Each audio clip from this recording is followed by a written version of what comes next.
This is Cerebral Cinema. Movies of the mind.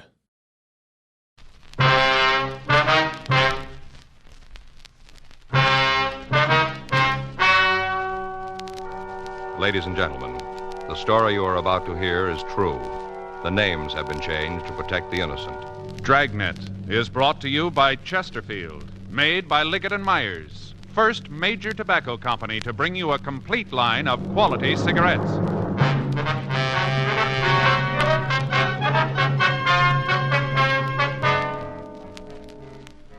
You're a detective sergeant.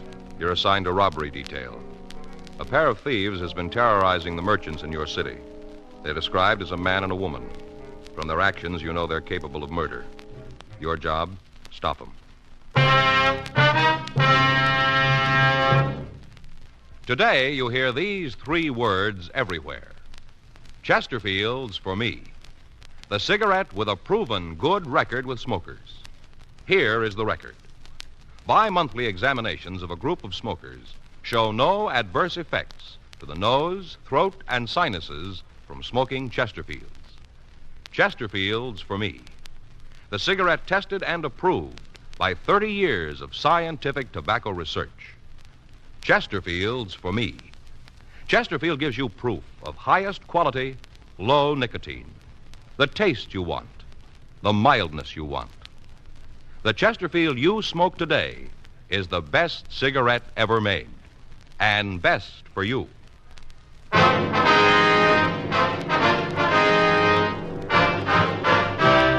Dragnet, the documented drama of an actual crime. For the next 30 minutes, in cooperation with the Los Angeles Police Department, you will travel step by step on the side of the law through an actual case transcribed from official police files. From beginning to end, from crime to punishment, Dragnet is the story of your police force in action. It was Wednesday, July 23rd. It was warm in Los Angeles. We were working the night watch out of robbery detail. My partner's Frank Smith. The boss is Chief of Detectives Thad Brown. My name's Friday. I was on my way back from the main jail, and it was 8:16 p.m. when I got to room 27A. Robbery detail. Hi, Slats. Joe, any word from Frank? Yeah, I talked to Skipper this morning. He said they were having a little trouble with that extradition. Anything big? No, I guess not. Chief Brown said the authorities back in St. Louis would get it straightened out. Frank ought to be back in the middle of next week. Mm-hmm. Skipper said he wants me to work with you on that liquor store thing. Gaffney and I can use some help. We run down just about every lead there is. They all end up in the same place. Well, I got a little of it. You want to fill me in on the rest? Yeah. Hot shot, I'll get it.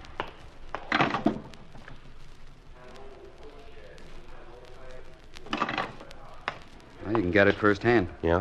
They just scored again.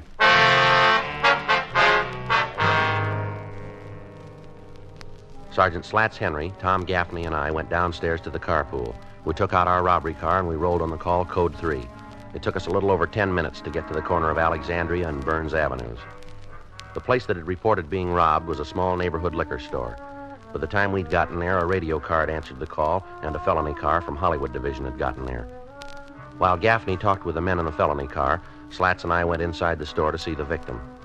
The uniformed officer who was with him told us that the elderly man's name was Charles Osborne. We got what information the officer had been able to get, and while he went to his unit to get out a broadcast on the suspects, Slats and I talked to Osborne. Well, there isn't much to tell. I guess they worked it the same way they've been doing. Just the way how it tells in the papers. The same. Mm-hmm. There were two of them, were there? Yeah, a man and a woman, two. Might be better if you told us just exactly what happened. Well, just pick up any paper. It's all there. They've been doing the same thing for a couple of weeks. I don't understand it. I don't. What's that, Mr. Osborne? Well, these two just walk into any store and take what they want. You guys don't seem to be able to stop them. You go great guns after they've held up somebody, then you're great. But where are you when they're doing the robbing, huh? Where are you then? Where? Well, if you'll just calm down here and tell us what happened, we might be able to do something about it. Oh. Well, they come in just like always. About what time was that? Well, it must have been around 8. I was a little too busy to look at my watch. Mm-hmm. Do you want to go ahead? Well, there was two of them, man and a woman. Yes, sir. Man and woman stood over there at the door. Woman walked right up here at the counter, right up, and stood there. First off, I thought she had a cold or something. Wasn't long that thought held on, though. No, sir, not long at all. Yes, sir. Turned out to be a mask. Handkerchief, right across here. Right here across the face. About that time, of course, I realized there was something was wrong, you know. Anybody walks into a store with a mask on, they don't mean no good. Oh, none. Yes, sir. Did you get a good look at the pair before they put the masks on? No, sir, not at all. No. They had them kind of up over their mouths when they come in, kind of like they was going to cough or something. Then they took their hands away, and I could see that the handkerchief was tied right on. Tied. Yes, sir. You want to go ahead? Well, this woman come over to the counter and asked me for a bottle of Canadian whiskey. Just as calm as can be. Asked for it right out. Now, mind, you see, all this time I thought she had a cold. Yes, sir. I walked over, you see, there. Yeah, that's where I keep the Canadian stuff, and got a bottle. I see. Got it right down, and I turned around, and there she was, just standing there with a mask on. Had it tied right around, tied. Yes, sir. What happened then? Well, I asked them what the big idea was. I thought that maybe they was playing a little joke, you see. They was, but it was on me. Woman told me to put the bottle in the paper bag and put the money in the bag, too. Told me to open the register and just put all the money right in the bag. Did you see if they were armed? No wonder you haven't caught them. Sir? You got a life-size picture of me giving them the money if they wasn't armed. You got that kind of idea? No, sir. We just want to know if they had guns. Well, of course they had guns. Did you see them? Well, naturally. Right out in the open? No. Wait a second. Come right down to it. I didn't actually see them. The fella, he was at the door over there. He had his hand in his pocket. She had her hand in a purse, see? Like this. Mm-hmm. You see? Mm-hmm. Like this, kind of. Come right down to it, I didn't really see them, no. But I'm sure they was there, I'm sure. Yes, sir. Well, what happened after the woman asked for the money? Well, her and the fella just told me not to move for 5 minutes. Said me to keep real still. Said I wouldn't get hurt if I just took it easy. Then they left the store. They walk away from the place? Oh, no, sir. They had a car parked right out in front. Right in front. Got into that and roared down the street. I counted to 100 by ones and then called you. Did the uniformed officer get a description of the car? Yes, I give it to him right off. All right, Mr. Osborne, if you'd give us a description of the pair. Well, the woman was about, maybe 5'3", around in there, weighing around 130. Mm-hmm. How about the color of her hair? Red, just flaming red. Had blue eyes, so I guess her hair really was that color. What color were the eyes? Flaming red. I told you that no, before. No, sir, yes. not her eye. Her eyes. Yes. Oh, her eyes. Oh, I'm all confused here. Well, her eyes were blue. Yes, sir. So that's how I knew that. Yes. Hair was bright red. What was she wearing? Oh, had on a kind of beret, green, kind of green coat, red purse, red shoes, low heel. The front was cut out. Mm-hmm. How about the man? What did he look like? Oh, he's a big one. He must have been around 6 feet. I couldn't tell too good because he was standing over there with the door. Oh, but he was a big one, I tell you. He weighed about 170, maybe more. How about his coloring? Dark hair, dark eyes. Of course, I couldn't see anything very good. And then he had that mask on. What was he wearing? He had a blue suit on, looked kind of like it was linen. How about his shirt and tie? White shirt, black tie. Shirt was a button-down collar. No hat. Did either one of them have any marks or scars that might make it easier to identify them? Not that I could see, no, sir. Well, how about accents? Either of them have any kind of speech peculiarity? No. Exactly what did the woman say to you? Do you remember the words she used? Well, first off, she asked for the whiskey. Said, give me a bottle of Canadian whiskey. Didn't mention any special brand. Mm-hmm. Then when I brought it back, she said, just put it in the paper bag and empty the register in there, too. That's what the woman said. Did the man say anything at all? Well, when they was leaving, he said, stay put, Pop. Stay there for 5 minutes. You won't get hurt. Those are his words, exact. I remember them. Mm-hmm. All right, sir. We'd like you to come downtown and check some pictures for us, if you will. Well, I guess it'll be all right. You guys should sure get on the ball, though. It's getting pretty bad. Sir? Seems a little silly you can't catch these people right out instead of rushing around locking the door after the horse has been stole. A little late then, seems to me. Yes, sir. Well, they've been pretty lucky. They'll probably try this same thing again. Yeah. We'll try to beat it the next time.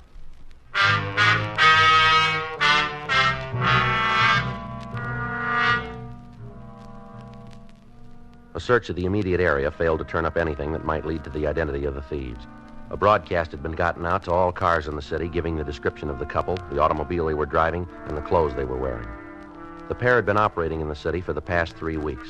In that time, they'd established a fairly definite method of operation. 2 days before they planned to work, they'd steal a car. Then, on the night that they started their operation, they'd pick one of the city's main arterials and start at one end of it. They'd hit 3 or 4 stores in the area in a period of half an hour. The stolen car would be parked on a side street, and the couple would make good their escape. All of the routine efforts had been made to identify them. Due to the fact that a woman was involved in the operation, the State Adult Authority for Women had been contacted for the names of recent parolees. But when these had been checked out, we netted nothing. Because of the circumstances of the M.O., we felt that the first break in the case would come through the woman. The stats office had made several runs, and the possibles had been checked out. Results, nothing. 5 minutes after we'd left the first victim, we got another call. The pair had hit again, further down on Alexandria Avenue. All right, let us through here, please. Officers, Let us through. Please. You the cops? Yes, sir, that's right. I'm the fellow who was robbed. I'm him. Slats, you want to see if you can try to clear the front of the place? Right. Okay. All right, sir, if you'd like to tell us what happened here. Terrible. Most terrible thing that ever happened to me. Yes, sir. I got to have a little something to calm my nerves. Gotta. Well, can I get you anything, sir? Don't have to, son. I got all right here. Whole store full of it. Just a minute. Yes, sir. A little brandy, that's what I need. Mother's sure going to think I took the little nip just to have it. Going to have to explain the whole thing to her. Imagine me being robbed. Yes, sir. Now, if you tell us what happened here. Say, excuse me, you like a little of this? No, sir. Yeah.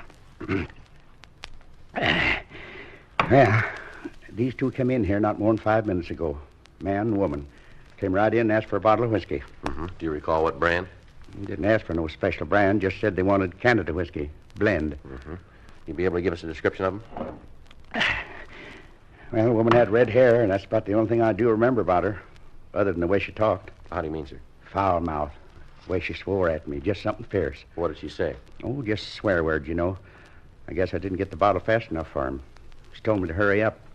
Only she didn't say it just like that. Where was the man during this time? Oh, he was over here at the cash register with a gun. Was the woman there, too? Oh, no, she stayed over by the door. Seemed to be the lookout or something. She didn't come much past there. Mm-hmm. Right there by the potato chip rack. That's about as far as she come. Mm-hmm. And you said they used guns. Did you get a look at them? Oh, yeah, big ones.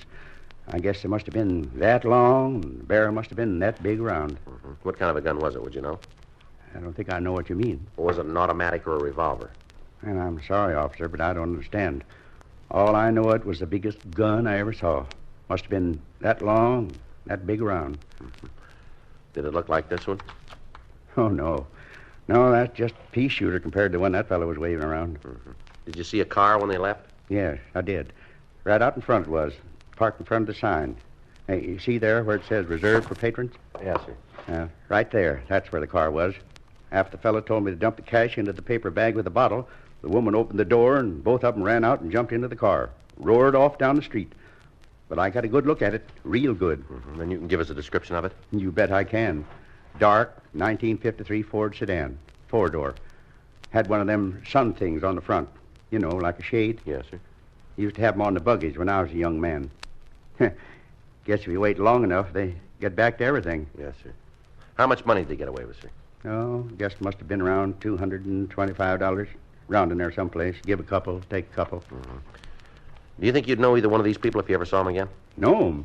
You just bet I would. Even with those masks on, I'd be able to pick 'em right out of a crowd. You just stand 'em up in front of me and I'll point 'em out. I'll never forget that gun. Biggest gun I ever saw. Must have been that long and that big around. That one you got there is a real pea shooter. Mm-hmm. How's he look, Joe?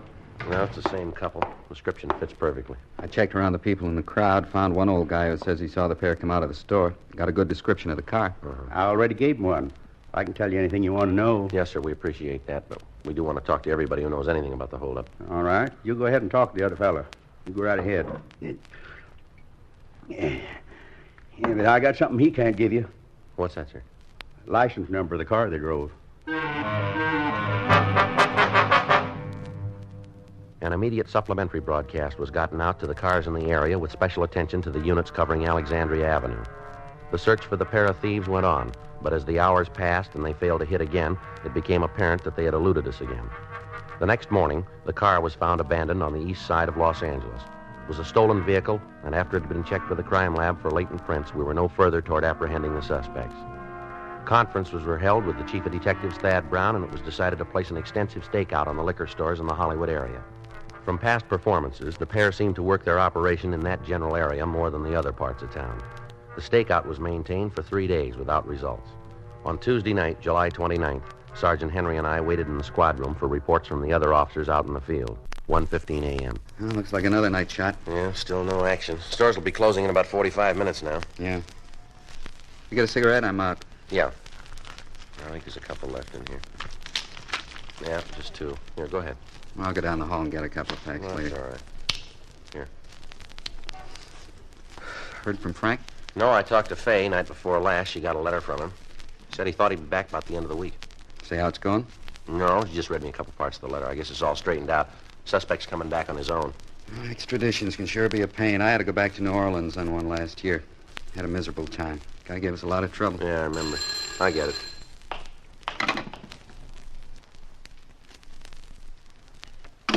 Now, let's go. They just hit again. In the stakeout area? No, out in Highland Park. They're way out on this one. What do you mean? Well, the victim decided to give him a little trouble. Yeah? The male suspect broke off the bottom of a whiskey bottle and worked the victim over. Mm-hmm. Almost killed him.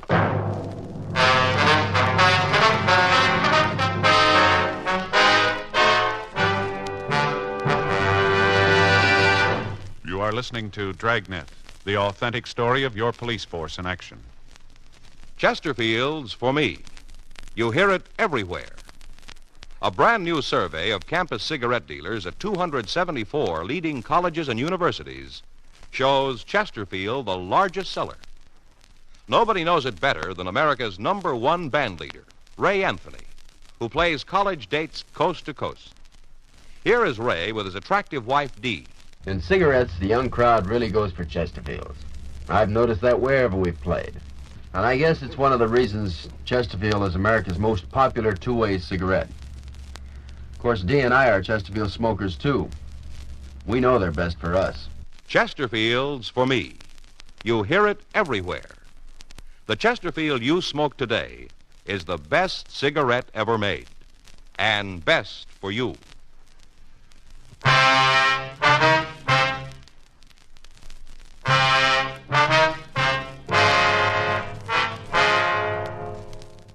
At 1:13 a.m., the pair of thieves had entered a small all-night grocery store in the Highland Park area. They'd gone through the usual part of their M.O., asking for the bottle of Canadian whiskey and then the money. However, when they asked the victim to turn over the money to them, he had told them to get out of the store. The male member of the team had grabbed the bottle, hit it against the counter, breaking off the bottom, and then struck the victim several times about the head and shoulders. When we'd gotten the call, the man had been removed to Georgia Street Receiving Hospital, where he was in a critical condition. An immediate search of the area had failed to turn up anything that might lead us to the apprehension of the man and woman. A citywide broadcast was gotten out on the pair, and arrangements were made for their description to be broadcast on the police television program. Newspapers carried the stories and joined with us in asking for full cooperation from the public. For the next 3 days, we received several calls with information on the suspects, but when all of these were checked and sifted, we were right back where we started.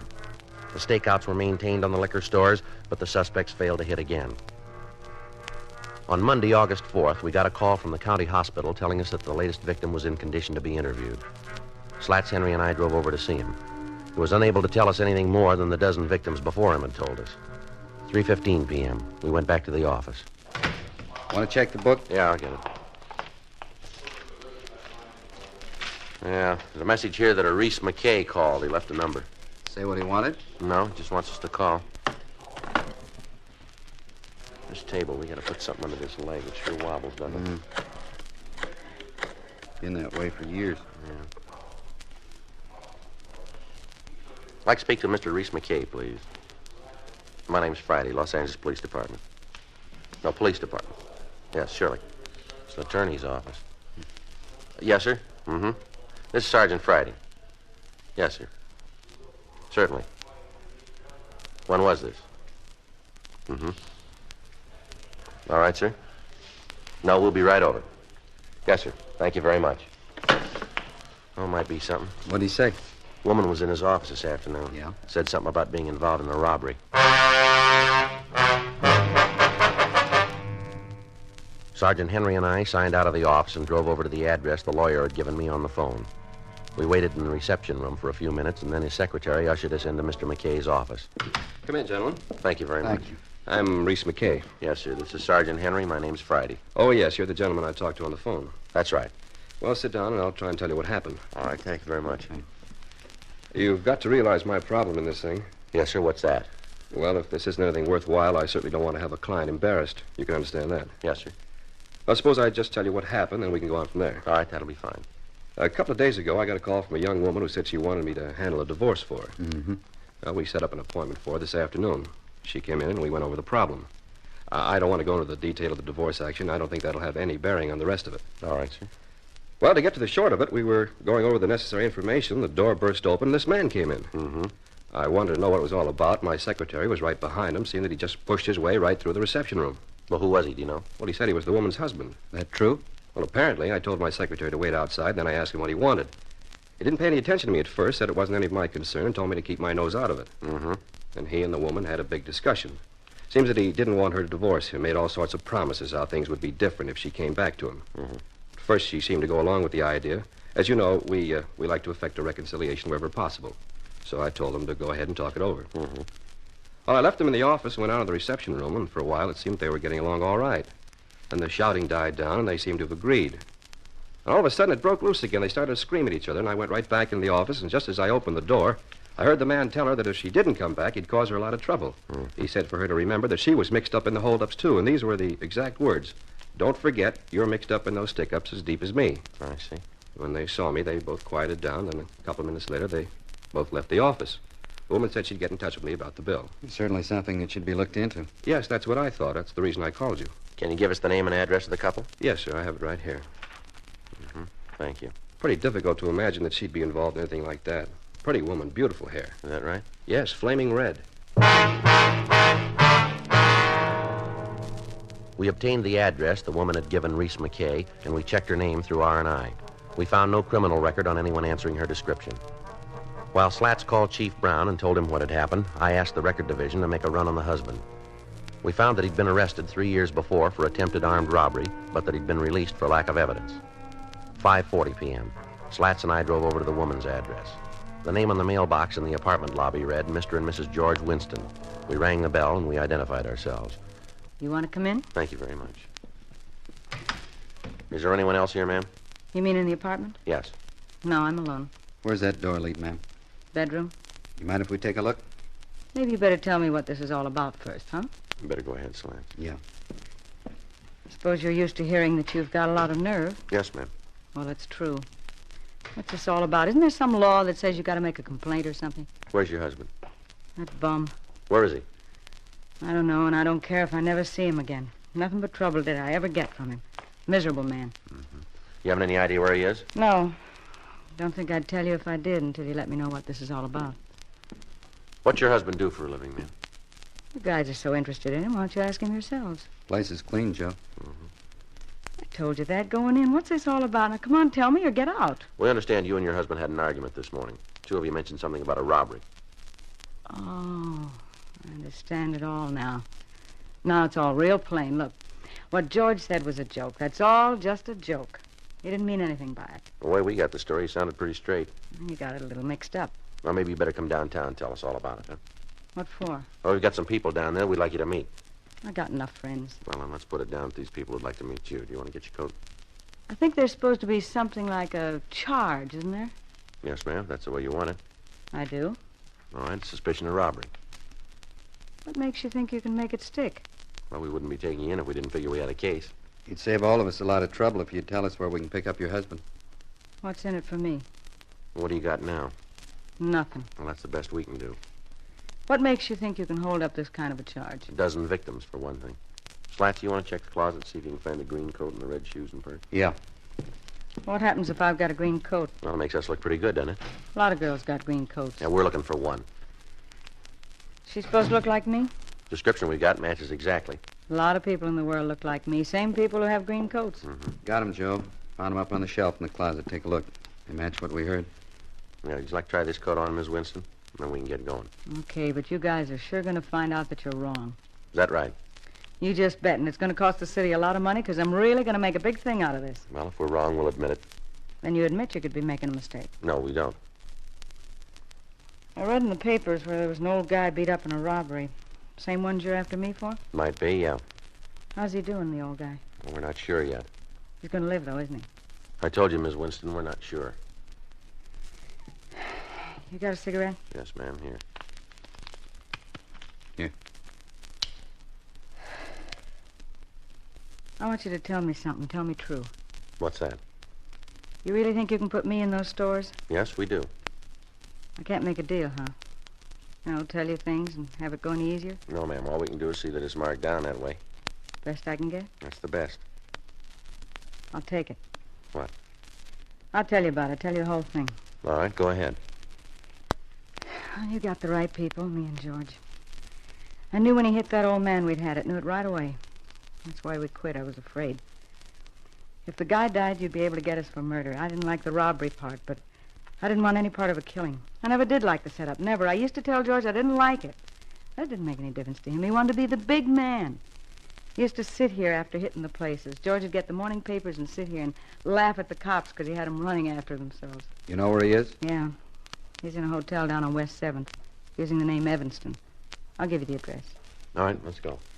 Yeah. Oh, George. He's going to be real surprised when you walk in on him. Real surprised. Sure wish I could see the expression on his face when he finds out what's happened. Sure like to see it. Well, that makes you even, doesn't it? Huh? He'll want to see yours.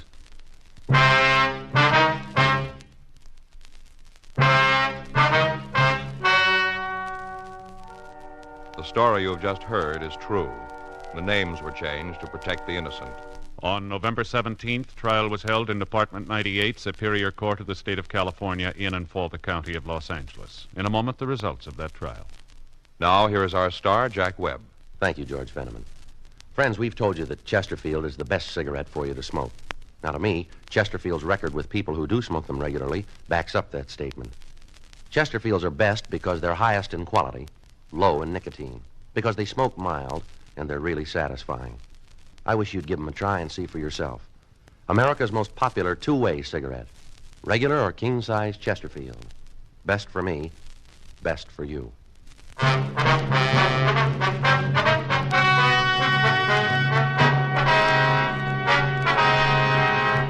Geraldine Ruth Winston and George Roland Winston were tried and convicted of robbery in the first degree, 5 counts. They received sentence as prescribed by law.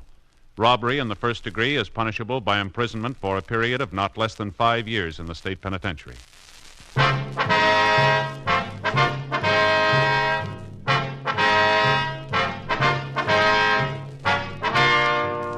You have just heard Dragnet, a series of authentic cases from official files. Technical advice comes from the Office of Chief of Police W.H. Parker, Los Angeles Police Department. Technical advisors, Captain Jack Donahoe, Sergeant Marty Wynn, Sergeant Vance Brasher. Heard tonight were Vic Perrin, Herb Ellis, Vic Rodman. Script by John Robinson. Music by Walter Schumann. Hal Gibney speaking. Watch an entirely different Dragnet case history each week on your local NBC television station. Please check your newspapers for the day and time. Chesterfield has brought you Dragnet, transcribed from Los Angeles. Filter tip smokers, this is it. L&M Filters. The one filter tip cigarette with plenty of good taste, much more flavor, much less nicotine, and effective filtration. Only the L&M filter contains the miracle product alpha cellulose, absolutely pure, non-mineral, harmless to health. Yes, this is it. As Barbara Stanwyck puts it, L&M filters are just what the doctor ordered.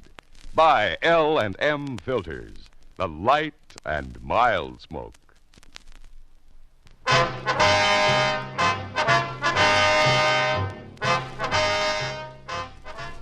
Hear Rocky Fortune following John Cameron Swayze and the news on the NBC Radio Network.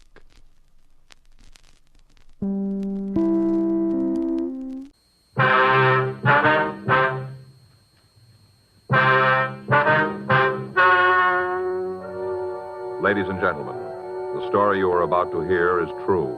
The names have been changed to protect the innocent. Dragnet is brought to you by Chesterfield, Made by Liggett & Myers, first major tobacco company to bring you a complete line of quality cigarettes.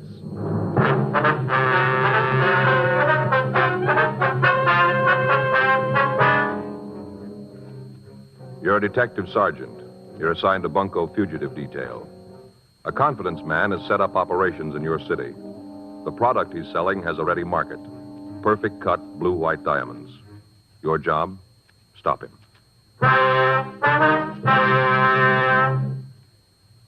Today, you'll hear these three words everywhere. Chesterfield's for me. The cigarette tested and approved by 30 years of scientific tobacco research. Chesterfield's for me. The cigarette with a proven good record with smokers. And first cigarette to have such a record. Chesterfield's for me. Chesterfield gives you proof of highest quality, low nicotine. The taste you want, the mildness you want. The Chesterfield you smoke today is the best cigarette ever made. And best for you.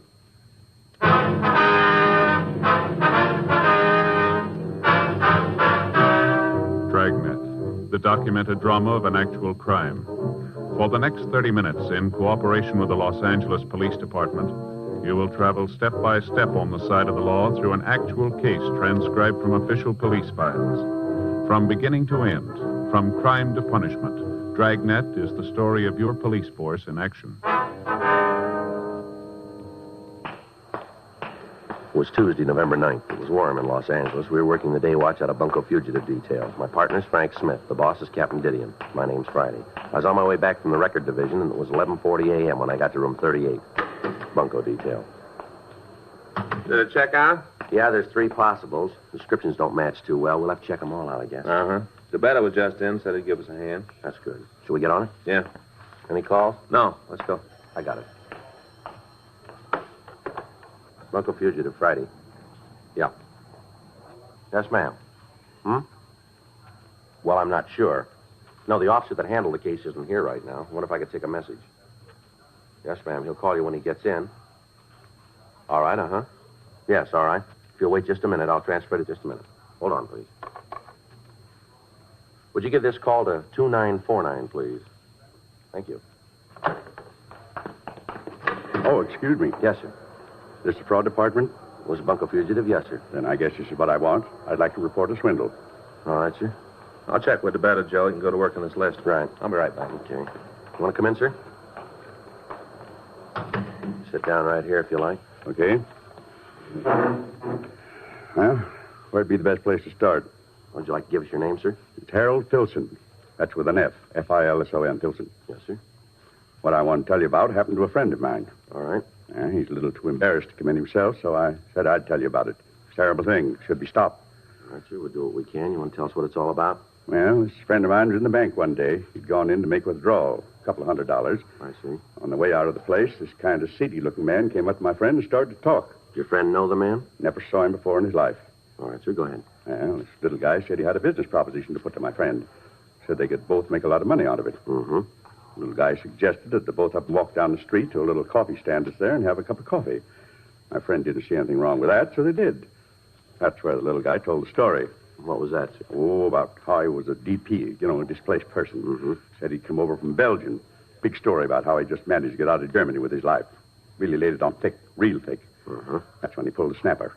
Said that he'd gotten into the country illegally, but he didn't have any papers, and that's why he came to my friend. I see. Go ahead. And see, this little guy reached into his pocket, took out a couple of pieces of folded paper. He undid them, and there were 4 diamonds. Most beautiful thing you ever saw. Mm-hmm. Fellow went on to say that since he was in the country without a passport, he couldn't take the chance of trying to sell the diamonds. Said he might be picked up. So he wanted to sell the stones to my friend. Said he wouldn't have any trouble getting rid of them.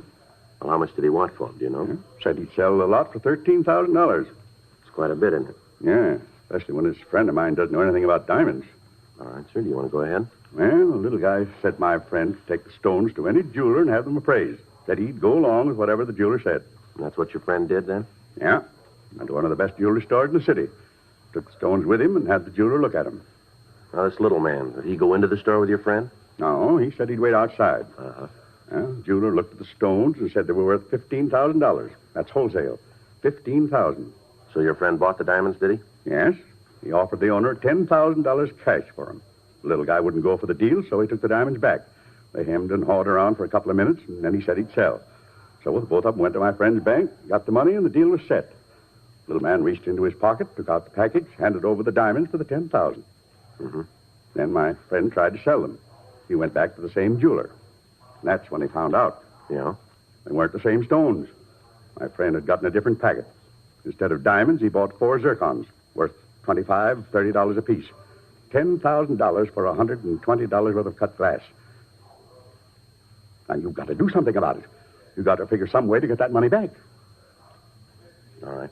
You want to give us a description of the man who sold you the phonies? How'd you know? Well, you aren't the only one who's been taken by this racket. There have been several cases the last few months. That's all the more reason you ought to get him. $10,000, that's what he took me for. That's real easy money. Well, the only difference is the amount, isn't it? What do you mean? You tried to take 5 the same way.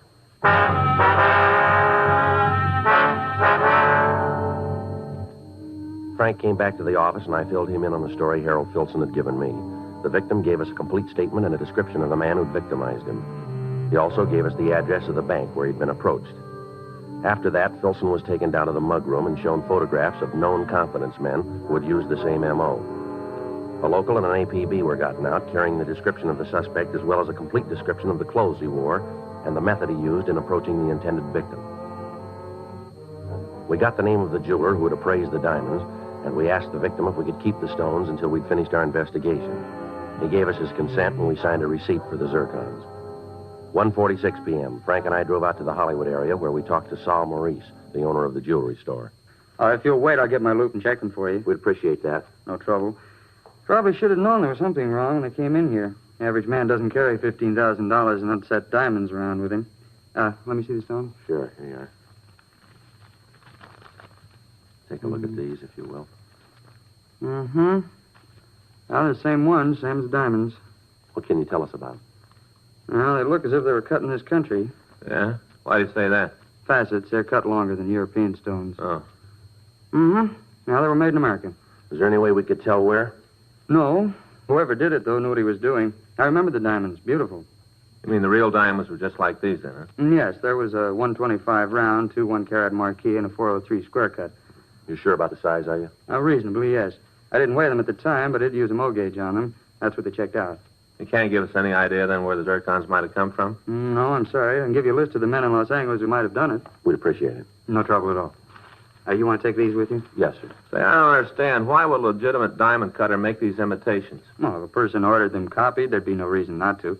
Quite often, people don't like to wear genuine stones. Occasions when good imitations do just as well. That's what probably happened here. Uh-huh. Whoever it was probably ordered a melange lot. Cut went ahead with it. Well, now the stones he brought in the first time were real, weren't they? Yes, fine, high color, beautifully cut. Especially this square. I'll get those names for you. Thank you. Say, I wonder if you'd tell me something. Well, what's that? Well, my wife's been looking for something to clean her engagement ring. You know, it gets dirty down the little prongs that hold the diamond. Wonder if you could recommend something to clean it. I'll tell you what. Next time you're in the area, bring the ring in. I'll be glad to clean it for you. Well, the problem there is she doesn't want to take it off, I guess. I don't think she'd go for me taking it all day. Well, I'll tell her to take it into the jeweler in the neighborhood. He'll be glad to do it. Thanks, sure appreciate it. No trouble at all. Now, here's the list. Thank you. Sure hope you can find the man who sold the phonies. Yes, sir, so do we. Every time somebody gets stung buying diamonds, it makes them leery from then on. Hard on the legitimate people in the business. Yes, sir, we can understand that. Jewelers Alliance has been saying it for a long time. Know your jeweler and you'll get value received. A guy like this makes it twice as rough on honest men. Well, that's the way it is most of the time. Always seems like the honest ones get hurt. Well, maybe not always. What? I hope it's going to work the other way this time.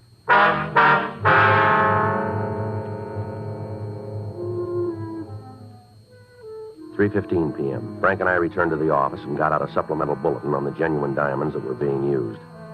We checked with Captain Didion, and he assigned 2 more officers to help us in checking out the list of diamond cutters in the area.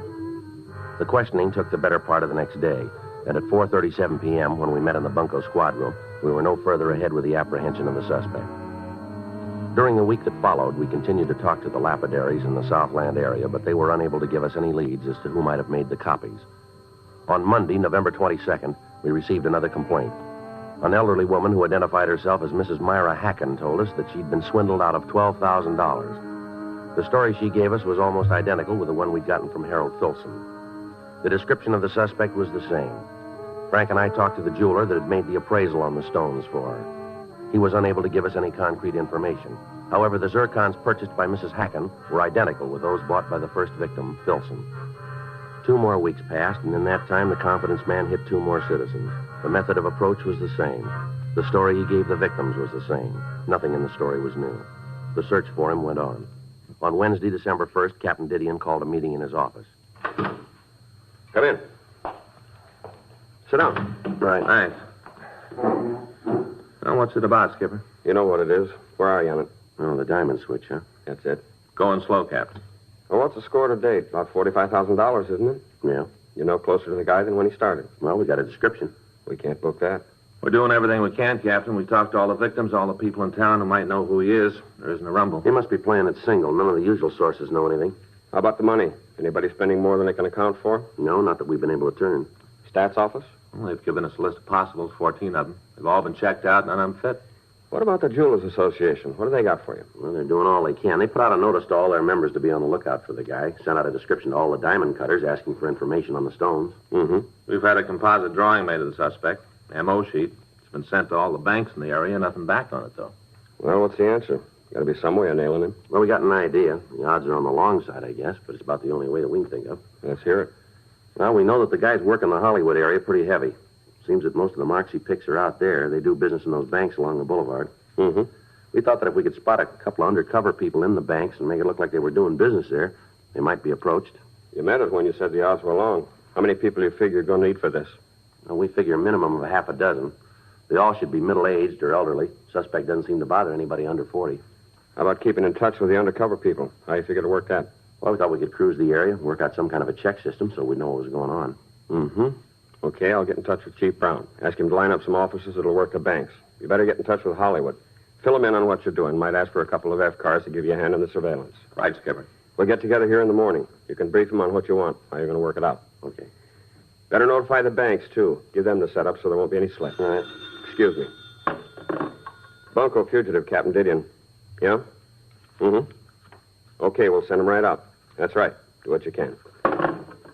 Here's one to move on. Bank on Hollywood Boulevard. Head cashier says there's been a man loitering in the place for the last 30 minutes. Yeah? Matches the description of your suspect right down the line.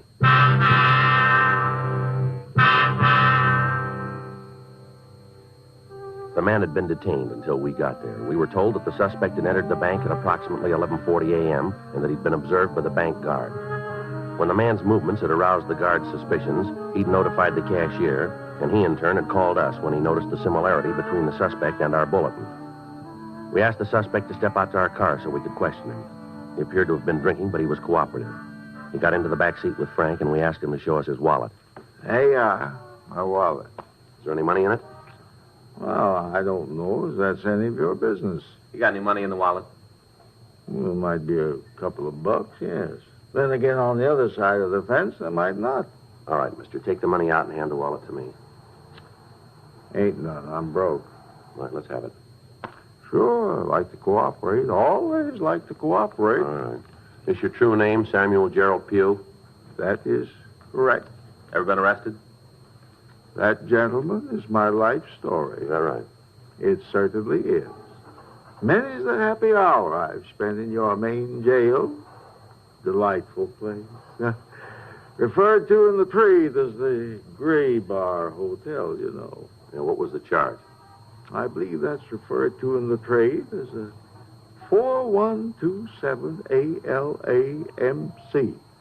Drunk, huh? Oh, now, if you don't mind, officer, rather you wouldn't put it just that way. It sounds so completely undignified. Completely. What were you doing in that bank? Then I spent a short vacation with the sheriff out in Castaic. Ah, that was a charming resort. Look, what were you doing in the bank? Then I spent a short vacation with the sheriff out in Castaic. Ah, that's a charming Why resort. were you in the bank? I've also enjoyed the hospitality of the authorities in San Francisco, Oakland, and in Beaumont, Now, you look, mister, Texas. we're not playing a game with you here. You come up with some straight answers and come up with them fast. Sir? Yeah. Well, I'm trying to the best of my ability to answer your questions in the order that you present them. Now, I'm still working on the initial one, you understand? Would you like to know why I spent so much time? Look, you know with what we want to know. We want to know why you're in that bank. Very well, then I shall tell you. I have spent all of this time in gathering material for a treatise on the penal colonies in All right, America. Frank, let's go. Yeah, come on, mister. Get on your feet. Oh, here now, listen, I resent this treatment. And furthermore, I intend to expose your methods in my forthcoming book. Yeah. Yes. Realize, officer, that I've given you fair warning. You going to book me again? That's right. Drunk? We'll figure that when we get you downtown. Well, that's all you've got. I didn't really do it. You can't book a man to just think about it. Is that right? I didn't really do it. I was just thinking about it. What are you talking about? What I was doing in the bank. I'm broke and I'm hungry. I just got into town this morning. I arrived amid the sunshine of glorious California. Broke and hungry. So I ambled around a bit and went into the bank. I thought maybe I'd write a little check. Just enough to tide me over until I decide to accept one of the many offers that have been offered me. You got any money in the bank? Oh, that's a trivial detail. However, inasmuch as you gentlemen are willing to accord me the hospitality of the Gray Bar Hotel, I shall accept with alacrity. Well, that's nice. I am gratified that you appreciate my position. You got any way of proving you just got in town? Is that necessary? Might be for you. I shall have no trouble in supplying such verification. Yeah. I have been enjoying the hospitality of the largest state for the past 3 months. I severed my connection with them 2 days ago. Is that right? It certainly is. I, officer, have been in jail for the past 3 months. Yeah. In Beaumont, Texas.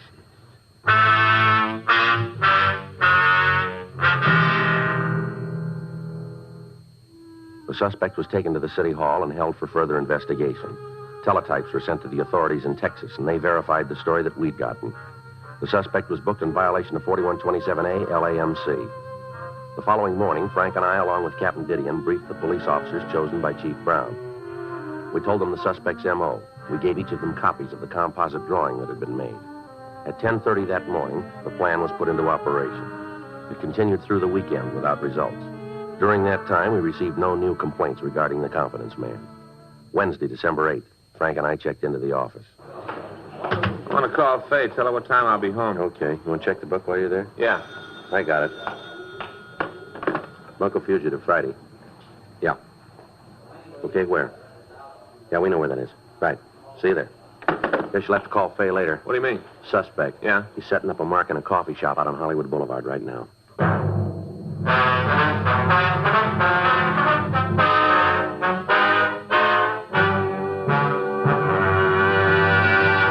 You are listening to Dragnet, the authentic story of your police force in action.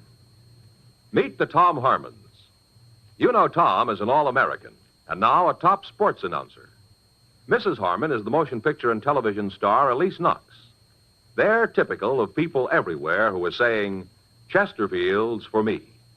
I like regular-sized Chesterfields. Have for years. They're best for me, at least I think so, because of that Chesterfield quality. That's the way I feel about them, too. I've always smoked Chesterfields. Now I go for the king size. Guess I like a longer smoke. So whether you smoke regular size like Elise Knox or king size like Tom Harmon, enjoy America's most popular two-way cigarette. Chesterfields for me. You'll hear it everywhere. The Chesterfield you smoke today is the best cigarette ever made. And best for you.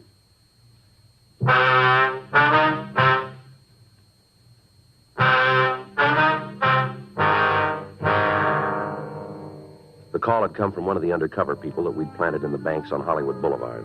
The policewoman told me that a man answering the description had approached her and offered to sell her some unset diamonds. The suspect had suggested that they have a cup of coffee while he explained the deal to the victim. After they'd reached the coffee shop, the policewoman excused herself and put in the call to us. It took us 18 minutes to drive to Hollywood and Vine Streets and to get to the coffee shop. When we entered the place, we could see the policewoman at one of the rear tables. Frank and I walked back and sat down in the adjoining booth. They'd evidently been talking for several minutes before we got there. You can understand my position. I don't want to have to let them go, but I have no choice. I'm still not sure why you don't sell them yourself. There is some trouble about my passport. The authorities are checking it over. If I try to dispose of the diamonds in the usual channels, there are bound to be questions I can't answer. I'm not sure I want to be mixed up in a thing like this. I've never had any trouble with the law. My husband would be pretty angry if he knew about this. But there will be no trouble. None. The reason I decided to even bother you with this is that I have seen you several times in the bank. You look to me like a person who would understand and want to help. Oh, that's very kind. It is you who are being kind, to even let me talk to you. I wish I could tell you how much it means to me to be able to walk up to just anyone on the street and talk. To know that there is nothing to be afraid of. This business about the passport is annoying, but it will all be straightened out. After that, everything will be all right. Well, can't you wait until then to sell the diamonds? I'm afraid not. I have bills. I must pay my attorney, my family. They must be taken care of. I need the money now. I'm still not sure. Kind lady, let me show you the gems. Just let me show them to you and then decide. Yes, sir? Coffee, please. Yeah, coffee. 2 coffees right away. There. Just look at them. Have you ever seen anything so beautiful in your life? Oh, they are nice. These are all we were able to get out of the country. Weeks before we left, we sold everything we owned to buy them. You know, in Europe, diamonds are about the only thing that has a set value. If I were to tell you the trouble we had in getting them, but that would take too long, and I have already taken too much of your time. Not at all. How much are you asking for them? On the market, they are worth in American dollars at least $10,000. Oh, I could never pay that much for them. But you would not have to. I don't understand. It is simple. You take them to any jeweler in the city, anyone at all. You pick him up. Take the diamonds to him, ask him what they are worth. Then come back to me and we can make the transaction. You see what he will offer you for them. You will see that what I have said is the truth. You can buy them from me. I will get the money I need. Then you can sell them to the same jeweler and make a handsome profit. Go ahead, take them. I will wait for you here. You trust me with them? Certainly. I knew when I saw you in the bank I could depend on you. I trust you with my life savings. All right, let's go. Yeah. Something I can do for you, gentlemen? Police officers, you're under arrest. On what charge? Grand theft. You must be joking. Afraid not. Let's go. You get everything you needed, Sergeant Friday? Yeah, thanks, Margaret. You are in with them? I'm a police officer, too. How you going to know? I'll take the diamonds. Want to give us the zircons, too? Yeah. Here you are. It's a lousy deal. You're going to have to prove it, you know. We'll take care of that. How you going to do it? Well, it shouldn't be too tough. Have the victims take a look at you. They should give us a positive identification, shouldn't they? Yeah, I guess so. Where'd you get the stones? Picked them up in New York. They're real, worth easy $13,000, maybe $14,000. How about the imitations? What about 'em? Well, where'd you get them? Friend of mine, guy back east. His hobby is life, you know. Lapidary? Yeah, that's it. I had him cut the zircons for me. Do you know why you wanted them? No, I told him it was for a joke, asking to make me 6 sets. All of them like the real ones. Only had this one and one more to get rid of. Just 2 more, and you have to tag me. Yeah, rough go. You need me for anything more, Sergeant? No, thanks, Margaret. We'll take him in. I'll go on, then. Right, thanks again. Glad to help. Thanks, Margaret. Yeah, I'll see you downtown. Right. Tell Chief Brown we'll be in to see him, will you? Okay. All right, mister, let's go. Mind if I finish my coffee? All right, make it fast. Okay, thanks. What's your name? Nathan Kroner. You ever fallen before? Couple of times, small beefs. Where? Midwest, Colorado, Kansas. Big time? Burglary. Served 3 years in Colorado, 2 in Kansas. Thought you had it figured this time. Sure way to make it pay. Never know, do you? What's that? How it's going to turn out. Take this Dodge, for instance. Yeah. Hey, you got a cigarette? Yeah, here you go. Here. Thanks. I got a match.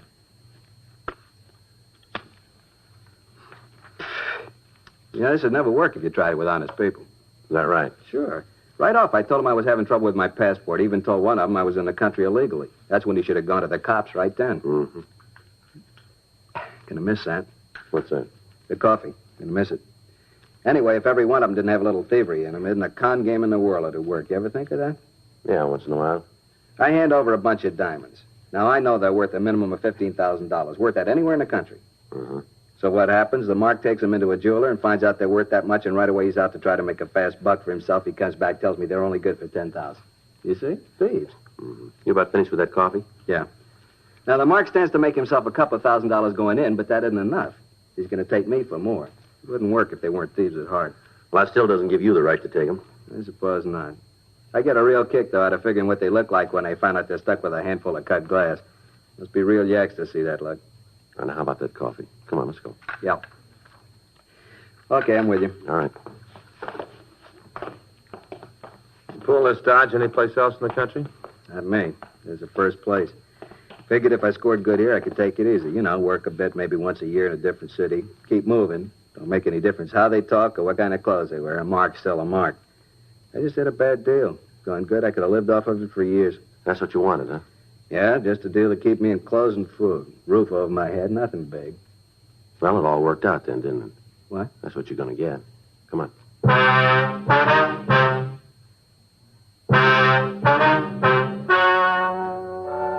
The story you have just heard is true. The names were changed to protect the innocent. On April 15th, trial was held in Department 98, Superior Court of the State of California, in and for the County of Los Angeles. In a moment, the results of that trial. Now, here is our star, Jack Webb. Thank you, George Fenneman.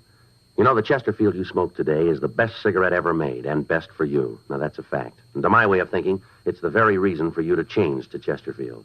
Try 'em either way, regular or king size. If you try 'em, I think you'll say with all of us, Chesterfield's for me.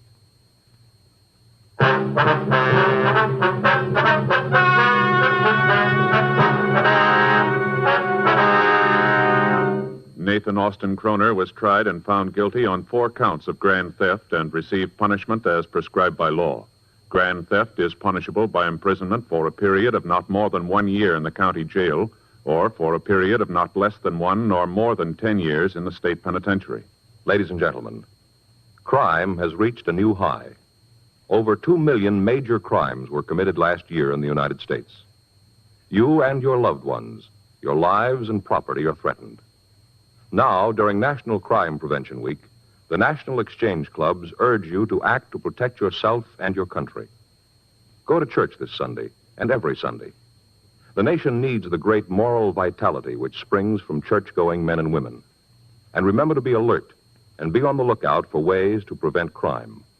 Help your police force and your community reduce the crime rate.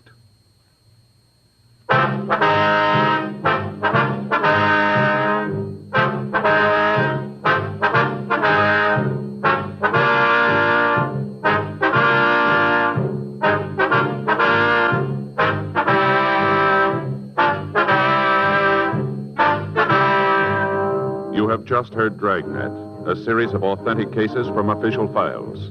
Technical advice comes from the Office of Chief of Police W.H. Parker, Los Angeles Police Department. Technical advisors, Captain Jack Donahoe, Sergeant Marty Wynn, Sergeant Vance Frazier. Heard tonight were Ben Alexander, Harry Bartell, Virginia Gregg. Script by John Robinson. Music by Walter Schumann. Hal Gibney speaking. Watch an entirely different Dragnet case history each week on your local NBC television station. Please check your newspapers for the day and time. Chesterfield has brought you Dragnet, transcribed from Los Angeles. Filter tip smokers, this is it. L&M Filters. The one filter tip cigarette with plenty of good taste. Much more flavor, much less nicotine, and effective filtration. Only the L&M filter contains the miracle product alpha cellulose. Absolutely pure, non-mineral, harmless to health. Yes, this is it. As Maurice Evans puts it, L&M filters are just what the doctor ordered. Buy L&M filters, the light and mild smoke.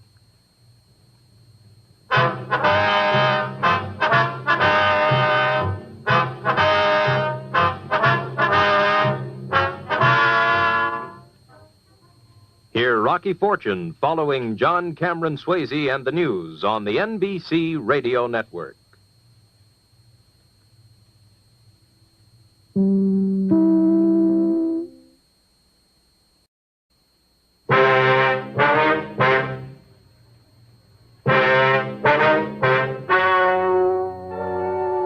Ladies and gentlemen, the story you are about to hear is true. The names have been changed to protect the innocent. Dragnet is brought to you by Chesterfield, made by Liggett & Myers, first major tobacco company to bring you a complete line of quality cigarettes.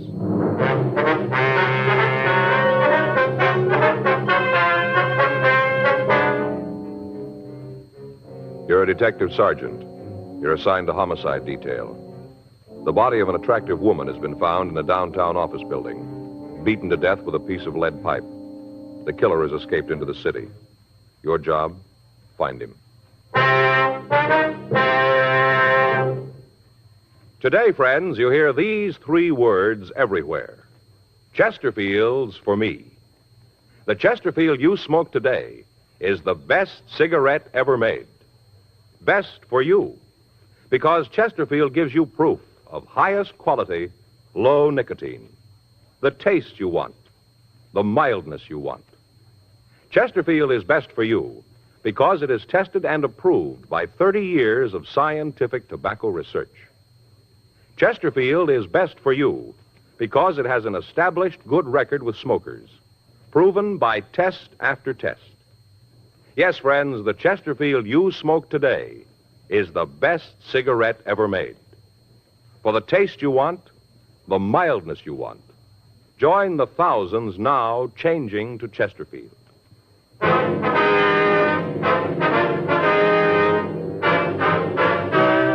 Dragnet, the documented drama of an actual crime. For the next 30 minutes, in cooperation with the Los Angeles Police Department, you will travel step by step on the side of the law through an actual case transcribed from official police files. From beginning to end, from crime to punishment, Dragnet is the story of your police force in action. It was Thursday, April 15th. It was warm in Los Angeles. We were working the day watch at a homicide detail. My partner's Frank Smith. The boss is Captain Lorman. My name's Friday. We just left the murder room, and it was 7:40 a.m. when we got to suite 718, the building manager's office. Miss Joyce? Yes. You men cops? Yes, ma'am. We understand you're the one who found the body, is that right? Oh, that's right. I found her. Oh, it was an awful thing. This is my partner, Frank Smith. My name's Friday. Wonder if you feel up to telling us exactly what happened. Oh, sure. It's just about the most terrible thing ever happened to me. Something we can get you, ma'am? Oh, no, thanks. Janie brought me some hot coffee. Who's Janie? Janie Alquist. She works the first 3 floors. She brought me some hot coffee. I see. She was up here, and they let her bring it. All right, Miss Joyce. If you just tell us about it, please. Look, right from the beginning. You want to hear all about the whole thing? If you would, please. Well, I came on at 4, just like always. I punched in and came up to the 10th floor and started in. Got the things out of the closet on the 10th. Mm-hmm. Usually I start on the 7th. But now and then I like to do it a little different, and I start on 10 and work down. Yes, ma'am. What time was it when you found the body? Oh, just a few minutes ago. I guess about 7, right around in there. I only had 2 more offices to do, and I'd be finished. I just had 2 more when I got there. Yes, ma'am. If you'd go ahead and tell us about finding the body. Oh, well, I unlocked the door, and I saw the light inside. I thought it was kind of funny, because usually it's dark. You mean in the office? Yes, and where Mrs. Fitzgerald's desk is, it's usually dark. Yes, ma'am. I thought it was kind of funny, like I said. But then I thought that maybe she was working. Mm-hmm. She does accounting, you know, woman accountant, and I thought she was working. Mm-hmm. So I knocked. I didn't just want to go right in if she was working, you know, disturb her. So I knocked. Mm-hmm. But she didn't answer. Right, go ahead, please. Well, I opened the door and went in. Right off, I was kind of sore about it. No excuse for a thing like that. No excuse at all. What do you mean? Well, didn't you see the place? Didn't you look? Yeah. Well, then you know what a mess it was. Papers all over the floor, and ashtrays spilled, all that mess, and I'm supposed to be through at 7:30. Well, I'd never have made it. Never got through on time. And that's when I saw her behind the desk. Oh, it was an awful thing. There she was on the floor, dead. Yes, ma'am. There was no one else in the office? No. Just Mrs. Fitzgerald. She was on the floor behind the desk. What'd you do then? Oh, I screamed. Loud, as loud as I could. I wanted somebody to come up there right away. And that was the first time I ever saw anybody dead. Then I ran out of the office and went downstairs to get somebody to help. Just an awful thing. Oh, poor Mrs. Fitzgerald.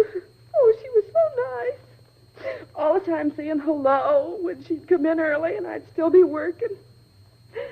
Oh, I think about it and I just can't believe that it's true. I just can't hardly believe it. Did you see anyone on the floor while you were working? Just Mrs. Fitzgerald. No, ma'am. I mean, was there anybody in the halls of the building? Oh, no.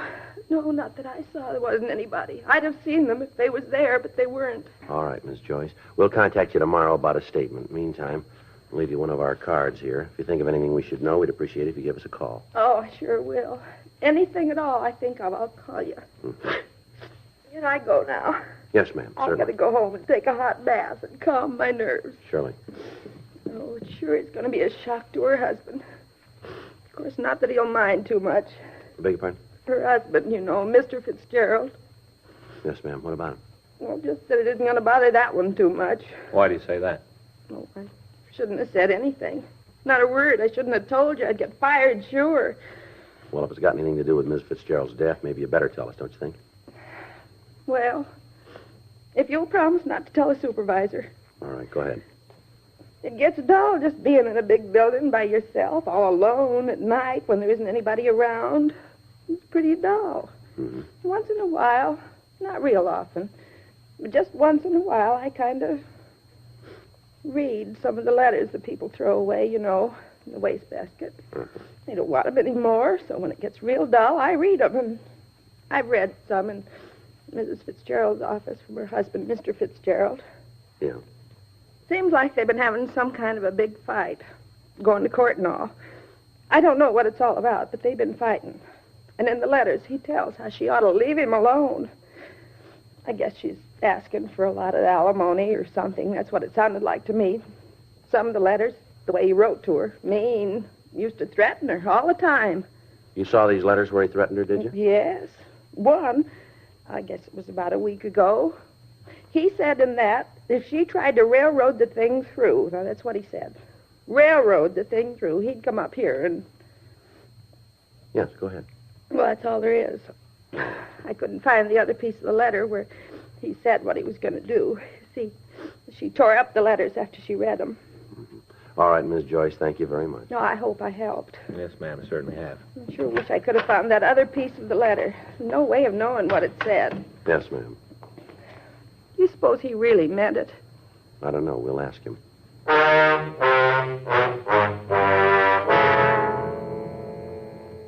By the time Frank and I had arrived at the scene, the crew from the crime lab was there. Photographs of the entire room were taken, and fingerprints were lifted from the edges of the desk, from the top of a lamp, and from the molding around the door.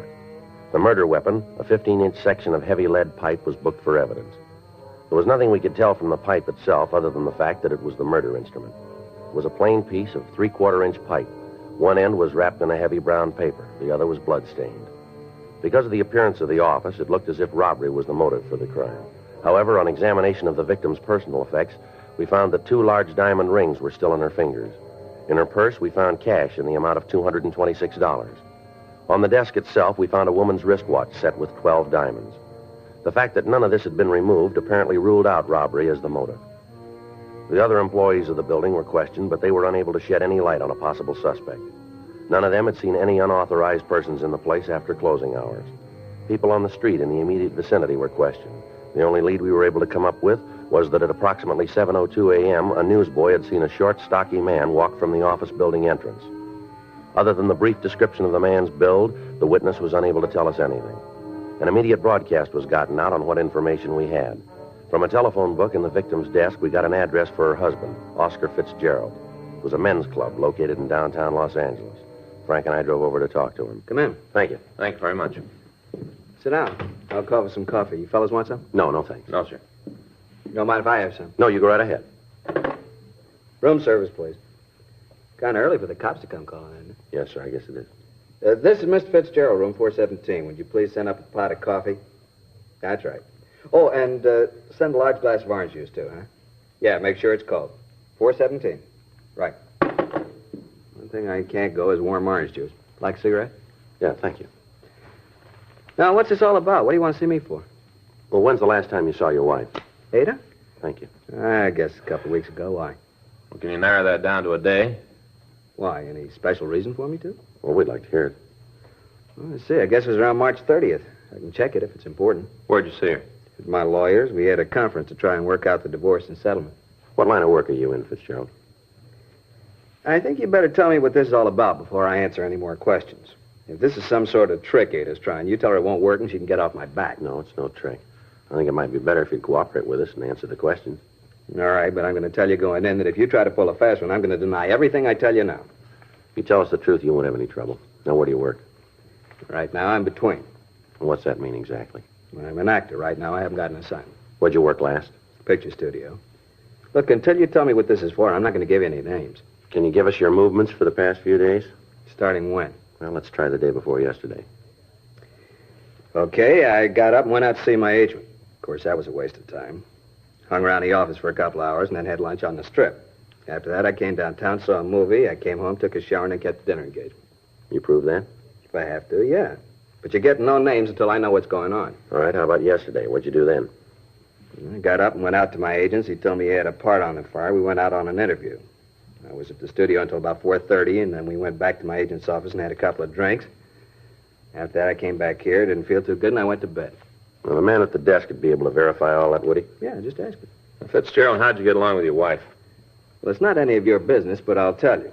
It isn't any secret. I hated everything about it. You ever have any fights with her? Not more than 5 a week for the past 4 years. You ever hit her? You know, people win money for answering questions on quiz shows. What happens if I answer the big one? Well, that depends on how you're going to answer it. We understand you wrote your wife some threatening letters now, is that right? I guess you could call them that, yeah. I told her to get off my back and leave me alone. Told her if she didn't, she was building more trouble than she could handle. You ever threaten her life? No. I'm not going to try to tell you that there weren't times when I could have killed Ada. There were a lot of them, but it wasn't worth it, not for her. What'd you argue about mostly? The divorce. I've been trying to get one for the last 4 years. Ada wouldn't see it. Finally, when I did talk her into it, the settlement she wanted was way out of line. I wouldn't go for it and told her so. What's all this about the fights and the threatening, anyway? Something happened to Ada, is that it? Yes, sir. She been hurt? I'm afraid it's more serious than that. She dead? Yes, sir. You think I did it? Now we're checking everybody that knew her. Okay, I told her there were times when I could have, when I maybe wanted to. But I wouldn't go to jail for her. Not ever. You got to find another boy, and when you do, I'll go as lawyer's fee. Yeah. How'd they do it? Piece of lead pipe. Bad? Yeah. Rough way to go. Is there an easy way?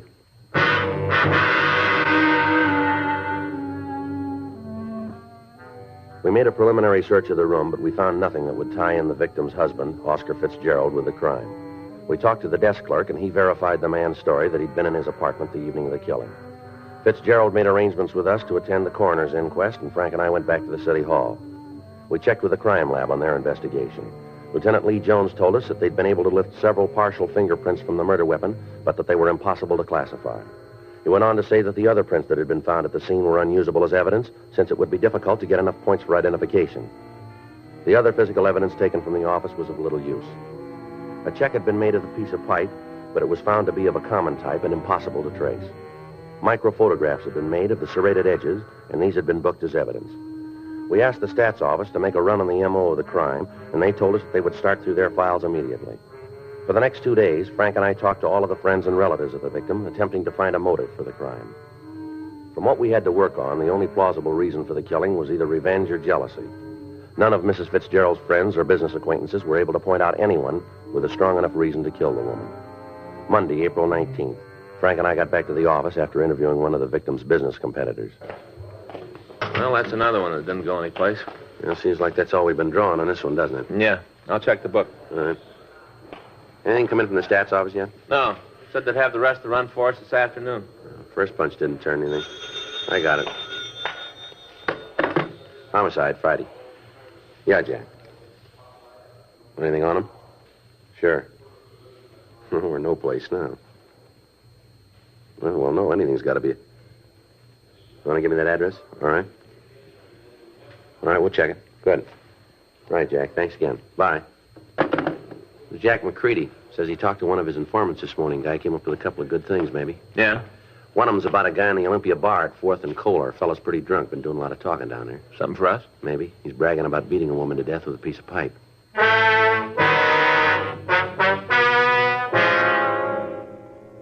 4:40 p.m. We left the office and drove over to the corner of 4th and Kohler, the Olympia bar. When we walked in, there were only a few customers in the place. At the far end of the bar, a short, stocky man was sitting alone. In front of him was an empty shot glass and a bottle of beer. He appeared to be pretty drunk, and as we entered, he was talking to the other people seated at the bar. Any of you guys that don't believe it, you just come outside with me. I'll show you. Show you all, every one of you. Bartender, I got an empty glass. Now let's do something about it, huh? I need a drink. I think you had about enough of that, don't you? What? I said you had enough to drink. Who are you to tell me that, huh? Who are you to come in here and tell me what to do? What's the matter? You think you're cops or something, huh? Is that what you think? You called it. Come on, we want to talk to you. You mean you are cops? That's right. Well, listen, you better get out of here and do it fast if you know what's good for you. You just better. Frank? Yeah. Take your hands off me. You guys don't hear good, do you? Stand still. You come messing around with me, you're going to find out. You'll find out good. I'll give you the same thing I gave her, the same thing. Hold it, Frank. All right, come on, mister. Who are you talking about? I'll tell you who. I'll tell you good. Then you'll know, leave me alone if you know what's good for you. I'm talking about that Ada Fitzgerald, that's who. Ada. You go messing with me and you'll get what she got. I'm a pretty rough fella, you know. Pretty rough. Is that right? You betcha. You're not dealing with a kid, you know. Well, that makes it even then, doesn't it? Huh? You're not dealing with a woman.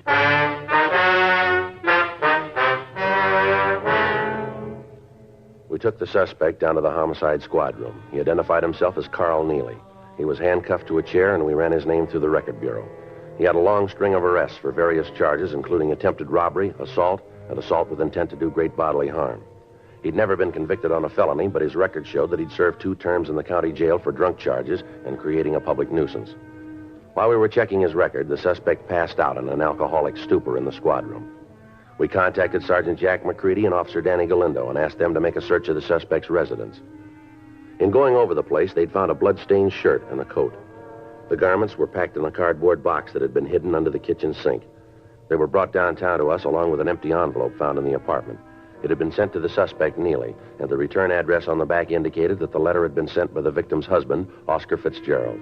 We waited for the suspect to come to enough for us to question him. Frank went out and brought back some hot coffee. We tried to get Neely to drink some of it. 8:40 p.m. It's hot. All right, come on, try some more.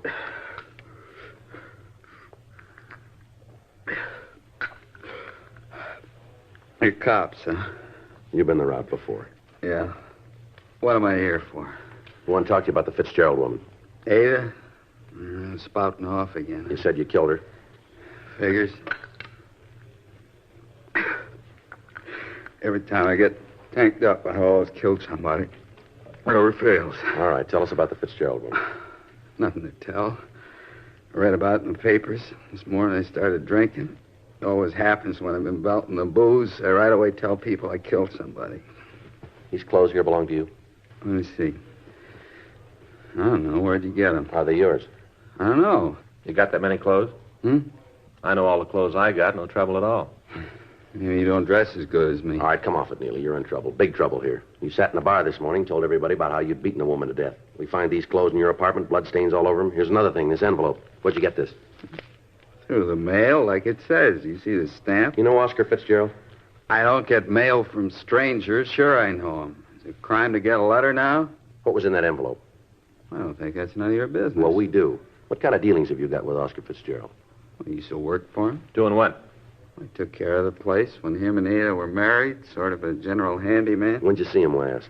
I don't know, maybe a couple of months ago, around there, 3 months. And what did he find so important that he wrote you about it? Look, he loaned me some money. He sent me a check. It was a loan, huh? Yeah. Sign any sort of note for the money? Well, I endorsed the check. It said on it I was a loan. What are you guys trying to prove, anyway? You trying to tie me in with Ada's killing? You look good for it. You're off your rocker. I had nothing to do with it. Sure, you got me for drunk, but that's all. Your record makes you look good for it. Clothes we found in your apartment don't help you. You sure Oscar Fitzgerald didn't pay you to kill his wife? Be a lot better if you told us the truth here, Neely. I'm telling you the truth. It's right in front of you. All you got to do is open your eyes. It's there. Where'd the bloodstains come from? They're mine. Well, tell us about it. Well, I got in a fight with another fella. Where? A bar down on 7th. When? Wednesday. Last week? Yeah, last Wednesday. What time did you have this fight? Closing time? That'd make it about 2 o'clock, huh? That's when the bar's closed. Where'd you go after you had the fight? Went up to a friend's house and had a couple more drinks. Who's a friend? You don't know him. He's got no record. What's his name? I don't want him dragged into anything. What's his name? Jackie Meadows. Let me see your hands, Neely. Sure. You got some pretty bad bruises there. You must have hit something pretty hard. Fight I told you about, that's where those came from. Tell us what you did after you left the bar. I told you I went up to Jackie's. I had a couple of drinks. What time did you get there? Around 3, maybe 3:10. What time did you leave? About 5. Where'd you go? I don't remember too good. I was pretty boozed up. Where do you think you went? Well, Jackie was worried about me being cut up from the fight. He wanted me to see a doctor. Yeah? He drove me down to Georgia Street Receiving Hospital. Yeah. I was there until 9:30 Thursday morning.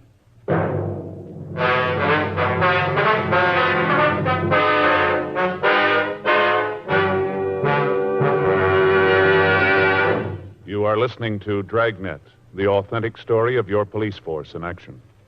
World altitude records, world speed records, all part of Bill Bridgman's job as a supersonic test pilot for Douglas Aircraft. You read about Bill in Time magazine. Now let's meet one of the world's fastest humans, and Jacqueline Hazard, who is collaborating with Bill on his new book, Test Pilot. They smoke America's most popular two-way cigarette, Chesterfield. I smoke the king size. After hearing what the Chesterfield people have been saying about them, I thought I should try them. I'm convinced they're best for me. It's Chesterfields for me, too, but I like the regular size. Either way, they're everything Bill says, and they're really mild. You try Chesterfields. I think you'll find they're best for you. Yes, for the taste you want, the mildness you want. Join the thousands now changing to Chesterfield.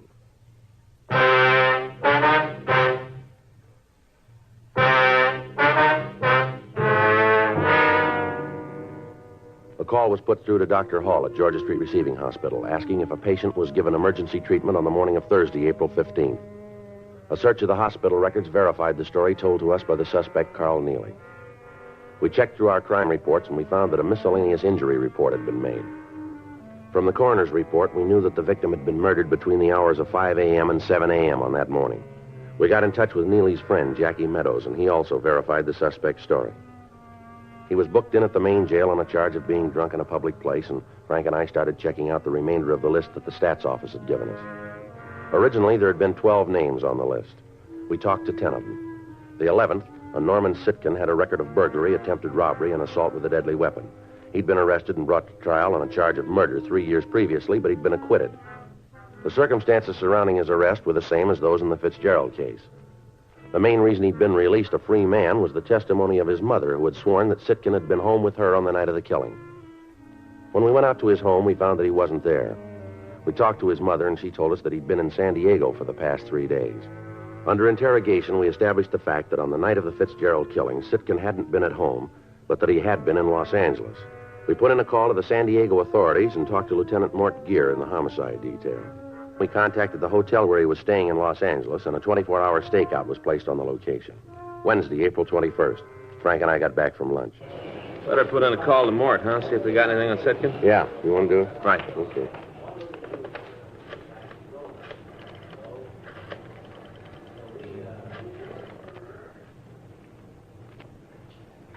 Hi, this is Frank Smith, robbery. Yeah, I'd like to put in a call to San Diego PD Homicide Bureau. Yeah, Lieutenant Mort Gear. No, it's a homicide. Yeah, DR 132549. Yeah, that's the one. Mm-hmm. That's 3268? Huh? Well, 58. Right. Okay, Sam, thanks.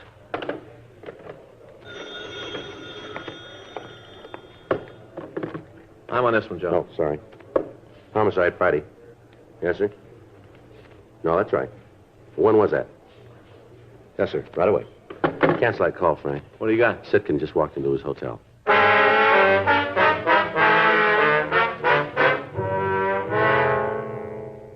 Frank and I left the office immediately and drove out to Sitkin's hotel. We talked to the officers on stakeout, and they told us that the suspect had just returned. They went on to explain that they'd given Sitkin no reason to suspect that anything was wrong and that he'd gone directly to his room. Frank and I got in the elevator, and we went up to the 4th floor. Yeah? All right, just a minute. Yeah? What do you want? You Norman Sitkin? Yeah, what do you want? Police officer. Come on. You got no right to do this. Let me see your warrant. Get your coat, Sitkin. We want to talk to you. What for? What do you got to talk to me about? I got nothing to say. Get your coat. Why? What's the charge? What are you taking me in for? Suspicion of murder? You're kidding. Well, you just keep thinking that. You mean this is for real? Come on, let's go. Well, no, wait a minute. I want to know what this is all about. Is that so? Well, sure. Figure I had something to do with that woman who was beaten to death downtown. Fitzgerald, I think that's the name, huh? Isn't that what you think? Well, you seem to know all about it. Well, you're way off on this one. I got an alibi that you can't break. I can see you guys figuring because I stood this kind of beef once before, you can make it stick this time. Well, it won't work, cop. None of it fits together. I can prove where I was that night every minute. All right. That's right, every minute. You check in my house. Happens I was with my mother, just like the other time. All night I was home. You going to stand on that? Well, there isn't any other way. Well, it's going to make it a lot easier then. Well, what's that supposed to mean? We've talked to your mother. She says you weren't home that night. Well, she's wrong. You let me talk to her. She'll tell you. You just let me talk to her. She's sure you weren't there. She's willing to testify to that. Get out of my way! All right, come on. Want to get the cuffs? Yeah. Hold still. Funny, isn't it? What's that? Well, looks like he might have been good on that first killing, the one he was acquitted on. His mother might have lied on the stand. That's not going to make a lot of difference, is it? Huh? He's going to make up for it on this one.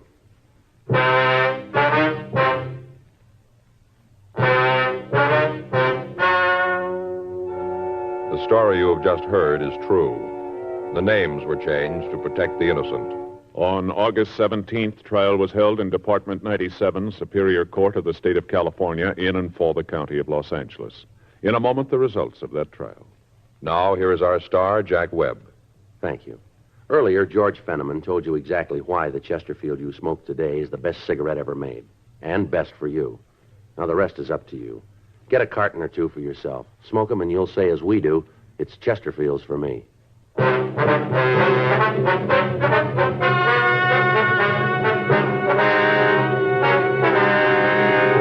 Norman Edward Sitkin was tried and convicted for murder in the first degree. On recommendation of the jury, he received the maximum penalty, and on July 19th, he was executed in the lethal gas chamber at the State Penitentiary, San Quentin, California.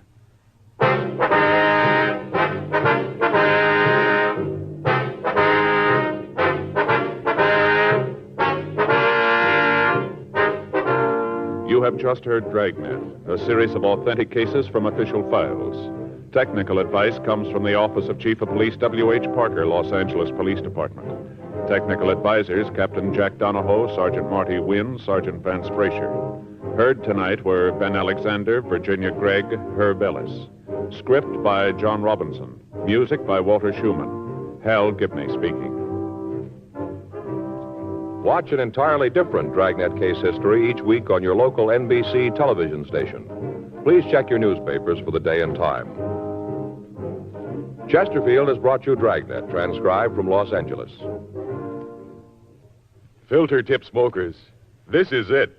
L&M Filters. The one filter tip cigarette with plenty of good taste. Much more flavor, much less nicotine, and effective filtration. Only the L&M filter contains the miracle product, alpha cellulose. Absolutely pure, non-mineral, harmless to health. Yes, this is it. As Helen Hayes puts it, L&M filters are just what the doctor ordered. Buy L&M filters, the light and mild smoke.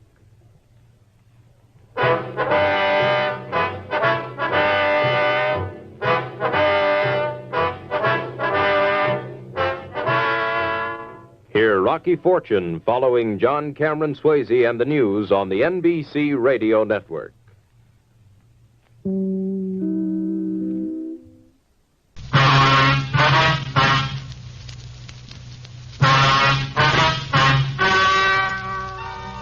Ladies and gentlemen, the story you are about to hear is true. The names have been changed to protect the innocent. Dragnet.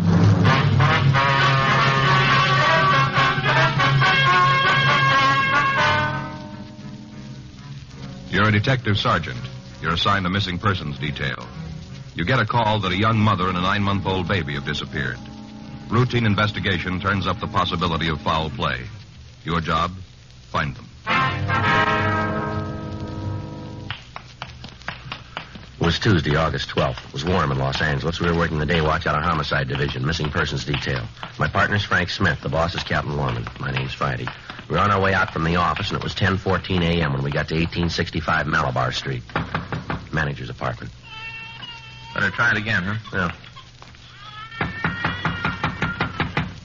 Just a minute. I'm moving as fast as I can. Sounds like she's got trouble. Yeah. Yeah? Miss Fleischer? Yeah, what do you want? Police officers, ma'am. We'd like to talk to you. Come in. I got to take care of that kid. Thank you very much. Thanks, ma'am. Sit down. I'll be right back. All right, thank you. Sounds like colic to me. All right? Yeah, sounds like colic. Wonder if she's got a hot water bottle. What? Hot water bottle. Put it on the kid's stomach. Makes him feel better. Oh. Both of ours had the colic. Pour out 3 hot water bottles. On 2 kids? No, Joe. We lost the stopper on one of them. Baby's teething, having a rough time. Oh. This is my partner, Frank Smith. My name's Friday. We'd like to ask you some questions about one of your tenants. Oh, which one? Mrs. Shipley. We understand she had apartment 207. Yeah, she did. What about her? You know where we can get in touch with her? You got any idea? When'd you see her last? Guess it must have been a month ago. Possible you might be able to give us an exact date on that? Well, if I could have done that, I told you right out. I got nothing to hide. Well, we didn't mean to say that you had, Well, ma'am. it sounded like it. Sounded an awful lot like it. I'm going to be honest with you. Yes, ma'am. When Harriet first moved in here, we got along fine. She was all the time wanting me to tell her how to take care of the baby when it came. Yes, ma'am. Go Got ahead. along just fine. Used to have our little cup of coffee in the afternoon. Chummy. Then all of a sudden, it all got different. Well, how was that? Just did. Her husband was overseas. In the Army. I guess Harriet missed him pretty much. Anyway, she was always saying how she did. Wished he could be here when the baby was born. Got terrible depressed. I see. Moody, you know. Yes, ma'am. I did what I could to cheer her up. Used to go up there and we'd sit and talk. Taught her how to knit. Gave her some needles and yarns, a little present. I thought maybe it'd give her something to think about. Kind of take her mind off her and her husband. Didn't do no good. Well, how long had her husband been away, do you know? 4 months this time. He's over in Japan, I think, Army. Mm-hmm. Harriet used to go out once in a while, go down to the show. Seemed like just about every picture she saw made her sadder. I guess that's why she did it. Just got so sad she couldn't take it anymore. Oh, what's that? Tried to kill herself. Shipley? Yeah. I got the kids in bed one night and went up there. I hadn't heard nothing from her that day, so I went up to see how she was. Good thing I did, too. Found her right there in the living room. She cut her wrists. Right away, I called for the doctor, and all the ambulances and police came running around. Took her to the hospital. Big deal. Guess I found her in time, though. They pulled her through. Mm-hmm. I walk up there and find her dying. That far from death's door, and when she comes home from the hospital, what thanks do you think I get? I wouldn't know. Go ahead. Nothing. Not a single solitary word do I get. She's mad. Says I should have left her alone, let her done it. Come in here when she got back and read me off in words that I ain't used to hearing. Mm-hmm. I got 5 kids, mister. They take a lot of time, and I ain't got enough to go running around after nobody who don't thank a person for saving their life like that. I called it quits right then. Right at that minute, we were no longer friends. Mm-hmm. When did she make the attempt on her life? Last September. I don't remember the date. I think it was the 2nd. Maybe the 3rd week. I'm not sure about what day it was. Anyway, after I saved her life, she's mad at me. She have any people here in Los Angeles, would you know? I never heard her talking none. She's got a sister. I don't know, but I don't know where she is. Don't think Harriet ever said. Well, what did she say to you when she left? She give you any idea where she was going? I didn't even see her. She didn't even come by and say so long, goodbye, take a jump, nothing. She just left. One night she's here, next morning she's gone. She get any mail while she was here? Yeah. Once in a while she'd get a letter from her husband. Then there was a couple of letters from San Francisco. I don't know who they was from. She take everything with her? All of her personal things? Nothing. Left it all here. Of course, it's not much, but it's all here. I see. Where are the things, ma'am? Downstairs in the basement. I got it all put away in case she ever comes back. Gonna cost her, too. Storage and for me to pack it. I told you it isn't much. Some dresses, a few clothes for the baby, phonograph, couple of records. That's about it. You can see them if you want them. We'd like to take a look at them before we leave. Yeah, sure thing. Can't let you take them, though. I gotta collect for the storage. Yes, ma'am. Miss Shipley have any close friends that you know of? Not that I know of. Of course, she might have had some down at the Dream Palace. Where's that? Where she worked.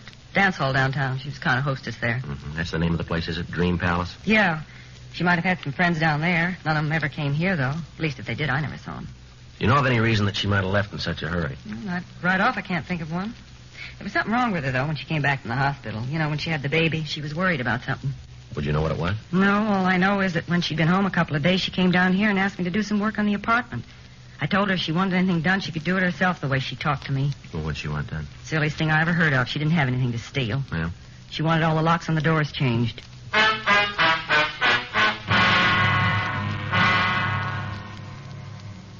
10:46 a.m.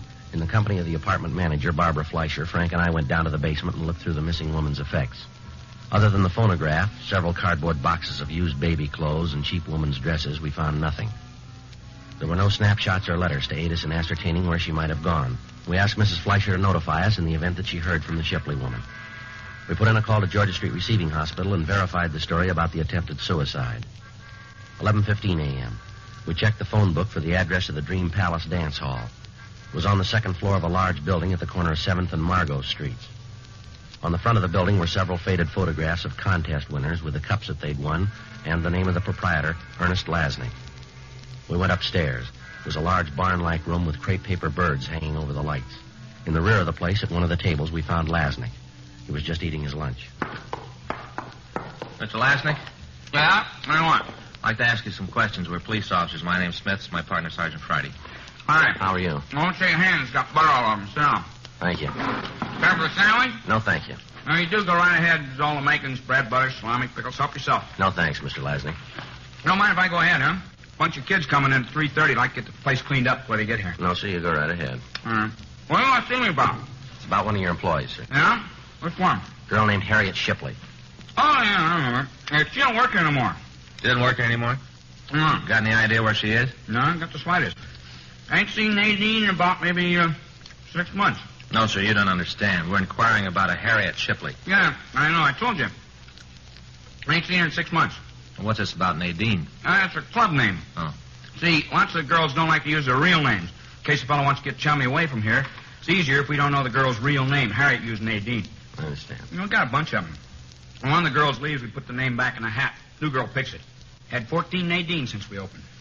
27 Altheas. Yes, sir. Do you have any idea where the Shipley girl is? No. Might check her husband. He might know. We understand he was in the Army. Yeah, that's right. He is. Overseas. He should know where his wife is, though. Ask him. Well, we'll probably do that, sir. We thought maybe we could turn her up ourselves. There's been a missing report filed on her. Missing, huh? Who told it? Sir? Who told about her being missing? The report was filed by her mother-in-law. Well, I wish I could help you fellas out. The last time you saw the Shipley girl, she say anything about leaving town? No. Wouldn't be surprised, though. Why do you say that? Well, poor kid was scared to death. Told me she wanted to get away. Do you know what she was frightened about? Yeah, Cliff Bender. That's what she was afraid of, Cliff. Well, who's he? Well, look, I'll tell you the whole thing. Be easier that way. One favor I gotta ask you. Yes, sir? You won't tell Cliff I told you. If you come up here, he could tear the place apart easy. You gotta promise me you won't tell him. All right, sir, you go ahead. Yeah. Well, Nadine, Harriet, well, she came to work for me about 1.5 years ago. Came in and told me she'd had some experience in a dance place in the Midwest. I don't remember the name right off. Probably come to me. Yes, sir. Well, I told her I'd try her, sort of probation. Yes, sir. Well, it worked out fine. End of the week, I put her on permanent. She did real well. A lot of guys got to come in just to dance with her. Wouldn't have nobody else, just Nadine, or Harriet. Well, that's how she met Cliff. He come in one night, fell for her, and they started to go together. I told him I didn't like the idea of girls going out with the customers. Not good business. Didn't make any difference to them, though. They kept right on seeing each other. That's this Bender fella. Yeah. Well, anyway, one night the soldier come in. He was took right away with Nadine. Asked her for a dance. Kept buying tickets all night so he could dance with her. Come back the next night. Same thing. All night long he danced with Nadine. That's Harriet. Yeah, that's right. Called her Nadine. I told you about yes, it. Sir. Made Cliff plenty sore, but there wasn't anything he could do about it. She wanted to be with a soldier. It wasn't too long before she told him he was going to get married. Well, word got around about that. Really made Cliff hacked. Real hacked. Yes, sir. Yeah. Well, him and the soldier, Shipley, had a fight downstairs one night after we closed. Guess Cliff waited for him and Nadine to come down. Anyway, it was a real brawl. Cops and everything. Cliff really cleaned up on the soldier. Didn't do any good to him. What do you mean? Nadine told Cliff to stay away from her. Keep far away. Told him that her and the soldier was going to get married and that they were through. She meant Cliff and her. Well, the soldier and Nadine got married a couple days later, and she quit her job. Right after that, I heard he went overseas, and Cliff was around trying to break things up. Didn't do no good, though. Nadine loved the soldier, and she planned to stay with him. Yes, sir. Well, I tried to talk to Cliff, tell him to stay out of it. Leave the girl alone. What was that? I told him to leave the girl alone. I see. Didn't do any good. He was sure hacked. He said that she was his girl. Might take some time, but he'd get her for running out on it. I figure he told her that, too. That's what she was afraid of. Don't blame her. Cliff told me that, I'd believe him. What's that, sir? That he was going to kill her.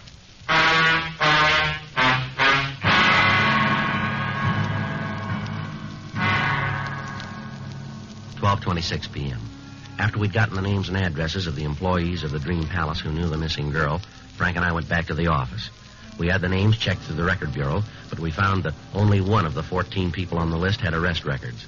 That one was a Cliff Bender, who had been picked up on a charge of suspicion of burglary. However, according to the information on the report, he'd been released because of lack of evidence. We checked the log about the fight Lasnik had mentioned. We found that an FI card had been filed, but that no arrest had been made. We went over to room 45 and we talked with Sergeant Egenweiler and Sergeant Rubles, the officers who'd handled the burglary case. They told us that in their contacts with Bender, he was sullen and uncooperative. They told us that he'd been seen in the company of known criminals. They also told us that in their opinion, they considered the man dangerous. We checked his last known address, but we found that he'd moved in July, leaving no forwarding address. While Frank and I checked out the rest of the missing girl's friends and acquaintances, Sergeant Graham and Cliff Bailey tried to check on Bender. We talked to everybody on the list we'd gotten from Ernest Lasnik, but none of them could give us any idea where we might find the Shipley girl. Most of them, however, told us about the threat that Bender had made against her life and expressed the opinion that he was responsible for her disappearance. The next day, Wednesday, August 13th, Frank and I went by communications, then we checked back into the office. I tell you, the mother-in-law of that missing girl called again this morning? No, you didn't. Yeah, she wanted to know how we were doing, what progress we'd been able to make. Well, what'd you tell her? Well, I filled her in on what we found. I didn't tell her about Bender, though. Just said we thought we'd be able to find the girl. Mm-hmm. You talked to her when she made the original report, didn't you, Joe? Yeah. What'd you think? Well, how do you mean? Well, isn't there something there that's a little off base to you? I don't know what you're trying to get at. Well, it just seems to me that she doesn't care if we find her daughter-in-law or not. All she cares about's the kid. Well, yeah, I kind of got that idea myself. The way she talked, doesn't seem that she and the girl got along too well, does it? No. Just seems like there's something she isn't telling us. I don't know what it is. I asked her this morning if she'd heard from her son, if he knew anything about where his wife might be. What'd you say to that? Well, she told me she didn't want to bother him, make him worry. Wouldn't even tell me his mailing address. Said she didn't want him alarmed unless there was a reason. No, the way I see it, his wife being gone is reason enough. Yeah, that's the way it seems to me, and I told her that. She said our job was just to find the girl and the baby, and that's all. Cooperation like that isn't going to make it any easier, is it? We can only do so much if she isn't going to help us. No, it doesn't make a lot of sense. Her filing the report and then holding out information. Yeah. I may better get over and talk to her again. See if we can get the whole story. How about Graham and Bailey? You heard from them? No, there's a note in the book. They got a lead on Bender. Graham said they were going to run it down for us this morning. Uh-huh. What time you got now? 9:43. I want to talk to the skipper. Make arrangements to put a picture of the Shipley girl on suspects wanted this afternoon. Might be able to turn something, huh? Sure, a lot of loose ends. Yeah, I get it. Missing persons Friday. Yeah, Graham. Mm-hmm. Where? What'd she say? Mm-hmm. Yeah, well, that's about the same. What? Yeah. Well, you want to call the crime line? Right. No, we'll meet you out there right away. Right, bye. Well, they found where Bender was living. What do you mean, what? Checked out last June, about the same time the Shipley girl disappeared. Landlady hasn't seen him since. Guys came up with something else. Yeah. A couple of shirts for a baby. Uh-huh. Bloodstains all over him.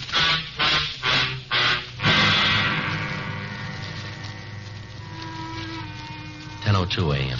We got to the apartment where Bender had been living. The crew from the crime lab were there, and they were photographing the room and the clothing that had been found.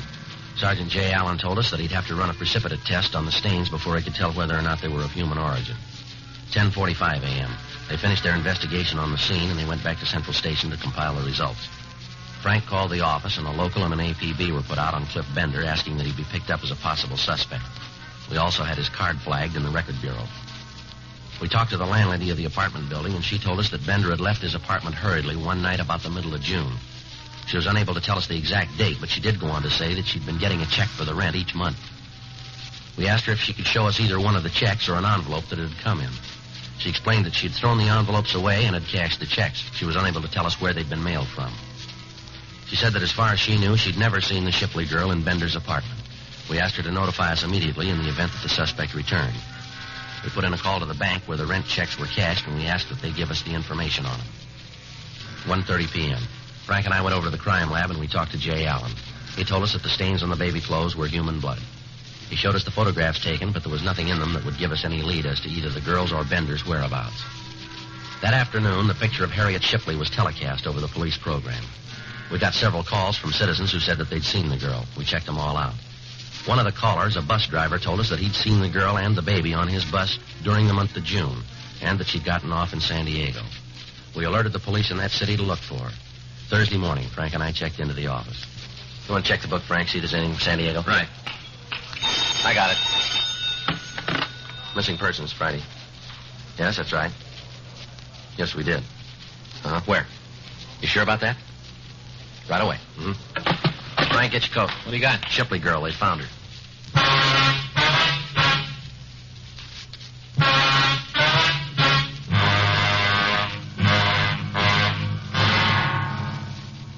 call had come from a nurse at the State Mental Hospital in Camarillo. She told me that they had a patient who resembled the photograph of the missing girl as televised on our police program. Frank and I left the office and drove out to the hospital. We talked to the nurse and to the doctor who was taking care of the sick girl. From personal effects and the scars on her wrists, we were reasonably sure of the identification. The doctor told us that the girl had been committed on July 17th by her sister under the name Harriet Lavin. He told us that the girl was undergoing treatment, but that there was little hope for a complete recovery and that it would be some time before she could be permitted to leave the violent ward. We tried to talk to her, but we were unable to get any coherent answers. We asked about the baby, but the authorities were unable to give us any information. We got the name and address of the sister who'd committed the Shipley girl, and we drove down to San Diego to talk to her. It was a small place in a wartime housing development. The paint was peeling off the plyboard walls, and the front yard was overgrown with weeds. The woman who answered the door identified herself as Pauline Lavin. Sure, what do you want to know? Don't make no difference now. You go back and tell her it's too late. Way too late. Tell who, ma'am? Mrs. Shipley, Harriet's mother-in-law. You go back and tell her she done it good. There ain't nothing left to do to Harriet. It's all been done. You can tell her that. Well, we don't work for Miss Shipley, ma'am. We're trying to find out what happened to your sister and the baby. Who asked you to find out in the first place? It was her, wasn't it? Wasn't she the one? She filed a report. Well, that's what I mean. Well, you go back and tell her there's nothing more she can do to Harriet or the baby or Big Jerry. Nothing at all she can do. Where is the baby, ma'am? He's not here. You know where he is? Yes, but I'm not going to tell you. I'm not going to tell anybody. I promised Harriet I wouldn't tell, and I'm going to keep the promise. Miss Lavin, we don't want to hurt your sister. We're just trying to get to the truth. Now, maybe you better tell us what you know. Are you doing this for old Miss Shipley? No, ma'am. All right, then. I'll tell you, but not for her. I wouldn't give her the right time of day. She's the one that did it, the whole thing. You can lay it right at her feet. All right, you want to tell us about it? Since they got married, she's given the kids trouble. Right from the first she heard about it. Said that Harriet wasn't good enough for her son. Said Harriet was cheap. Didn't make any difference to the kid. They got married anyway. They were in love, so they got married. Mm-hmm. As soon as Big Jerry went overseas, she started on Harriet to get an annulment. All the time writing her letters telling her how cheap she was. That if she really loved Jerry, she'd get an annulment. Then she found out about the baby, so she started saying how they should get a divorce. Does Harriet's husband know about this, would you know? Sure. All along he knew it. He didn't like it. Told his mother to stay out of their lives. Kept telling her, but it didn't do any good. None. Then Harriet got the wire. The one that told about Big Jerry being dead. Almost killed her. I thought it was going to. They was really in love. It isn't often you see something like them, too. Real love. The kind you live, not the kind you talk about. Mm-hmm. One night, right after she got the wire, she got a phone call from San Francisco. From old Miss Shipley. She told Harriet that she was going to the court to take the baby away from her. Said she could prove Harriet wasn't a good mother and she didn't deserve to have the baby. Was Harriet living here at the time? No. Well, she'd come down every weekend, but she wasn't living here. There was a guy up in L.A. that was giving her trouble. A fellow named Bender, I think. He was with her when she tried to kill herself. He ran out so he wouldn't get mixed up in it. He was always giving Harriet trouble, so she left one night to get away from him and old Mrs. Shipley. She came down here and said that she just wanted to be left alone with her baby. That's not a lot to ask, is it? Just to be left alone? No, ma'am. It was for old Mrs. Shipley. She just wouldn't let Harriet alone. Kept after her saying how she was going to take away the baby. How Harriet was an unfit mother. Kind of got on her mind. Finally, there wasn't much else she was thinking about but how to keep her baby. She went out walking one night. Took the baby with her. Rained. Rained real hard. I guess the baby took cold. Anyway, the next day he came down with a bad fever. A couple of days later, he was dead. Not even a year old, and he was dead. You want to go on? Harriet sat around for a week. Didn't say anything. Didn't do nothing, just stare at the wall. Didn't even cry. Just sat and looked at the wall. And all of a sudden, she just fell apart. I called the doctor. He said it was a breakdown and said I should have her committed. I signed the papers, and that's where she is. I went up to see her. She didn't even know me. I'm her sister, and she didn't even know me. So you just tell old Miss Shipley how she did good. You just tell her what she did to my sister. Tell her how the baby's dead and she's finally got what she wanted, because now Harriet hasn't got the baby. Nobody's got him. Nobody's got him. Nobody. Come on, Frank. Yeah.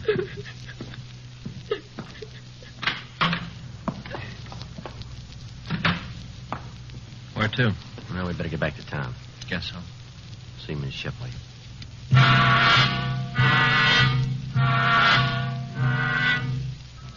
We got back to Los Angeles at 9:30 p.m. We went directly to the hotel where Mrs. Shipley was staying. The desk clerk told us that she'd left word that she was not to be disturbed. He called the room, and she asked that we come up. We took the elevator to the 7th floor, and we walked down the hall.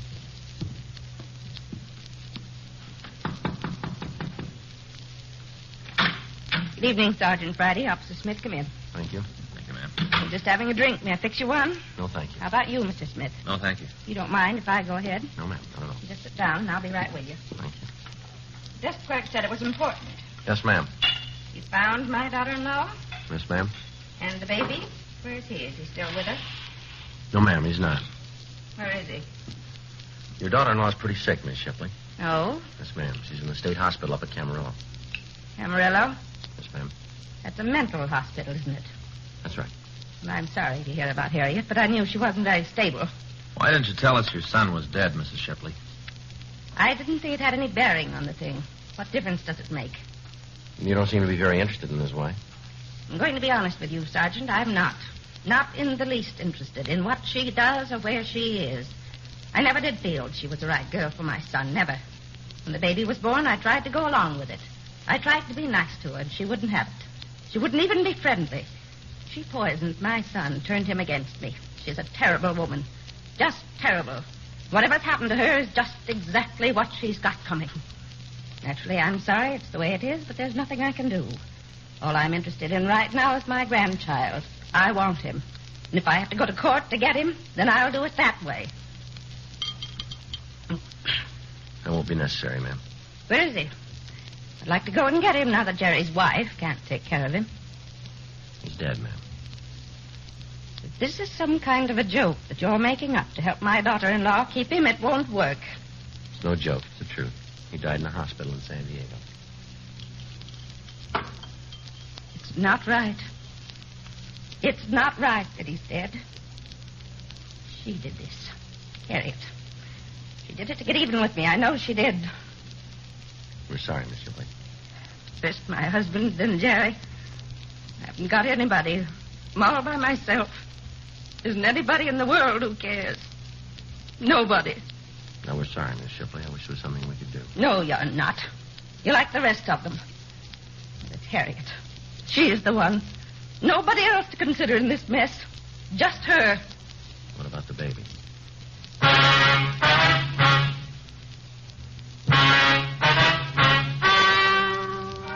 The story you've just heard is true. The names were changed to protect the innocent. Dragnet. The story of your police force in action is a presentation of the United States Armed Forces Radio Service.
Ladies and gentlemen, the story you are about to hear is true. The names have been changed to protect the innocent. Dragnet is brought to you by Chesterfield, made by Liggett & Myers, first major tobacco company to bring you a complete line of quality cigarettes.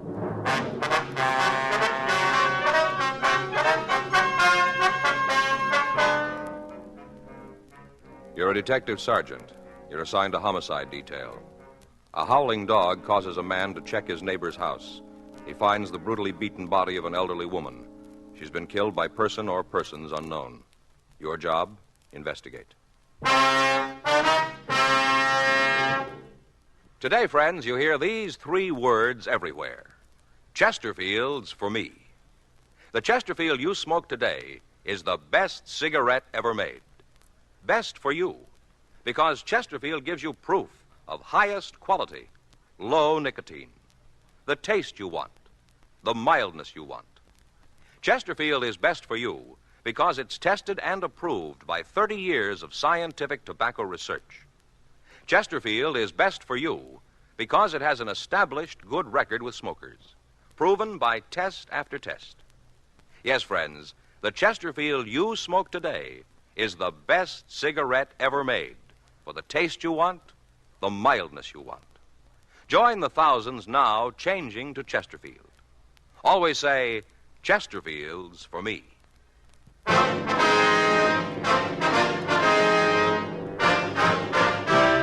Dragnet, the documented drama of an actual crime. For the next 30 minutes, in cooperation with the Los Angeles Police Department, you will travel step by step on the side of the law through an actual case transcribed from official police files. From beginning to end, from crime to punishment, Dragnet is the story of your police force in action.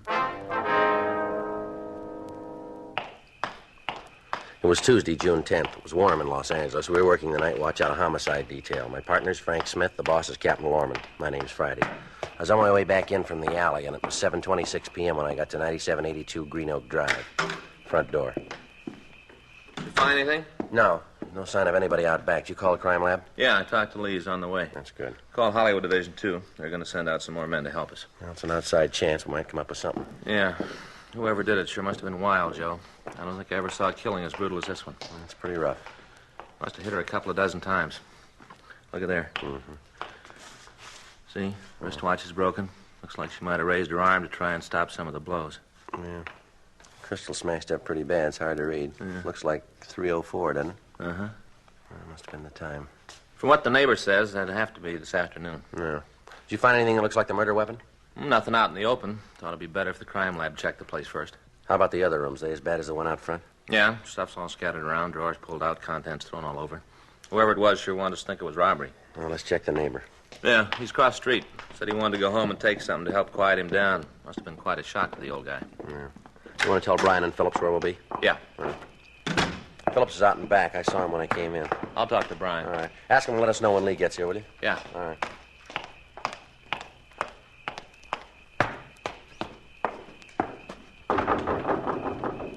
Come on in. Thank you. Mr. Brody? Yeah, over here. Want to turn the lights on? I was just sitting here having a drink, trying to calm down a little. Yes, sir. Switch is there on the wall, sort of behind the whatnot. You have to kind of feel around. Yes, for sir, it. I found it here. Turned out the lights to help my head. Oh, me, oh, my, I got an awful headache. You don't happen to have a couple of aspirin on you, do you? No, sir, I'm sorry I don't. Oh, well, I guess you don't mind much. I guess this'll do just as good. Wonder if you'd tell me just what happened here. Well, I'm glad to. I want to help all I can, sure. I'd like to see you get the guy what did this to Ethel. Well, why do you think it was a man? Huh? Well, you said guy. What makes you think it was a man? Well, I didn't mean it like, you know, not special, but come right down to it, almost got to be a man. You can't imagine no woman doing a thing like that. At least no woman I ever knew. It's got to be a man. Come on in. Everybody come in. Might as well have a convention, all the people coming in. It's my partner, Mr. Brody. Oh, another policeman, huh? Yes, sir. All set, Joe. They're going to call us when the crime lab crew gets here. All right. How are you, Mr. Brody? People all over the place. I never saw a crowd come so fast as when the sirens come in. Seemed like they was attached to mushrooms, just sprung up out of the ground. Oh, yeah, I'm fine. Fine, yeah. Wonder if you'd mind leaving that alone until we ask you a few questions. So you mean before I have another drink? Yes, sir, if you would. Well, of course. Glad to oblige. I'll wait, I mean. You don't have to worry about me, though, not old Earl Brody. I can hold my liquor. He just bet. Old Earl's a regular tanker. Don't ever show on old Earl. Mm-hmm. Well, if you just tell us about finding the body. Well, I was out in the front watering the lawn. always do it at the same time, you see. The hot sun burns it up. You don't water, you know. You've got to do that. Yes, sir. Well, that's what I was doing, watering the lawn. Yes, sir. Do you want to go on? You sure you fellas don't want a little snort, huh? Good No, work. no thanks, Huh? Rudy. No thanks. Yeah, well, all of a sudden I hear Nero making an awful fuss. Who's that? That's a silly name, isn't it? Who is it? Little bitty old Peak. She called it Nero. Always seemed to me that if you're going to call a dog Nero, it should be a big dog. Yes, Nero's the dog. Well, what happened then? Well, sir, first off, I didn't pay much attention to it. Just kept right on watering the lawn. And old Nero kept it up. Kept right on yelling and howling. Finally, I figured there must be something wrong. Yes, sir, there must be with all that going on. So I turned off the water and wandered over. You know, check up. Yes, sir. Mr. Brody, about what time was this? I thought it was funny that Ethel not coming out and making Nero shut up. Oh, it was about 6 o'clock. Yeah, about 6 o'clock. Did you see anyone around the house when you went over? Not a soul, no, sir. There's nobody. So I went around back to the patio, you know. Mm-hmm. Well, there wasn't anybody there either. And I knocked at the door. Now, all this time, little old Nero is still raising old Ned. He ain't stopped to breathe hardly. Yes, sir. Well, sir, when I knocked on the door, things swung right open. Wasn't locked, you know, so I called Ethel. I called a couple of times. I didn't get no answer. I couldn't see nothing, so door opens on a kind of little service porch. I didn't see a thing. Yes, sir. Then I went in. Walked right into the kitchen. There she was, lying on the floor. Stuff scattered all over, and little Nero sitting right beside her, just going crazy. You called the police right away, did you? Well, I run out of the house, all over to my place, and called the operator. I dialed 0 and told him to send a policeman right away. Yeah, right away I called him. Had you seen Miss Lawrence at all today? Yeah, I saw her this noontime. She was out to get the mail, and we said, hello. You know, just as cheerful like that. Well, what time did you say hello? Oh, I picked up the mail and went right back into the house, just like she didn't have no idea what was going to happen. Oh, about 1:30, mail comes then. Mm-hmm. Did you see anyone around her house this afternoon? Nobody, no. Oh, well, of course, now, I was out in the back most of the afternoon, you see, out there working in the flowers, so I can't right out say that there wasn't anybody over there. I see. Do you know where we can get in touch with Mr. Lawrence? He works in the garage down on Pico. I think I got the name of the place around someplace. I used to take my car down to him before him and Mrs. Lawrence got a divorce. How long have they been divorced? About 3 years, I guess. Well, I'm not really sure about that. How'd they get along, do you know? Any trouble between them? I guess there's some who'd say that he was right. I made it a practice not to get involved in those things. Religion, politics, and marriage troubles. I don't get meddled up in them. Oh, they fought all the time. Yeah. Has Mr. Lawrence been at his wife's house lately? Well, not that I've seen. I guess they, see each other, but I understand from what Ethel said. It was at the lawyer's. She used to try to tell me about it, but I just wouldn't listen. I don't believe in it. Religion, politics, marriage stuff, and all those things, et cetera, et cetera. Yes, sir. Alimony. They was always fighting about alimony, always. Do you know what the disagreements were about besides alimony?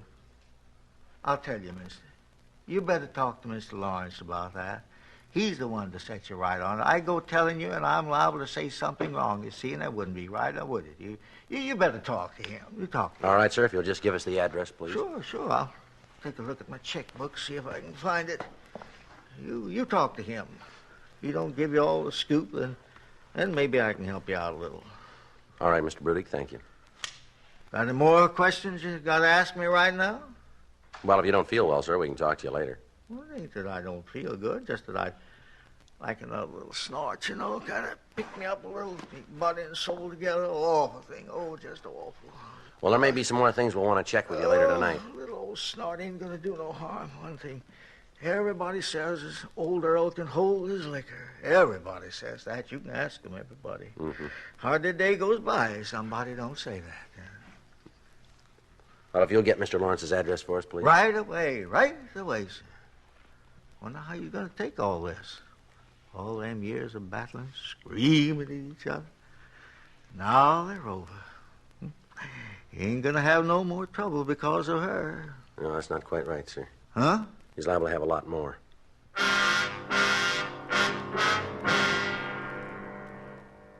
Earl Brudig looked through his desk and he found a canceled check bearing the address of the garage where the victim's husband was employed.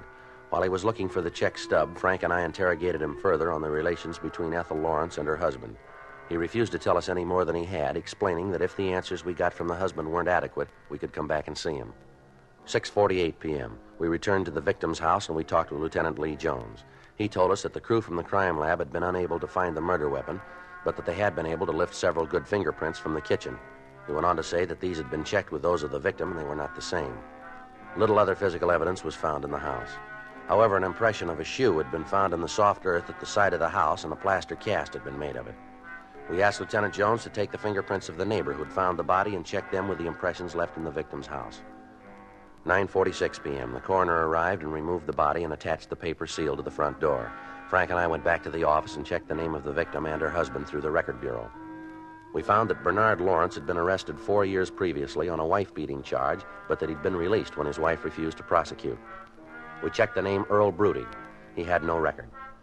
10:54 p.m. We drove over to the garage where the victim's husband was employed. The place was closed, but there was a card on the door giving an emergency address. Frank and I drove out to the house, a low, rambling ranch-style building. The garage owner, Arnold Norton, met us at the door. Yeah? Mr. Norton? That's right. What can I do for you? Police officers, we'd like to talk to you. Yeah, I guess it's okay. I don't know what it's about, but I guess it's okay. What do you want? Might be better if we talked inside. You mind if I see your identification? No, sir. Here's my ID card. This is my partner, Frank Smith. My name's Friday. Uh-huh. Yeah, come in. Thank you. Thank you, sir. Just a minute, I'll turn off the TV. We don't like to bother you, Mr. Norton. Shouldn't take us too long. Doesn't matter, it's just a fight movie. I've seen it before. I get a kick out of seeing him again. Mm-hmm. What is it you want to know? You have an employee named Bernard Lawrence working for you? Yeah, Barney's been with me for about 7 years. Why? You have a home address for him? I suppose so. Look, can you tell me what this is all about? Just a routine investigation. We'd like to talk to him. I'll write out the address for you. All right. You ever hear about Lawrence and his wife having any quarrels or disagreements? I'm not quite sure how I should answer that. What do you mean? I don't know why you're asking the question. It's a little rough to ask me to comment on the way Barney gets along with his wife. I don't want to lay anything on him. You've known him for quite a while, have you? Yeah, I told you he's been with me for 7 years. Best carburetor man I've got.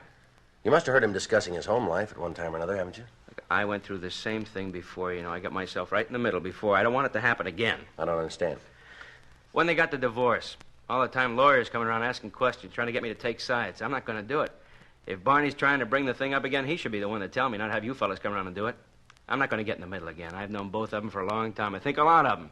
Ethel and Barney and me have been pretty close in the years. But I've had it. All the questions about how much Barney makes, what were his working hours, who'd he see, did he run around with any girls? No. I'm not going to answer any more questions. Well, this isn't a civil matter, Mr. Norton. This has nothing to do with the divorce? No, sir. I'm not going to be called as a witness? We can't say to that, sir. Uh-huh. The way you fellas are going about this routine thing makes me think that it's a lot more important than just a traffic ticket or anything like that. Well, it is. Did you see Lawrence today? You mean at the garage? Yes, sir. Yeah, he came to work at 8, just like he always does. He was there all day? 8 to 5, that's what he works. Does he have occasion to leave the garage at all during the day? I don't understand what you mean. Well, does he have to leave to go pick up parts, anything like that? Yeah, once in a while he does. We got a fellow who does that kind of thing, but when he's out on a call and Barney needs something fast, he maybe runs down the street and gets it. Mm-hmm. Did he leave the garage this afternoon? Yeah, he had to go down and pick up some rebuilds. You know what time he left? It'd be hard to pin it down to an exact time. I don't much keep tabs on Barney. He comes and goes as he pleases. It's pretty important that we get an idea of when he was gone. Well, I can check it with the other boys in the shop. I should be able to find out when he left. I know he got back about 4:30, though. You're pretty sure about the time? Yeah, he came back and did a job on a rush one that we had, and then he took off at 5. How was he acting when he came back? What do you mean? Did he seem upset about anything? No, not particularly. He seemed pretty happy, though. Kept talking about what a beautiful day it was and how good he felt. Mm-hmm. Come right down to it, Barney was happier than he's been in some time. Just seemed like all his troubles were gone. Well, we know how you feel about this, Mr. Norton, but it's pretty important. Did you ever hear Mr. Lawrence threaten his wife? I'm going to have to take your word for it being pretty important, Mr. Friday. I've got no way of knowing, but if you guys get me in the middle of anything, I'm going to be pretty sore about it. Well, don't worry about that. Well, and to answer your question, Barney and Ethel didn't get along very well. I guess you knew that. Divorce and all, Ethel accusing Barney of running around, they had some pretty big arguments. Mm-hmm. Barney was pretty mad at the judgment. He got the alimony. He had to pay Ethel $150 a month. Made him pretty sore. But the judge said to pay it or go to jail. Ethel would just as soon see him in jail. Mm-hmm. Barney used to talk to me about it. We'd stop down the street and have a beer when we closed up the shop. Barney would say there was only 2 ways he could get out of the alimony payments. Well?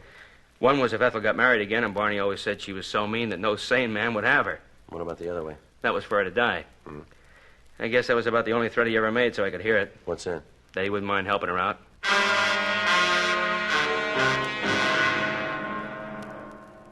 11:47 p.m. We drove over to the address we'd gotten for Bernard Lawrence. It was a modern apartment building in the Wilshire district.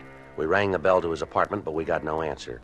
Frank and I talked to the manager of the building, and he let us into the suspect's apartment. In a preliminary search of the place, we found nothing to tie the man in with his wife's death. However, from the clothes and the other personal effects in the place, we were reasonably sure that he'd returned to the apartment. The manager told us that Lawrence had come home after work, changed his clothes, and left, saying that he'd return later.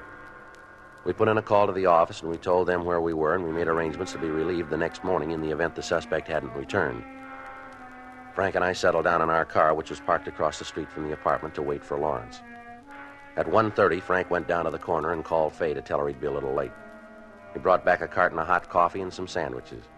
The stakeout continued. 2:30, still no sign of the suspect. 3:30, 4. At 5:30 a.m., the landlord came to the porch of the apartment house and yelled at us, indicating he wanted to tell us something. Frank went over to see him while I waited in the car. A couple of minutes later, Frank came running back. Joe?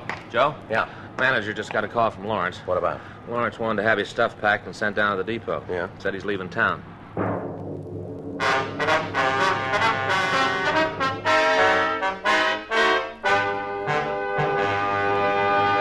You are listening to Dragnet, the authentic story of your police force in action. Meet Peter Lind Hayes and Mary Healy, America's favorite husband and wife comedy team. They are typical of smokers everywhere who are saying, Chesterfields for me. Mary says, I've smoked regular-sized Chesterfields for about 7 years. Guess that ought to prove how I feel about Chesterfield's taste and mildness. Peter says, Chesterfields for me, too. Far as I'm concerned, King is the only size. And like Mary says, Chesterfield is the only cigarette. Either way you like them, I'll bet you'll find Chesterfield is best for you. Yes, smoke America's most popular two-way cigarette. Regular and king-size Chesterfield. The best cigarette ever made. And best for you.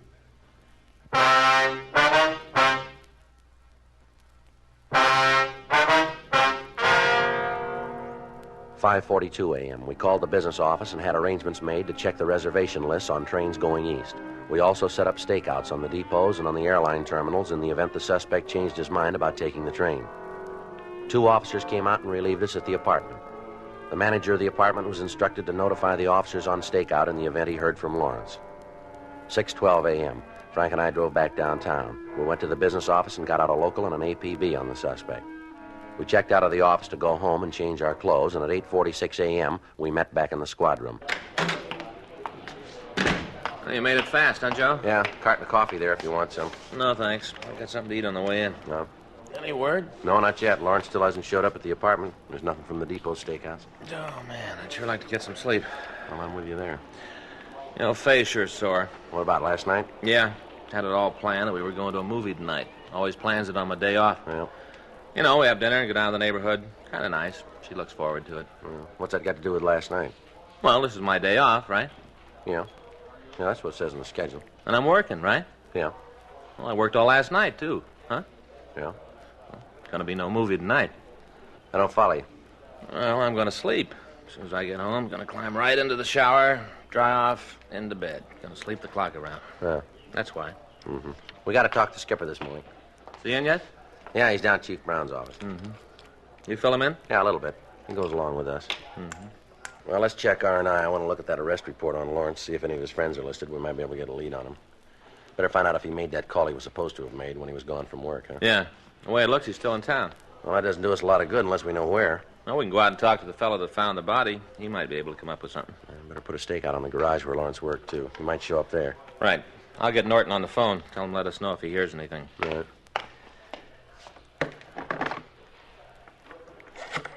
You know, the whole thing looks pretty clean. All we got to do is put Lawrence at his wife's house this afternoon. We got it made. Yeah, there's only one trouble. Yeah? We got to find him before we can put him there.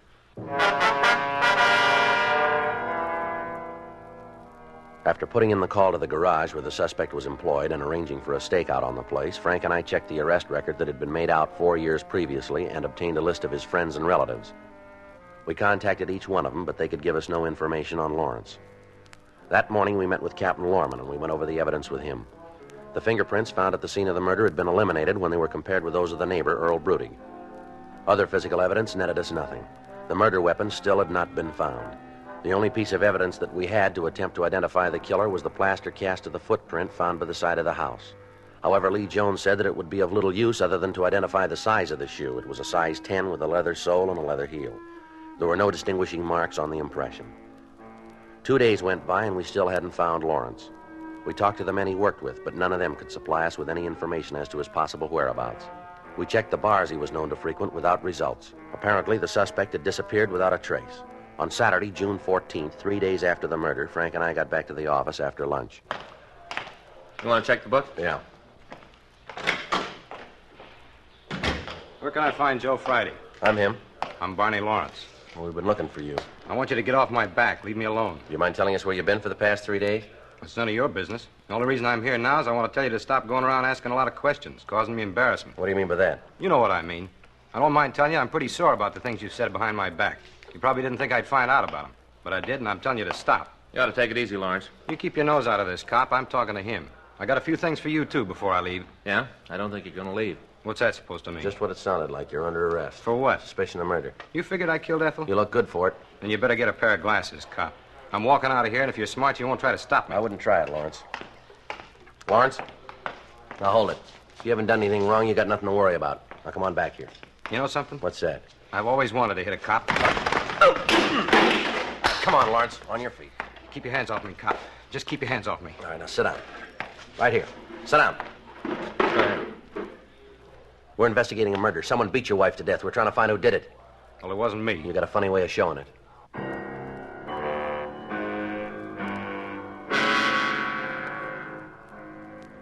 The suspect was booked in at the main jail on suspicion of murder. Lawrence put in a call to his lawyer, and arrangements were made to have him released on bond. Frank and I attempted to interrogate him before he was booked, but he refused to answer any questions we put to him. The following morning, we met with he and his lawyer. Again, we ran into the same stubborn silence. At 11:30 a.m., we met with Captain Lorman and Chief of Detectives Thad Brown. We laid out the evidence we had. From all appearances, we had the guilty man in custody, but it might be difficult to prove in a court of law. The one thing we'd been unable to establish was Lawrence's presence in the house at the time of the murder. It was decided that without being able to prove this, we would have little chance of getting a complaint from the district attorney's office. Frank and I started re-questioning the neighbors. None of them could tell us any more than they already had. We re-questioned the man who'd found the body, Earl Brudig. He came up with the additional information that there had been a crew of carpenters working on a house the day of the killing. The building was located next door to him, directly across the street from the place where the murder had been committed. We questioned the carpenters. None of them could tell us anything. However, there was one man who had been working on the construction that we were unable to reach. It took us several days before we were able to find him. On Wednesday, June 18th, we got to his house at 7:30 a.m., just before he left for work. He asked us to talk to him in the kitchen of his home. I was just having breakfast. Fix you guys something to eat? No, thanks, Mr. Hewitt. We don't want to take up much of your time here. Oh, don't worry about that. What's this about anyway? We understand that you were working on a job on Green Oak Drive on the 10th of June. Is that right? Let me think. Yeah, 9700 block. Yeah, I was there. Why? You worked there all day, did you? That's right. Left the place around 5:30. Say, this about that woman that was murdered? Yes, sir. You got the fellow did it? Well, we think we know where he is. You guys like a cup of coffee? Yeah, fine. We'll join you. Yeah, thanks.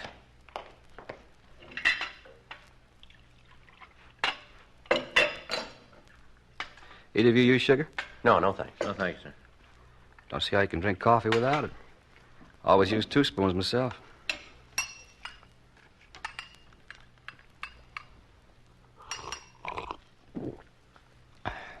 That's good. Well, say, if you know who did the killing, how come he isn't in jail? We need a little more evidence before we can take him to court. That's why you're talking to me, huh? That's right. A couple things you might be able to straighten us out on. Why me? Well, we've talked to the other men in the crew. Seems like you're the only one left. Comes right back to me, huh? That's right. Yeah. What's the matter, Hewitt? Gotta sit down. Wait a minute. What's wrong, Hewitt? What's the matter? You sick? Poison and the sugar. I've been expecting it. Frank, get an ambulance, quick. Yeah. What kind of poison, Hewitt? What kind? There's nothing you can do now. I know this is wrong, taking poison. I killed the old lady. I killed her.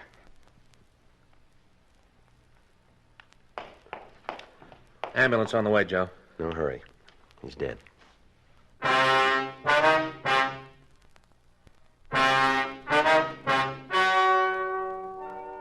story you have just heard is true.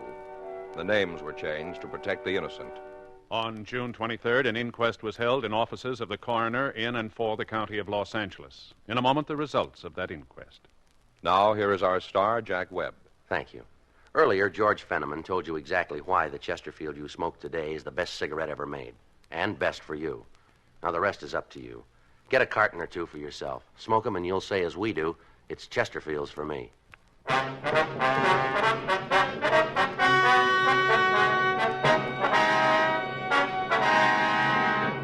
At the inquest, it was ruled that the suspect, Merle Patrick Hewitt, died of self-administered poison, and his death was listed as a suicide. The victim's husband, Bernard Jerome Lawrence, was released from custody. Ladies and gentlemen, we'd like to thank the editors of Time magazine for their cover story of Jack Webb and Dragnet. That's Time magazine, on your newsstands this Thursday.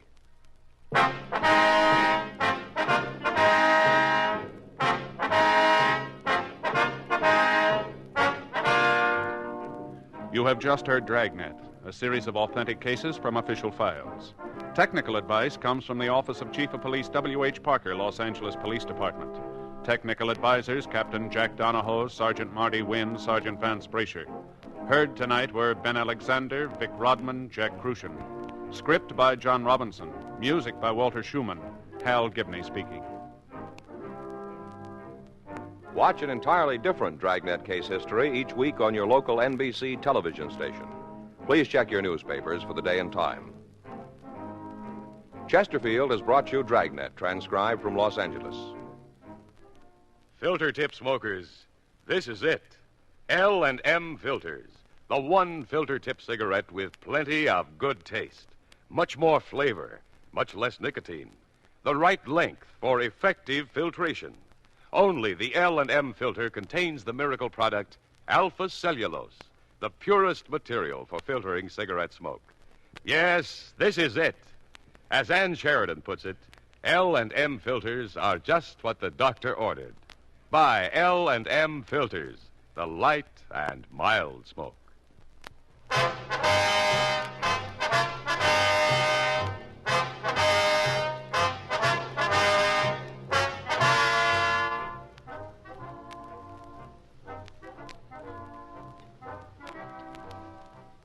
Hear Rocky Fortune following John Cameron Swayze and the news on the NBC Radio Network.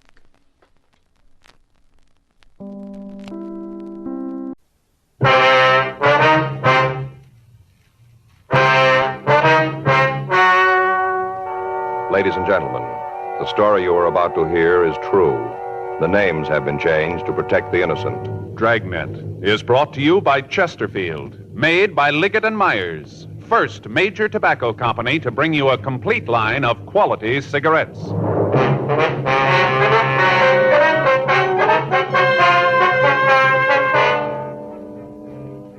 You're a detective sergeant. You're assigned to hit-and-run felony detail. A young woman has been run down and seriously injured. The driver of the car has fled from the scene. Your job, find him.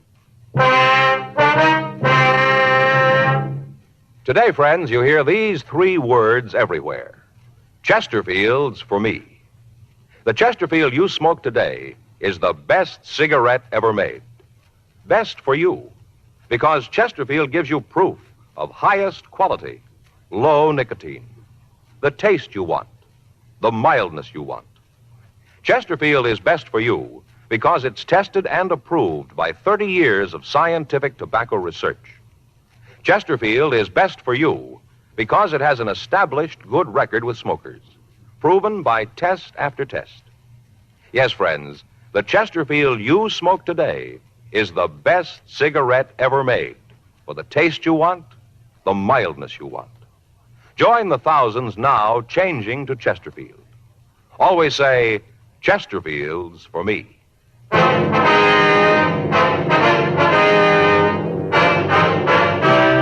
Dragnet, the documented drama of an actual crime. For the next 30 minutes, in cooperation with the Los Angeles Police Department, you will travel step by step on the side of the law through an actual case transcribed from official police files. From beginning to end, from crime to punishment, Dragnet is the story of your police force in action. It was Tuesday, April 7th. It was cold in Los Angeles. We were working the day watch out of Traffic Bureau, hit and run felony detail. My partner's Frank Smith. The boss is Captain Calfee. My name's Friday. We were on our way out from the office, and it was 8:40 a.m. when we got to 1784 Byram Street. Front door. Better try it again, huh? Yeah. Wait a minute. Sounds like somebody coming. Yeah? Something you want? Miss Hunter? That's right. What do you want? Police officers. We'd like to talk to you. Oh, about the thing last night, huh? Yes, ma'am, that's right. Well, come on in. I can't stand around for long. I'm going to be late for work as it is. Come on. Thank you. This is my partner, Frank Smith. My name's Friday. How do you do? Hi. Sit down there. I got to get ready to leave. There's some coffee there in the carafe if you want some. No, thank you. No, ma'am, thank you. Would you mind pouring me a cup? You'll find everything right there on the table. 2 sugars. All right. What do you want to know about last night? I told the officers who were there all I know. Yes, ma'am, we know. We read their report. We'd like to go over it with you if it's all right. It seems like a waste of time to me. Spend a little more of it trying to catch the kid that hit the girl. It'd be better all the way around. Yes, ma'am, there's your coffee. Oh, thank you. Ooh, still warm. Either one of you got a cigarette? Yes, ma'am, here you are. Here's light. Thanks. What do you want to go over? Well, according to what you said to the officers last night, you saw the accident. Is that right? I saw it, yeah. Well, I don't think it was an accident. If you ask me, I think the kid deliberately hit the girl, deliberately. Now, why do you say that? Well, just the way it looked, that's all. Kind of feeling. Way he came barreling around the corner. He must have seen her. She was right under the light, didn't even make an attempt to stop, none at all. Mm-hmm. I saw her, the girl, step off the curb. Right under the light. He had to see her, had to. Anyway, she stepped off the curb and started to cross the street. Harry and me saw her. She started to cross, and then all of a sudden, this kid in the hot rod was coming right at her. Was there anything she could do? Yes, ma'am. She kind of looked up at the car and then, well, like she was going to run. But she didn't have time. The car hit her and knocked her down. Did you get a good look at the car? You mean the one that hit her? Yes, ma'am. You bet I did. Passed right under the light. Got a real good look at it. Mm-hmm. I wonder if you'd describe it for us. I told the cops all about it last night. Seems like that'd be enough. Why do I have to go through it again? Well, it might be something you didn't think of last night, Miss Hunter, something you might have forgotten. Isn't likely, but if you gotta have it, I guess that's the way it's gotta be. Hope we can get it over with fast enough. I gotta get down to the corner so I won't miss my bus. Well, if it'd help, we can drive you to work. You can give us the information on the way. Well, that'll be fine. Wait a minute, I'll get my coat. Uh-huh. How'd it look when you came in? Ma'am? Did it look like it was gonna rain? No, it's pretty cold, though. Paper said it might rain today. Well, better take an umbrella. What kind of a car was it, Miss Hunter? A hot rod. You know the kind. Real low. 2 exhaust pipes kind of beat up. Well, what kind of a car was it? The brand name? Oh, I guess it was a Ford. Looked like one. Mm-hmm. Hard to tell. It was kind of banged up, you know. I don't know why the police allow cars like that on the streets anyway. It couldn't be very safe. Can you tell us what year the car was? Well, I'm not real good at that, but I'd say maybe a 1940. Might have been 1941. It was a pre-war car, though. Oh, yeah, I'm sure of that. Would you like to get in, ma'am? Okay, thanks.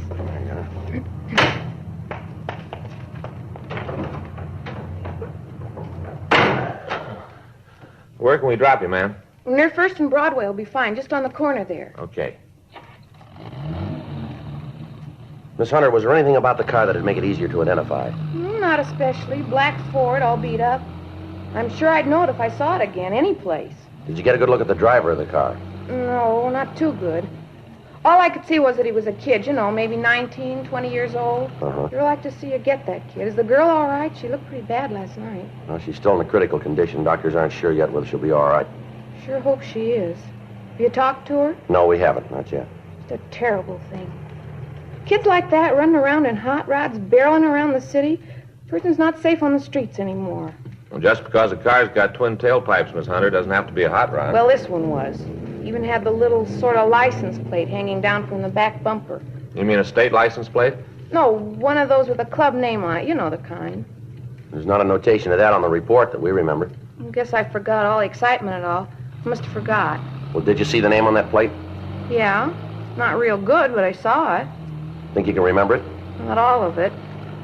The last part was wheels, something wheels, 2 words. You're pretty sure of that, are you? Yeah, wheels. That's the word I saw. Didn't remember it last night. Guess it didn't seem important then. Must be a lot of cars that have those plates on them all over town. Yes, we know. Don't seem like it's going to help much. A lot of cars with those plates on them, lots of them. Yes, ma'am. Even if you do find the kid with one of them, how are you going to know if he's the right one? Well, it's not going to be too hard. Huh? His car will tell us. According to the report, an automobile driven by one male occupant had struck a woman while she crossed the intersection of Olympic Boulevard and Connecticut Street the night before. When the ambulance arrived at the scene, the victim, who was identified as Mrs. Helen Chapman, was unconscious and was removed to Georgia Street Receiving Hospital for emergency treatment. Members of the crime lab had arrived at the scene and gathered what physical evidence they could find. All citizens in the vicinity were interrogated and their statements were taken. Photographs of the coroner were made and held for evidence. Because of the hit-and-run aspect of the case, Frank and I had been assigned to investigate it. At 1:14 p.m., we drove over to Georgia Street Receiving Hospital to talk to the attending physician, Dr. Sebastian. He said the patient's condition was so critical that she couldn't be moved to her own hospital. He told us that the victim hadn't recovered consciousness to the point where she could be questioned. He went on to tell us that she'd been administered serum albumin to counteract shock. He listed her injuries for us.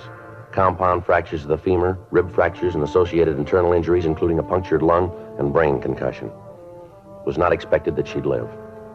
Frank and I left the doctor and walked down the hall. In the waiting room, we met a tall, thin man who looked as if he hadn't slept in several days. On the floor in front of him was a small pile of half-smoked cigarettes.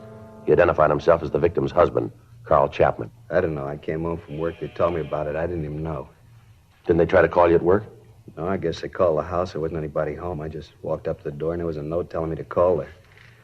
Didn't even know about Helen. I see. You like a cigarette, Chapman? Thanks.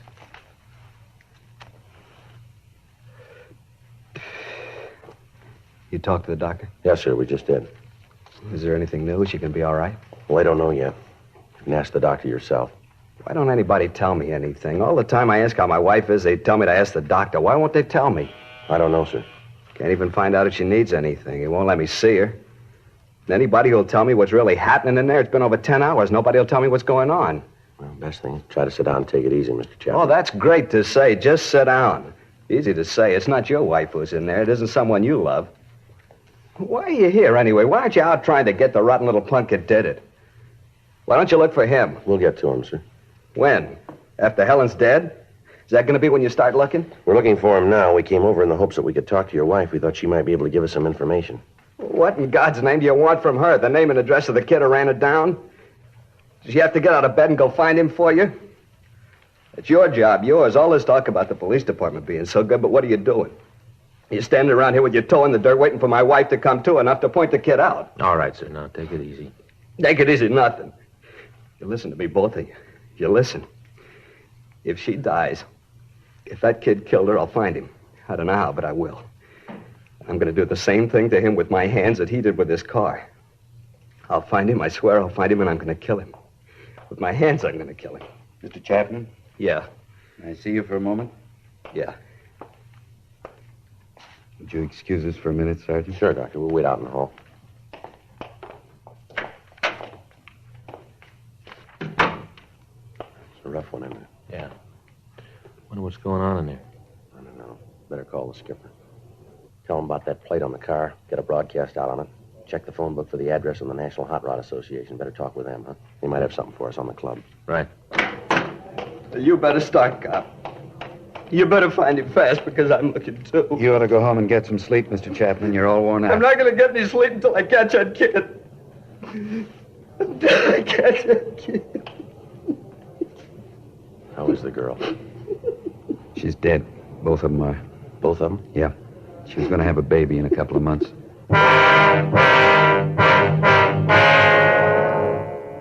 3:15 p.m. Frank and I drove out to the offices of the National Hot Rod Association on Hollywood Boulevard. We met with Bud Coons and Wally Parks. They checked their records for clubs with the last name Wheels. There were 3 in their files. 2 were in the eastern part of the United States, and 1 was listed as having headquarters in Alhambra, California. We obtained the name and address of the president of the club, and we drove out to see him. We found him in the garage behind the house working on a 1941 Ford. We introduced ourselves, and he asked us to sit down. What do you want to see me about? We understand that you're the president of the Square Wheel, is that right? Yeah, that's right. Why? How many members do you have in the club? 18. 18 actives. There's a couple of guys in the service. What's this all about, anyway? How come the questions? All your members have the metal plates with the club name on their car? Yeah. Get them when they pay the initiation fee. Why? Anybody else have them? Not legally. What do you mean? Well, a couple of them out, been stolen from members. Any of the fellas in the club drive a black pre-war Ford? Yeah, I guess we got about 5 of them. I got one myself, as a matter of fact. Listen, why can't you tell me what this is all about? Figure if I knew what you wanted, I could help you out. Well, a woman was run down by a hot rod last night. One of the witnesses saw a plate on the car that might have been from your club. No kidding. That's the way we get it. What did it look like? Well, they say it had twin pipes, pretty well beat up, white sidewall tires. It's not one of ours, then. You sound pretty sure. What about the plate? Well, I told you, we've had a couple of them stolen. Must have been one of them. Well, how come you're so sure it wasn't one of your members? Oh, I know the cars in the club. There isn't a yo-yo in the bunch. What's a yo-yo? Oh, yeah, you know, a shot rod, junk heap. Oh, I see. I don't know. Seems like every time there's any trouble with a car over 5 years old, it's a hot rod. Sure not fair. That's so. Yeah. Hey, come here, I'll show you. Now, take a look at that. I've been working on it for 3 years. Got over $1,200 in it. Take a look at it. It's a lot of motor. Yeah, it's a good car, but what's it prove? The car that ran that woman down wasn't a hot rod. Well, how do you figure that? You said it was a wreck, didn't you? That's right. We haven't got a wreck that's allowed on the streets in this club. I don't know a legal club that has a yo-yo in it. We got a safety check every month. Any car that isn't safe has to be fixed or the guy's out. A lot of clubs operate that way. Yeah, we know. Our kids build rods for 2 reasons. Because they want the cars to run better, be more efficient, or else they want something a little different than you can buy in a showroom. Yeah, well, all this sounds good, but a woman was killed last night by a kid driving a hopped-up car of some kind. Maybe it had twin pipes, a loud muffler, but I'll give you odds from here to Bonneville that it wasn't a hot rod. I know how you guys feel. We're always getting it. Every kid behind the wheel in a second-hand car is a potential killer. The way the papers picture us, we just roam around looking for somebody to run over. That's not true.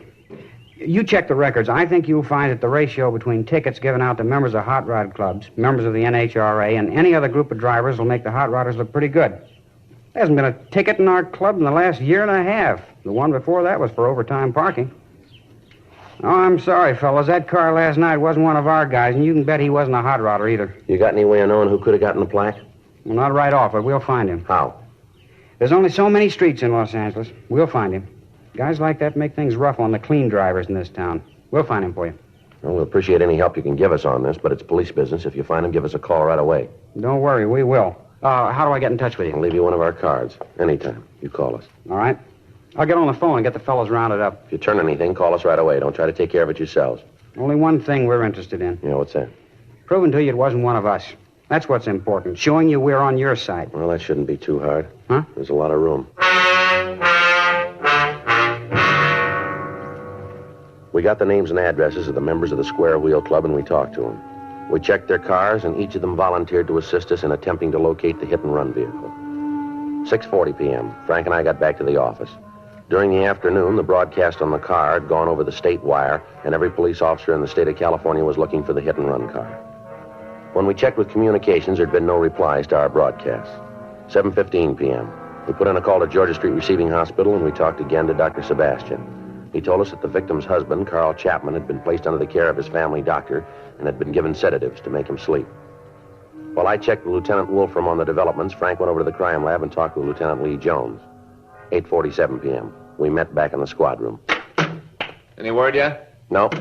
Got a call from Al Gibbs. Hot Rod Club? Yeah. He says all the clubs in the area are looking for the car. They divided the city up in sections. Members are checking all the streets. No luck, though, huh? No, nothing. Well, they turned a couple of cars, but they don't check out. How'd you do? Pretty good. Got the report here. Uh-huh.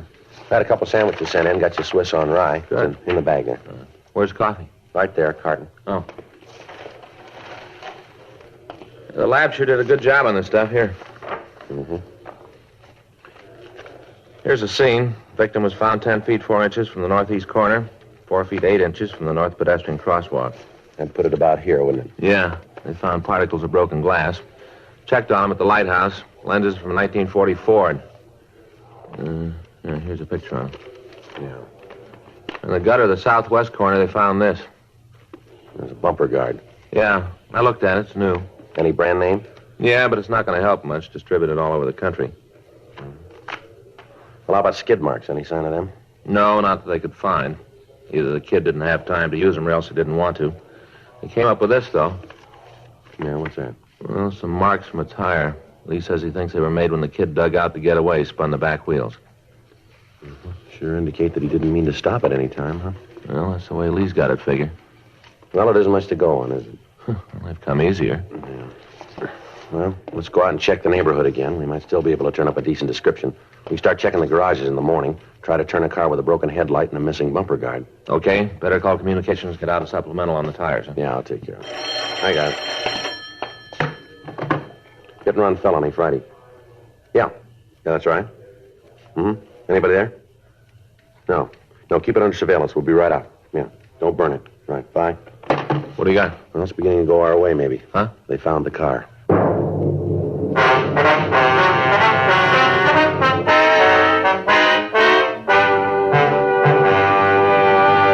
You are listening to Dragnet, the authentic story of your police force in action. Chesterfield's For Me. You hear it everywhere. Tonight, we hear from America's #1 band leader, Ray Anthony, who, with his attractive wife, Dee, plays college dates from coast to coast. In cigarettes, the young crowd really goes for Chesterfields. I've noticed that wherever we've played. And I guess it's one of the reasons Chesterfield is America's most popular two-way cigarette. Of course, Dee and I are Chesterfield smokers, too. We know they're best for us. Chesterfield's For Me. You hear it everywhere. The Chesterfield you smoke today is the best cigarette ever made. For the taste you want, the mildness you want, join the thousands now changing to Chesterfield.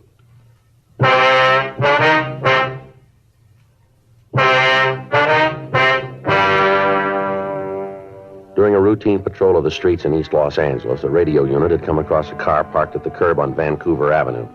They'd stopped to investigate and found that it matched the description that we'd sent out. On the phone, I'd instructed the officer not to search the car, but merely to keep it under surveillance and check and hold anyone who approached it. Frank and I notified the crime lab of the find, and then we left the office and drove out to the location. We talked to the officers in the police car, and they told us that they hadn't seen anyone near the vehicle. We checked the registration and found that the registered owner was a Jack Moore. The white slip gave us an address in Hollywood. While the crime lab went over the car, we drove out to Moore's address to talk to him. He lived in a large house built in the mid-20s as a private residence. It had been converted into a boarding house. Frank covered the rear entrance. I rang the front doorbell.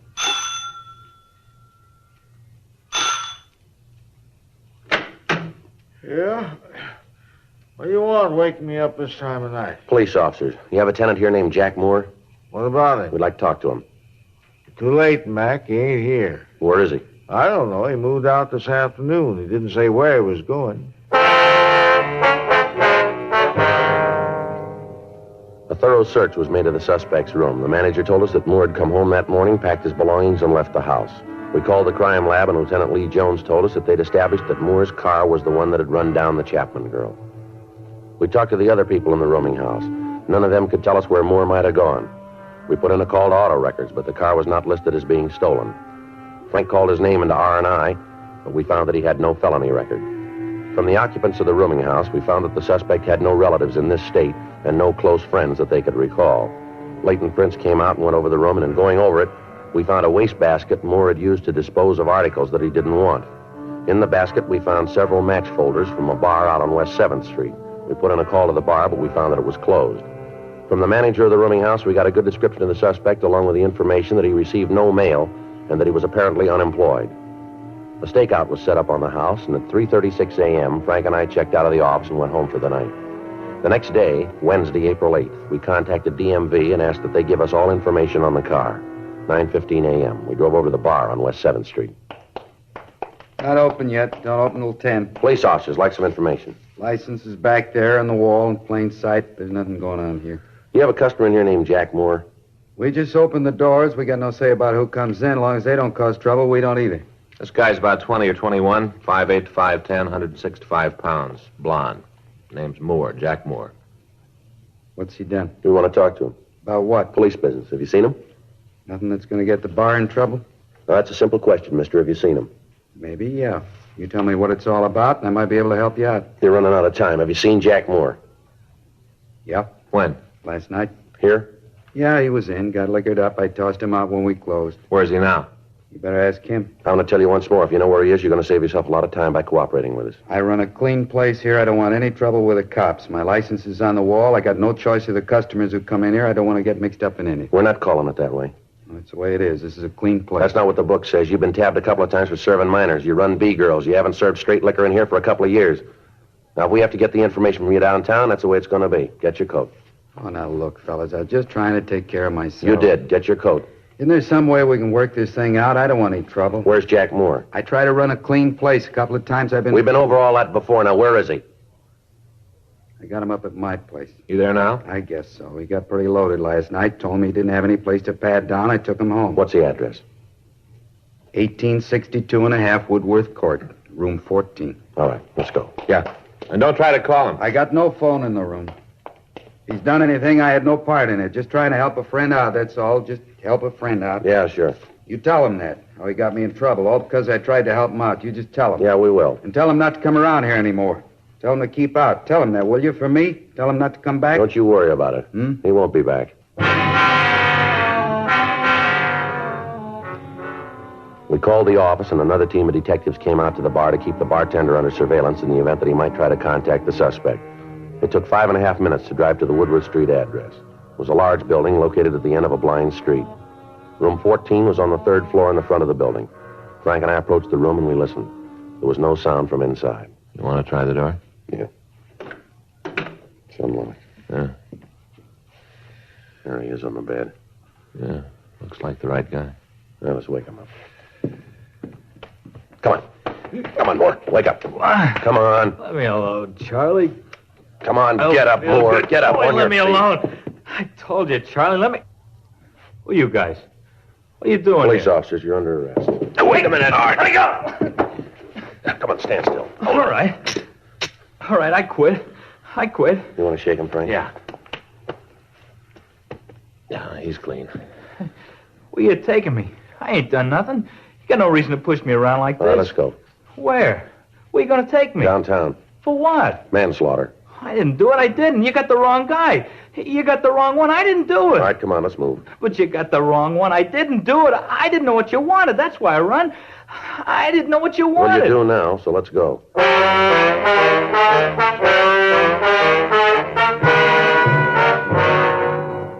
The suspect was taken to the squad room where he was questioned. He refused to admit any part in the crime. He was confronted with the physical evidence and with the ownership of the hit-run vehicle.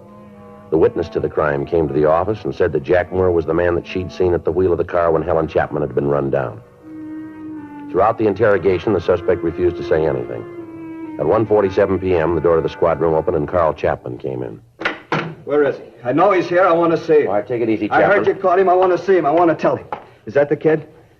Are you the one? You the one who killed Helen? Well, answer me. All right, take it easy, Chapman. Is he the one? The evidence points that way, yeah. Please. I want you to do something for me. What's that? Go away. Out of here, please. We can't do that, Chapman. He's in custody. Please leave me alone with him. Come on, Chapman. You better wait outside. Now, just a minute. Listen to me, kid. When they put you in that cell, you get down on your knees and thank God that they found you before I did. You understand? You thank him, and every day you live, you thank him. You do that because I would have killed you. Take it easy, Chapman. My wife's dead because of him. You hear that? You killed her. They got lost to save people like you, but none for her. None for her and the baby. They didn't have any laws. None for them. All right, Chapman. Come on, take it easy. Frank? Come on, sir. Yeah.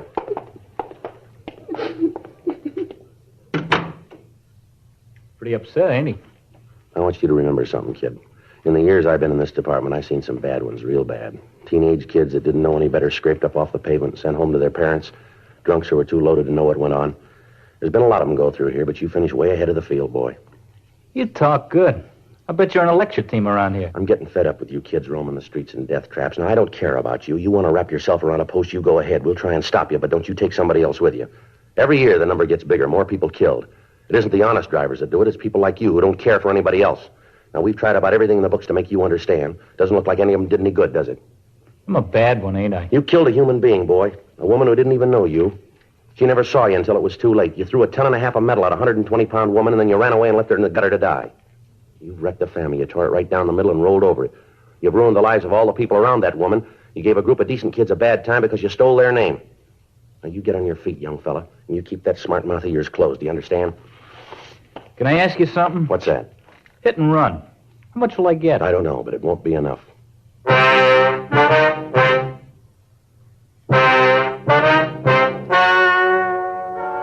The story you have just heard is true. The names were changed to protect the innocent. On October 14th, trial was held in Department 97, Superior Court of the State of California, in and for the County of Los Angeles. In a moment, the results of that trial. Now, here is our star, Jack Webb. Thank you, George Fenneman. Thousands of smokers all across the country are now changing to Chesterfield. We'd like you to give them a try, too. I know you'll like them because the Chesterfield you smoke today is the best cigarette ever made. For the taste you want and the mildness you want, smoke America's most popular two-way cigarette. Regular or king size, Chesterfield.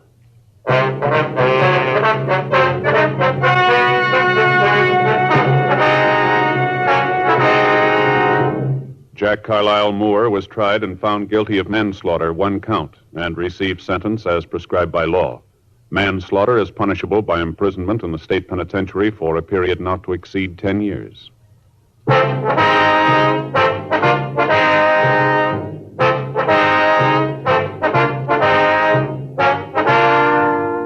You have just heard Dragnet, a series of authentic cases from official files. Technical advice comes from the Office of Chief of Police W.H. Parker, Los Angeles Police Department. Technical advisors, Captain Jack Donahoe, Sergeant Marty Wynn, Sergeant Vance Brasher. Heard tonight were Ben Alexander, Joyce McCluskey, Harry Bartell, Vic Perrin. Script by John Robinson. Music by Walter Schumann. Hal Gibney speaking. Watch an entirely different Dragnet case history each week on your local NBC television station. Please check your newspapers for the day and time. Chesterfield has brought you Dragnet, transcribed from Los Angeles. Filter tip smokers, this is it. L&M Filters. The only filter tip cigarette with plenty of good taste. The right length for effective filtration. And just the right filter. Only the L&M filter contains the miracle product, alpha cellulose. You get much more flavor, much less nicotine. This is it. As Bennett Cerf puts it, L&M filters are just what the doctor ordered. Buy L&M filters, America's highest quality and best filter tip cigarettes.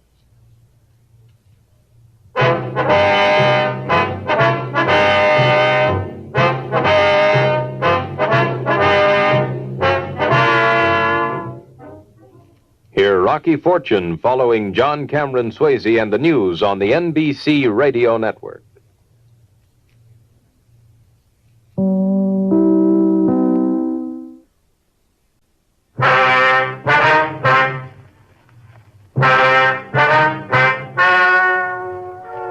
Ladies and gentlemen, the story you are about to hear is true. The names have been changed to protect the innocent. Dragnet is brought to you by Chesterfield, made by Liggett & Myers, first major tobacco company to bring you a complete line of quality cigarettes.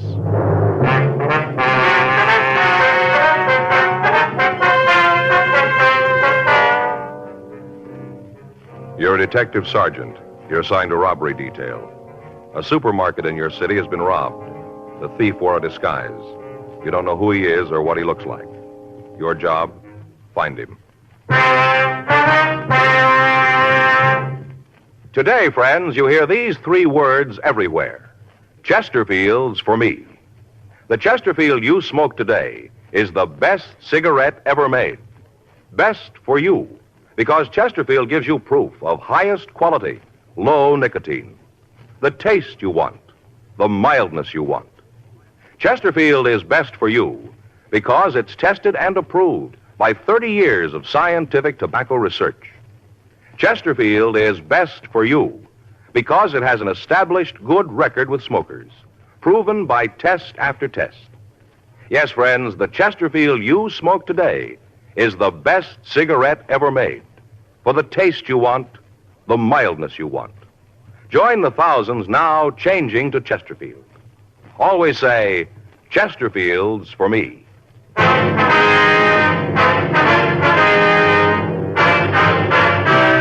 Dragnet, the documented drama of an actual crime. For the next 30 minutes, in cooperation with the Los Angeles Police Department, you will travel step by step on the side of the law through an actual case transcribed from official police files. From beginning to end, from crime to punishment, Dragnet is the story of your police force in action. It was Wednesday, August 13th. It was warm in Los Angeles. We were working the day watch out of robbery detail. My partner's Frank Smith. The boss is Chief of Detectives Thad Brown. My name's Friday. I was on my way into the office, and it was 7:58 a.m. when I got to room 27A. Robbery. Morning, Frank. You been in long? About 10 minutes. Gonna be a hot one today, isn't it? Yeah, that's what the paper says. Anything in the book? No. How about those mugs? They come in from Barton? Yeah, I put them in your box. Thank you. Did you take a look at them?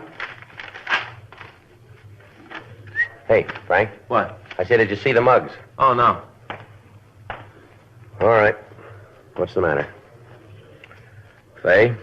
What happened? Joe, you know me. You know how I feel about Faye. So you gotta know I didn't mean anything by it. You didn't mean anything? Certainly not. It's the farthest thing from my mind. What was? What she thought I meant. You know, Joe, sometimes I think Faye just don't understand me. Well, I don't understand you either on this one. Oh, that's right. You weren't there. No. Sort of got to thinking to myself you were. You know how a guy does. I got to thinking to myself, when you get a problem, you kind of think your old buddy knows all about it. Yeah? So I got to fill you in. I'll tell you all about it. Right now? Yeah. You see, after dinner last night, we had those Swedish meatballs that Faye makes so good. The what? Meatballs. Swedish ones. Oh, yeah, I know. I had those out there. Yeah, wonderful. Very good. Yeah. Excellent. Well, after dinner last night, we went in the living room, sat down to watch the television. Mm-hmm. I switched on the set, and I kind of arranged the pillows and settled back. A couple of minutes later, Faye comes in with a box. One of those big flat ones like dresses come in. Mm-hmm. Yeah, I know. She bought a new dress. Joe, that's why she fixed the meatballs. I don't know how this is going to end, but up to here, I must be on Faye's side, I guess. You are? Well, I don't understand any of it. Oh, well, I'll straighten that out. You see, whenever she wants me to go along with something she's already done, she always makes Swedish meatballs. Well, I could figure that part out. What was in the box? A dress, Joe. She bought a dress. Oh, it was a dress? Yeah. She opened up the box. She shows it to me. Told me how she bought it on sale. You ever notice how every time a woman buys a dress, it's always on sale? No, I can't say as I ever have. Well, believe me, buddy, it always is. On sale? On sale.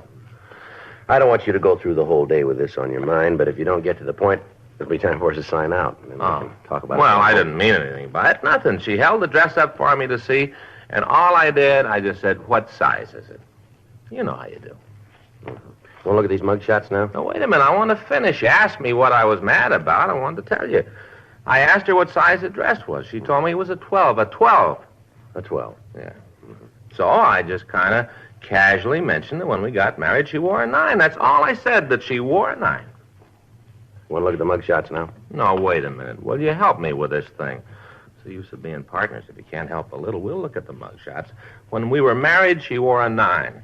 And she just flipped her wig, Joe. She got real mad. Walked out of the room. Right out of the room. Yeah. I guess she thought I meant she was getting fat. Yeah, yes, she did. Boy, she was mad. Mm-hmm. Hot shot, I'll get it. Let's go. Corner of Grandview and Union. Yeah? Hold up.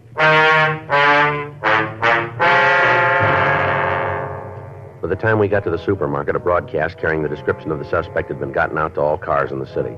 A small crowd of people had gathered in front of the store, and the officers from the radio unit were attempting to keep them back from the entrance. An ambulance had been called, and when we got there, the attendants were giving emergency treatment to the day manager of the store. He'd been struck on the left side of the head just above the ear by the suspect when he'd made his getaway. The attendant told us that the man was suffering from a mild concussion. Frank and I entered the store and talked to one of the policemen who was there. He led us back to a small office in the rear of the place where we met the other two victims. One was the cashier of the store, Irma Watson. The other was the man who had the meat concession in the store, Tom Spence. We asked him to tell us what happened. First thing I saw of him was when I parked my car out in the lot. The guy was standing right beside the door. That's right, just standing there, calm as could be. I saw him when I opened up the place. Mm-hmm. You want to go ahead? Well, I unlocked the door and we all came in. The man did too, just walked right in. We don't normally let people come in for 8, hardly ever. But since Gerald was there, we figured he could take care of the man. You mean Gerald's the man in the ambulance? Yeah, that's right. Hold-up fella gave him an awful clout on the head. Gave him concussion. Concussion to the head. Tell you something about that, too. What's that, Miss Watson? I don't really think Gerald's hit that hard. I think he's just putting on to get sympathy. Now, Irma, that ain't right. Not good to say things like that. Maybe not, but I tell you, you remember the time he cut his finger when he was moving the cases of empty soda pop bottles? Yeah? Well, you were there, had to rush him to the hospital, have his hand sewn up. A lot of foolishness, piece of adhesive would have taken care of it. Sympathy, that's what he wants. Can we go on with what we were talking about? What happened after you came in the store, please? Well, I went upstairs and I turned on the lights. Have to turn them on from up there. Offices up there. That's where I work. Mm-hmm. Turned on the lights, then come down to open the safe. Is that your job, to open the safe in the morning? Yeah. And she's a cashier. Yes, sir. What happened then? Well, Gerald was going out back to open the delivery door. I was over in the meat section, kind of straightening up. Where was the hold-up man during this time? We were just kind of strolling around, looking at the different displays up and down the aisles, just looking. Gerald opened up the back door and come back. Asked the fella if there's something special he's looking for. Well? Guy said he wanted to know where the fella at the Van Chovies was. Gerald told him. Fella went back to get some. That's what Gerald thought, but we know different now. Yeah, a lot different. All right, would you go on, please? Well, I was upstairs counting the receipts from yesterday, getting the bank statement ready. Irma's a cashier. Yeah. Yeah, we know that. Would you go on, please? Well, first thing I know, the man's standing right behind me, holding this gun pointed right at me. You can just bet he like to scared me out of my wits. Must have been terrible, Irma. It was. I just turned around, and there he was with this gun, just about scared me to death. That's when he asked you for the money, did he? He didn't ask. He just told me to put it in a wooden box he had. Just put it in the box. What did he say? What were his exact words? Well, he just kind of walked over and said, "Put the money in the box and don't cause no trouble. This is a stick-up." Like that, he said it. Irma did just what he said. Yes, sir. I gave him the money, dumped it all in the box, just like he said. Then he told me to lay down on the floor. Just told me to lay down and not to make any noise or he'd come back and kill me. I think he'd have done it, too. I think he would have, Irma. That's why I did what he said, flat on the floor. Did he have the box when he came in? Yeah, I had it under his arm. I was down behind the meat counter, and all of a sudden I heard this scream. That was me. Yes, ma'am. I let out a yell, and Tom here heard it. And so did Gerald. We kind of looked at each other, and then I grabbed a meat cleaver and started up the stairs. I didn't know what was wrong, but I did know Irma was in trouble. I appreciate that, Tom. And I knew you were in trouble, and I came a-running. Got the stairs, come up the office, and then I saw him. He was just coming down. He still had the gun, did he? Yeah, had the gun in the box. I didn't know what was in it at that time, but I had an idea. I just hefted the cleaver and started up the stairs. He stopped when he saw me. Stopped right in his tracks. Tom's awful brave. Yes, ma'am. So he told me to get out of his way or else he'd kill me. The way he was pointing that gun around, kind of believed him. So I backed down the stairs and him right behind me. All the time he had that gun pointed at me. Where was the manager all this time? You mean Gerald? Mm-hmm. I don't know. I was upstairs. No, I saw him. He was down to the cash register in front. He saw this guy coming down the stairs and he ran for the phone to call the police. Fella saw him and he took off after Gerald. I thought he was going to shoot him, but he didn't. Just hit him. Give him a concussion to the head. He's after sympathy, that's all. Oh, now, Irma, you're wrong. I seen it. He gave Gerald an awful hit right along here. There, real hard. Now, which way did the man go after he left the store, please? He ran down that way, down Union. Uh-huh. Now, will you describe the man for us? Well, he was about 5 feet 6, and he was... It'd be a little better if you told us one at a time. Huh? I guess you'd never get it that way. Be a little difficult, sir, yeah. You go ahead, Irma. Well, I told the other policeman he was about the funniest-looking little man I ever saw. Real little. Oh, not really. I think he just kind of hunched over. Well, he looked little. About how tall was he? Oh, about 5'8", maybe 9. Guess that's about right. Tell him about the way he was dressed. Oh, yeah. Had on this black overcoat and a hat, all pulled down over his eyes. The hat, I mean. What color was his hair, do you remember? Well, what I could see of it was kind of blonde, light-colored. Yeah, that's right, and he had a mustache. Yeah, real big. Looked like the old-fashioned kind, like people wore when I was a kid. You know, handlebar, black. Real black. Mm-hmm. When he left the store, did you notice if he got into a car? Yeah, he did. I saw him run down the street and jump in one, a dark color. I'm not sure what kind it was. I think it might have been a Hudson, late model. I saw that. I was looking out the side window upstairs, and I saw the same thing. Did you tell the other officers about it? Well, I didn't. And neither did I. I guess we better get out a broadcast on it. Yeah. Did you happen to get the license number of the car? Yeah, that's where I went to work. Got it written down right here on my apron. See? Numbers ain't too plain, but you can make them out. No, sir, I can't. You'll have to help me there. I got it, too. Right here. I saw him get in the car, and I wrote it down. Uh-huh. Thank you. Having the number of the car is going to make it easier to catch a fella, ain't it? We should make it a snap. Just find out who owns the car, and that's the man. Well, it's not going to be that easy, I'm afraid. What? Both numbers are different. A supplemental broadcast was gotten out carrying both the license numbers that the victims had gotten. Frank put in a call to DMV asking them to forward all information on the numbers. The crime lab crew came out and went over the place for fingerprints, but they were not able to turn up anything that we could use. We continued to question the butcher and the cashier. We got a complete description of the thief. The one outstanding thing that both of them agreed on was the mustache. Both said that it was a direct contrast to the color of the man's hair, and said that it might have been darkened with shoe polish or some kind of grease. People in the vicinity were questioned, but none of them were able to supply us with any new information. The injured manager was removed to Georgia Street Receiving Hospital for emergency treatment and then referred to his own doctor. Frank and I talked to him, but he only verified the story that we'd gotten from the other two people in the store. 12:45 p.m. We returned to the city hall and asked the stats office to start a run on the M.O. for us. The victims were asked to go through the mug books, but they were not able to identify any of the photographs. Frank and I spent the rest of the day talking to the other storekeepers in the vicinity of the robbery. We asked each of them if they'd seen anyone loitering in the area, anyone who looked suspicious. From each of them, we got the same answer. None of them could help us in establishing the identity of the suspect. The kickback on the license number came in from Sacramento, but when we checked out the information, we were no closer to apprehending the thief. The next morning, Thursday, August 14th, Frank and I met in the squad room. Hi, Joe. Morning. How's my old buddy this morning?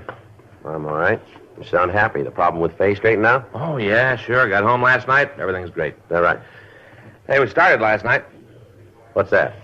Faye and me, we're going on a diet. Both going to lose a little weight. Oh, that's nice. Yeah, lose a little weight. Anything new in the market holdup? No, the stats office should finish the run for us this morning. We can start checking out the possibles. Yeah, it's a good thing I wore my walking shoes, huh? I get it. Robbery Friday. Yeah. Mm-hmm. No, that's right. No, that's all right. We'd like to hear it. Mm-hmm. Yeah, sure. All right, we'll be out and see you. No, right away. All right, thank you very much. Bye. What do you got? Cashier out at the market, that Irma Watson. Yeah? Might have something for us. What's that? Well, she says she thinks she knows who the suspect is. Frank and I drove out to the market. We went upstairs to the office in the rear of the store and met Irma Watson. She was seated at a desk with a large ledger book opened in front of her. I got to thinking it over last night after I got home about the hold-up man. Yes, ma'am? There was something about him, the way he acted and talked made me think I knew who he was, that I'd seen him someplace before. Uh-huh. I laid awake most of the night just thinking about it. Then all of a sudden it came to me. Right out of the air it came to me. Yes, ma'am. Go ahead. Well, I knew where it was that I thought I knew him from. Where, ma'am? Right here in the store. You mean he's a customer? No, he works for us. Right here in the store. That's where I've seen him. That mustache kind of fooled me for a minute, but not for long. I remembered. What's the man's name? I didn't remember that. Oh, let's see. Not last night, but I came down here this morning and started through the books and came upon it. Got it right here. Take a look for yourself. See? Right there. That's Jed Ellsworth? That's him. I'm sure of it. Does Ellsworth work here now? Well, yes and no. Ma'am? Well, he does and he doesn't. He's still got the job, but he ain't working right now. Got a leave of absence. He's got ulcers. Said he wanted to get them taken care of. Said he had to go out of town and see a specialist, get his ulcers fixed. I see. When did he leave? Last week. See, I got it right here. Last day he worked was Wednesday, August 6th. That was the last day. Do you have his home address? You just bet. Got it right here. Wrote all the information out for you. Thank you very much. It's him. I'm sure of it. All right, Miss Watson, we'll check into it. Only thing I can't figure out is that mustache. What's that? The mustache. I can't figure out how he could have grown it so fast. Takes longer than a week to get a mustache like that, doesn't it? Well, it depends, doesn't it? On what? Where you buy it. Frank and I returned to the office to run the name Jed Ellsworth through the record bureau. While Frank went through the packages, checking the description we'd gotten of the suspect, I went down to the stats office and picked up the list of possibles that they had for us. 10:26 a.m. I met Frank back at the R&I counter. Hi, how's it going? Well, looks like we got a live one. Got a Jed Ellsworth here, pretty close to the description. Yeah. Record in the East, St. Louis. Done big time back there, nothing locally, though. What'd he fall for? Armed robbery.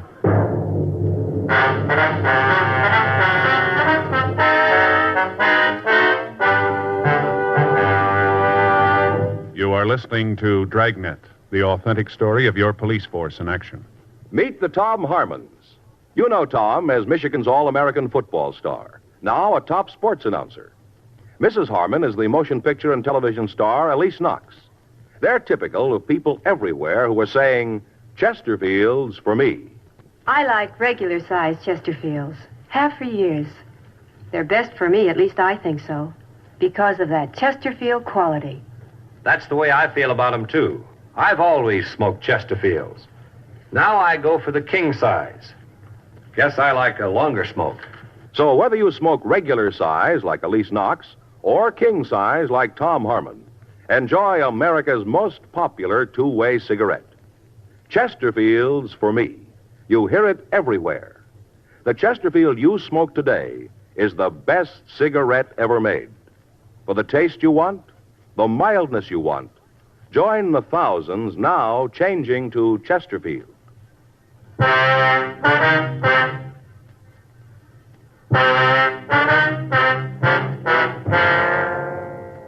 We sent an immediate request to the authorities in St. Louis asking that they forward all available information on their suspect, Jed Ellsworth.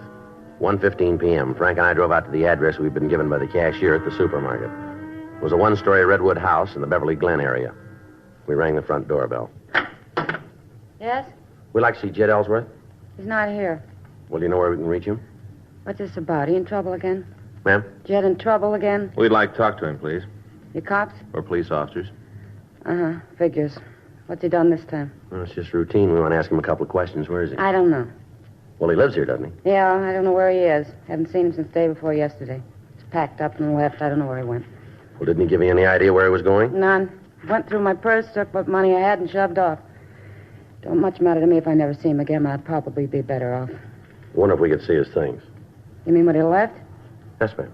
Sure. Come on in. They're in his room. I'm about to throw him out. I don't want him, and I don't think you'll be back for him this time. Down the hall, this way. Thank you, ma'am. What are you after him for? Well, it'd be a little better if we talked to him. Sure. Don't matter to me. I'm through with him. Nothing but trouble with cops since we've been married. I didn't know he had a record when I met him. It wasn't until after we got married I found out he was a jailbird. Right after we got married, the cops started coming around asking questions. How long have you been married? 18 months. Met him back in St. Louis. Must have been right after he got out of jail. I didn't know it then. Wished I did. Wouldn't have nothing to do with him. Giving me nothing but trouble. Would you know if he has any people in California? That I ever saw. He never talked about him. Does he drive a car? Jed? Yes, ma'am. No, he didn't own one. Whenever he needed one, he'd go to one of these rental agencies, rent one. This is his room. Stuff's there on the bed. Thank you. I'll check it. I'm going to throw it all out. Anything there you want, just take it with you. I don't think that'll be necessary. Well, the offer's still good. What you don't take, I'll throw out. Your husband got any close friends at all in town? Yeah, a couple other bums. You give us their names? Only one name I know, Larry Jessup. Him and Jed used to pal around all the time. I think his job at the store took up too much pal time. That's the reason Jed quit. I understand your husband had trouble with his stomach, don't I? Yeah, ulcer. Was he under the care of a doctor? Uh-huh. All the time taking pills and eating special things. Got to the point where nothing I cooked was right for the ulcer. We did nothing but fight all the time. Miserable 18 months. I'm glad he's gone. Never see him again. It'll be a week too soon. Mm-hmm. Can you give us the doctor's name? Yeah, it's on one of the bills there. Got it in with the rest of them. Reminds me, can you answer me something? Well, what's that? Am I responsible for his bills, the ones he ran up himself without my help? I got to pay him?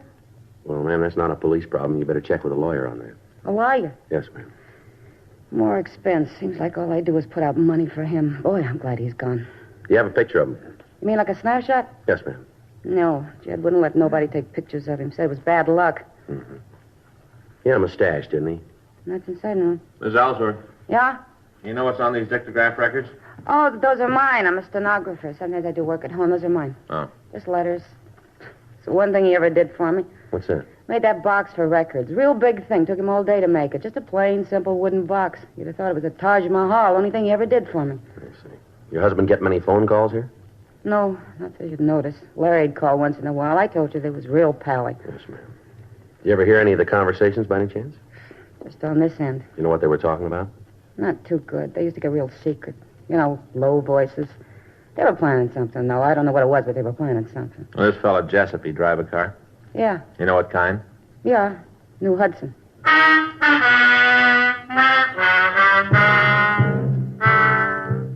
We got the address of the suspect's friend, and we drove back to the city hall. We made arrangements for a stakeout to be placed on the house, in addition to asking Mrs. Ellsworth to call us in the event that she heard from her husband. We ran the name Lawrence Jessup through R&I, and we came up with a criminal record for him that listed several arrests for burglary and auto theft. According to his package, he'd never been convicted in California. We sent a teletype up to George Brereton, CII in Sacramento, asking for further information on the man. 4:50 p.m. Frank and I left the office and drove out to the address given us by the suspect's wife. It was a large boarding house in the Hollywood Hills area. We talked to the landlady. She told us Jessup wasn't in, but that she expected him by 6 p.m. We asked if she'd ever seen a man answering Jed Ellsworth's description. She said that such a man was a frequent visitor in Jessup's room. 5 p.m., Frank and I, in the company of the landlady, checked the room. We found nothing to tie Jessup in with the robbery. We waited for him. 5:58 p.m., he came up the stairs and opened the door. What are you guys doing here? Police officers. This is Frank Smith. My name's Friday. I still want to know what you're doing here. Got a couple of questions we want to ask you, Jessup. Go ahead. I got nothing to hide. Ask. Where's Jed Ellsworth? I don't know. I haven't seen him in a couple of days. Why? Understand you two are pretty good friends. We're friends. The guy's off his rocker. How do you mean that? What I said. He only got out of the can a couple of years ago. Right away, he's doing his best to get back in. That right? Sure. A couple of days ago, he called. Said he had to see me right away. Had a big idea for both of us. Make a lot of money. Yeah? Well, I don't want to have to work all my life, so I told him I'd listen. He laid out this big deal where he could knock off a supermarket. Told me he had it all planned, how'd it all work out real good. Couldn't miss. Mm-hmm. I told him I didn't want no part of it. I could sure use the dough, yeah, but not to take a chance on going to jail for it. I already got a record. I had enough to do with cops to last me the rest of my life. Been lucky the last couple of times. It didn't fall, but I don't want to press. I'm punching a clock now, and that's the way it's going to be. I told him that. Did he say he was going to go ahead with the job? No, I just said I was crazy not to pick up some easy money. You heard from him since then? Yeah, I saw him yesterday. He came over in the morning. Told me to forget all about the market job. Said he realized it was wrong. Asked me to drive him out to Pomona. What for, did he say? Yeah, he said he'd walked out on Hazel. That's his wife. Yeah, we know.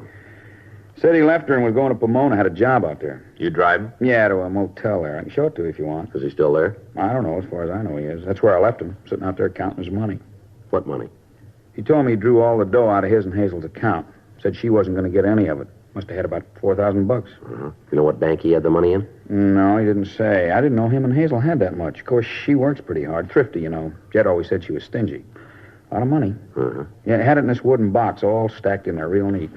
Hard to believe. What's that? About the box. Jed's about the laziest guy I ever knew. Last one to work with his hands. Sure proud of it, though. Said he made the box himself.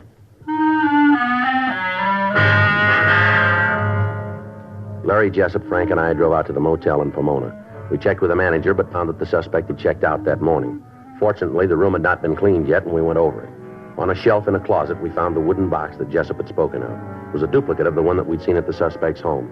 We told the manager we were taking it with us and asked her to notify us in the event Ellsworth returned. We asked if he had a car when he left. The manager told us he didn't, but that he had asked for the name of some automobile rental agencies in Pomona. Jessup and I went out to our car and waited for Frank to come back from the suspect's room. Sure looks like he pulled a robbery, huh? It seems to fit him real good, doesn't it? Joe? Yeah. Look at this. Found it under the bed. Phony black mustache. We checked with the automobile rental agencies in the area. None of them had seen a man answering the suspect's description. We asked them to call us if such a man did come in. We drove by Ellsworth's house and picked up the wooden box that he'd made for his wife's dictograph records. Both of the containers were taken to the crime lab for comparison. We drove to the market that had been held up. All three of the victims were shown the false mustache that we'd found in the motel. All three said it was identical with the one that the holdup man had worn. After his investigation, Lee Jones said that the two wooden boxes were cut from the same piece of 3-ply wood. Paint particles on the wood matched. The nails used were made by the same machine. The box we'd found at the motel was shown to both the butcher and the cashier. They said that it was the same one that the thief had carried. A local and an APB were put out on the suspect, asking that he be picked up for suspicion of robbery. For the next 3 days, the surveillance on the suspect's house was maintained. All of Mrs. Ellsworth's activities were observed. Sunday, August 17th, we got a call that the suspect's wife had left the house carrying a suitcase. The officers on stakeout followed her to the subway terminal in downtown Los Angeles. We met them there. Mrs. Ellsworth walked down to the landing and appeared to be waiting. Frank and I took over the surveillance. We waited. 9:30 p.m. 10. 10:15. 10:18 p.m. Joe? Yeah, I see him. Looks like the description, huh? Yeah, he's going toward his wife. Right, let's let them get together. Yeah. Yeah, that's him. Come on. He sees us. Jed, get the cops. Get out of here. Come on, Frank. All right, Ellsworth, hold it up. Police officers. Come on, drop the gun, Ellsworth. You're not going to get out of here. Let's give it back to him. He's down. Come on, Frank. He's hurt. Yeah. I'll get an ambulance. Right. He dead. Did you kill him? No, we've sent for an ambulance. I didn't want him to get hurt. I didn't want him to get hurt. Why don't you call us when you heard from him? I don't know. I don't know. He said if I met him, he'd give me some money so I could pay the bills we owed. He was going to give me some money. I was going to call you after I got the money. I was going to call. Yeah, sure you were. It's a chance to get out from under, get even. He didn't care when we were together. I was the one who worried about it. He never cared. He never paid a bill. Don't worry, he's going to pay this one.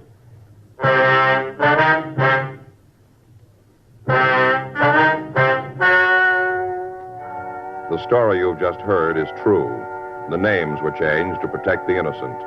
On January 17th, trial was held in Department 97, Superior Court of the State of California, in and for the County of Los Angeles. In a moment, the results of that trial. Now, here is our star, Jack Webb. Thank you, George Fenneman. You know, the Chesterfield you smoked today is the best cigarette ever made, and best for you. Now, that's a fact. And to my way of thinking, it's the very reason for you to change to Chesterfield. Try 'em either way, regular or king size. If you try 'em, I think you'll say with all of us, Chesterfield's for me.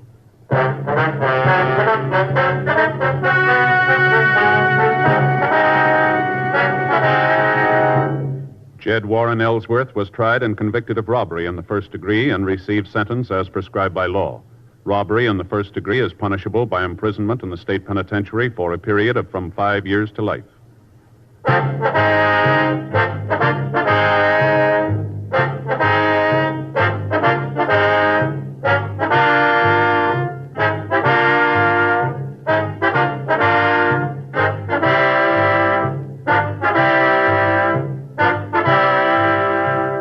You have just heard Dragnet, a series of authentic cases from official files.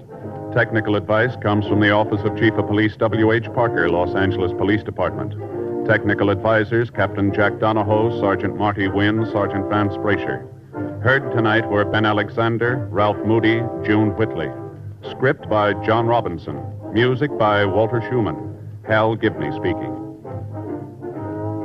Watch an entirely different Dragnet case history each week on your local NBC television station. Please check your newspapers for the day and time. Chesterfield has brought you Dragnet, transcribed from Los Angeles. Filter tip smokers, this is it. L&M Filters. The one filter tip cigarette with plenty of good taste. Much more flavor, much less nicotine, and effective filtration. Only the L&M filter contains the miracle product alpha cellulose, the purest material for filtering cigarette smoke. Yes, this is it. As Helen Hayes puts it, L&M filters are just what the doctor ordered. Buy L&M filters, the distinguished monogram cigarette. L&M filters, America's highest quality and best filter tip cigarette.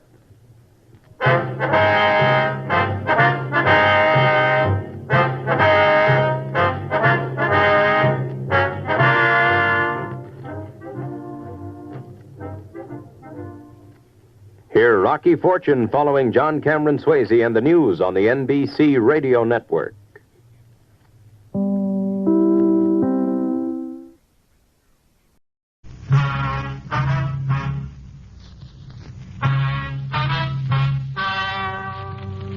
Ladies and gentlemen, the story you are about to hear is true. The names have been changed to protect the innocent. Dragnet.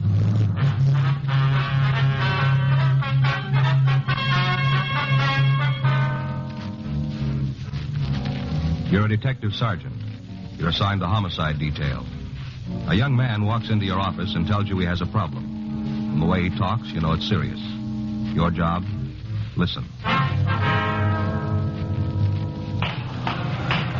It was Wednesday, September 8th. It was cold in Los Angeles. We were working the day watch out of homicide detail. My partner's Frank Smith. The boss is Captain Lorman. My name's Friday. I was on my way back to the office from R&I, and it was 10:14 a.m. when I got to room 42. Homicide. Pardon me, sir. Yes, sir. Are you a policeman? Yes, sir, that's right. What can I do for you? I want to talk to somebody. I'm not sure who, though. Well, if you tell me what it's all about, I might be able to help you. Well, I got to be sure it's the right person. You can understand that, can't you? Yes, sir. My name's Paul Marcus. All right, Mr. Marcus, what is it you want to talk about? Do you work in there in the homicide department? That's right. You know all about murders, then, huh? You want to come into the office and talk? No, I don't want to go in there. Is there someplace else we can go? I'd like to talk to you alone. This is kind of a personal thing. All right, sir. Come on down the hall. Interrogation room. Nobody else there? No. Well, that's good, because like I told you, this is a personal matter. I need your advice. All right, sir, this way. This is the first time I've ever been in the police department. I feel kind of funny just walking in and talking personal things to a stranger. Yes, sir, I can understand. Go ahead. Mm-hmm. Want to sit down right there? Thank you. All right, you want to tell me about it? You mind closing the door? All right. Well, now, what's your problem, Mr. Marcus? I told you it was personal. Yes, I know. I want to be sure I handled it right. I could get in a lot of trouble if I didn't. Been trying to figure out what to do about it for a week now and couldn't find the right answer. That's why I came here. You guys should know. All right, now, if you'll just tell me what's bothering you, we might be able to do something for you. A whole week and no answer. I sure hope you got it for me. I'm sorry, Mr. Marcus, but if you don't tell me what this is all about, there's nothing we can do. Well, it's nothing big, just a personal problem. I just want to know how to handle it. All right, go ahead. I killed a woman.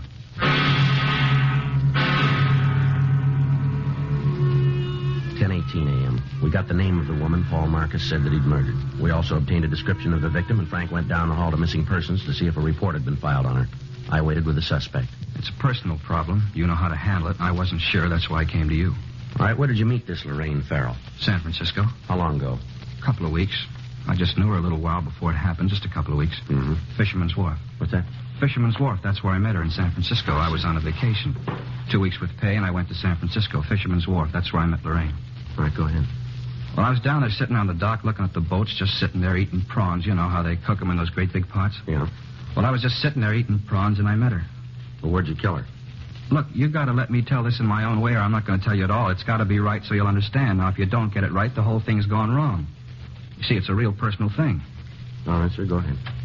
Well, I was just sitting there eating prawns, eating them, and throwing the little tail pieces down in the water. You know how you do. Watching them kind of float around, and kind of all of a sudden, she was right there sitting just alongside of me. You ever see her before? I never laid eyes on her till then. All right, go ahead. Well, we both sat there for a minute, and then we started to talk. Just little things like nice weather and how long you've been in San Francisco, things like that. You know how you do. How old did you say the Farrell woman was? 19. Turned 19 the 5th of August. All right. She was born there, you know, in San Francisco. She told me about it when we were talking, how she was born there and grew up there. Yeah. Told me all about the school she went to, how she used to play on Strawberry Island and Stowe Lake. You ever been there? Yes, sir. It's kind of a beautiful place, you know. They got those rowboats, and you paddle around the lake, and right in the middle is this island, Strawberry Island. There's all those swans that swim around. You can feed them. Real beautiful, Strawberry Island. Tell me something, Marcus. You ever been in the hospital? Huh? You ever had any mental care? Been under the supervision of a psychiatrist, maybe? You think I'm crazy, don't you? No, I'll just ask you a question. Well, I'm not. I've never been to a doctor. I'm telling you the truth. You'll see. All right, you want to go ahead? I guess you get a lot of crackpots in here telling you all kinds of phony stories, huh? Well, the doors are wide open all night. Yeah, I guess you get a lot of them. But I'm not a crackpot. I'm telling you the truth. I did kill her. But it's important you know why I did it. I got to tell you the right way. If I don't, none of it's going to be any good. When'd you kill her? September 1st. That's the day we left. September 1st. That'd be a week ago today, huh? Yeah, September 1st. Joe? Yeah. See you in a minute. All right. Just a minute, Marcus. All right, what do you got? Well, I checked missing persons. Yeah. I got a report on the girl, same name, description matches. When'd she disappear? September 1st. Well, that fits in with what he told us. Yeah, but there's something that doesn't. What's that? She's 16 years old.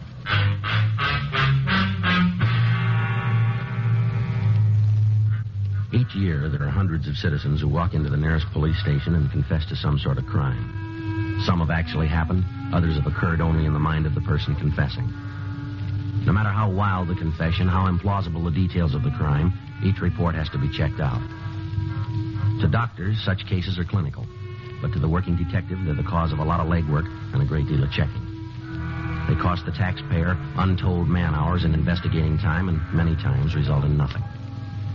Because of his attitude and his reluctance to give us the complete story all at once, it appeared that Paul Marcus might be one of these people. The fact that he named a girl who was missing meant little, since it was possible for him to have read the story in a newspaper. The only way we had of being sure was to continue the interrogation. 10:34 a.m. She told me she wanted to get away from home. That's what she told me, how it was rough for her there, and she wanted to get away. That's when you said you'd bring her down here, is that right? Oh, no, I didn't even suggest it. The whole thing was her idea. She brought it up? Yes. You see, after that first day on Fisherman's Wharf, I saw her several times. Almost every day we'd meet someplace and talk. Where would you meet her?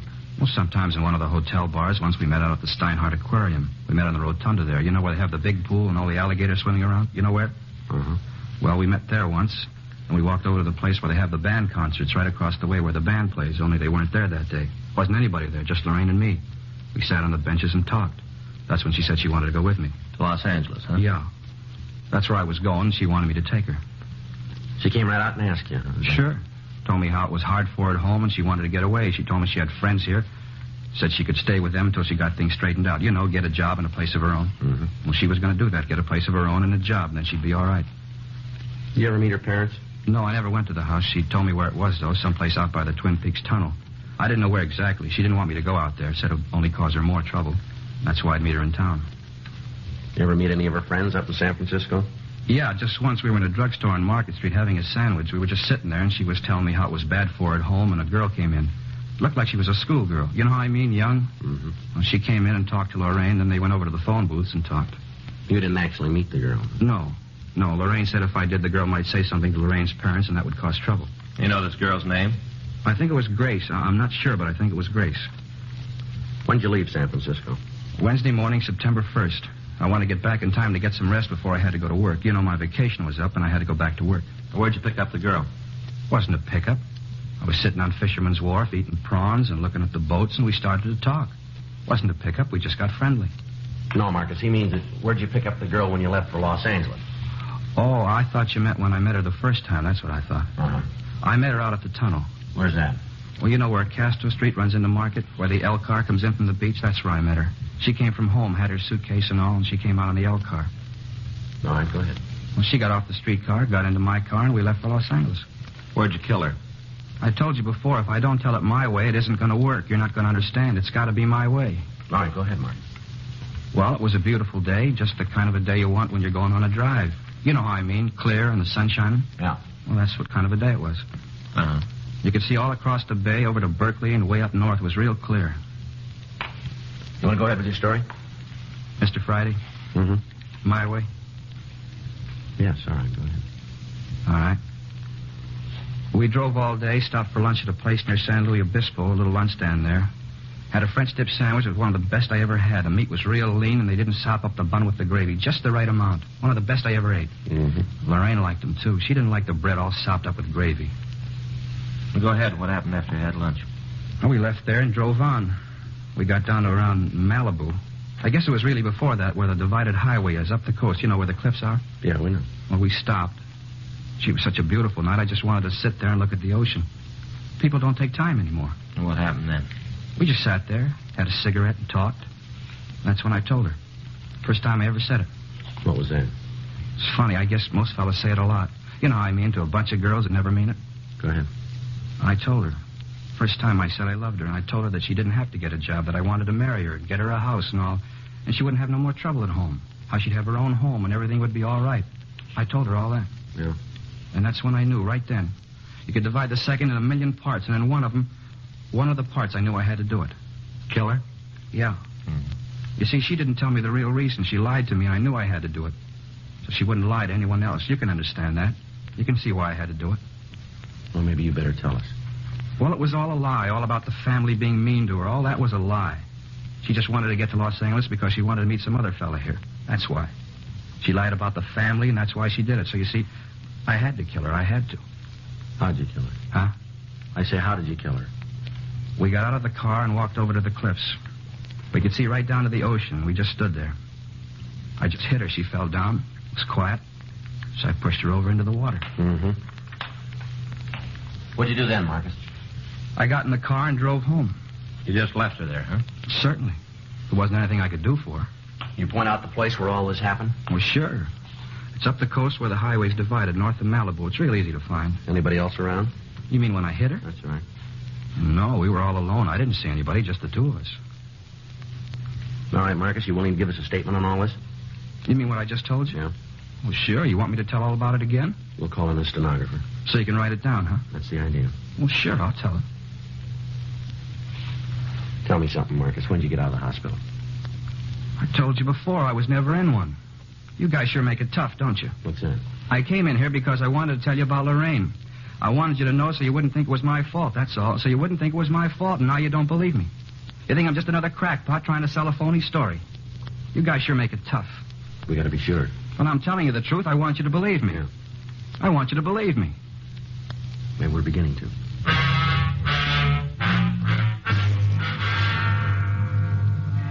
A statement was taken from the suspect, and he was booked in at the main jail on a charge of suspicion of violation of Section 187 PC, murder.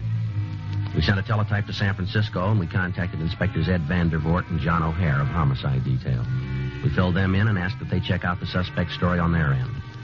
We also asked that they send us all available information on the missing girl and that they check with her family and try to get a list of any known associates that she might have had in the Los Angeles area. Frank and I checked out of the office at 7:48 p.m. and we went home for the night. The following morning at 9:23 a.m., Inspector Vandervoort from San Francisco called back. Uh-huh. Yeah. When was that, Ed? Wait a minute. All right, yeah, I got it. How about friends down here?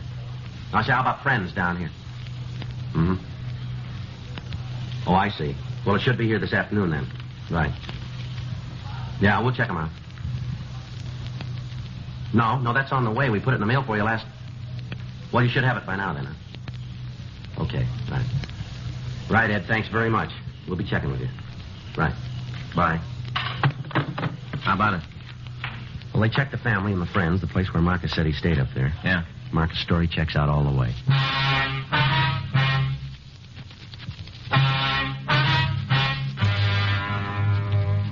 In the phone conversation, we learned that all of Lorraine Farrell's friends and relatives had been interviewed and their stories checked with the one given us by the suspect, Marcus. The girl and Paul Marcus had been seen together in the Bay City. The desk clerk at the hotel where the suspect had stayed verified the date that he'd checked out. It was the same day Lorraine Farrell disappeared. The officers in San Francisco were able to contact the girl the suspect had referred to as Grace. She recalled seeing a man answering Marcus' description with a missing Farrell girl. Frank and I spent the rest of the day checking on the suspect. We talked to the people he worked with. They described Marcus as being moody and withdrawn. We talked with his landlady. Her description of the suspect's attitude was the same that we'd gotten before. We thoroughly searched Marcus's apartment, and in a desk drawer we found a loose-leaf notebook with several pages of penciled notes describing the trip that he'd taken up to San Francisco.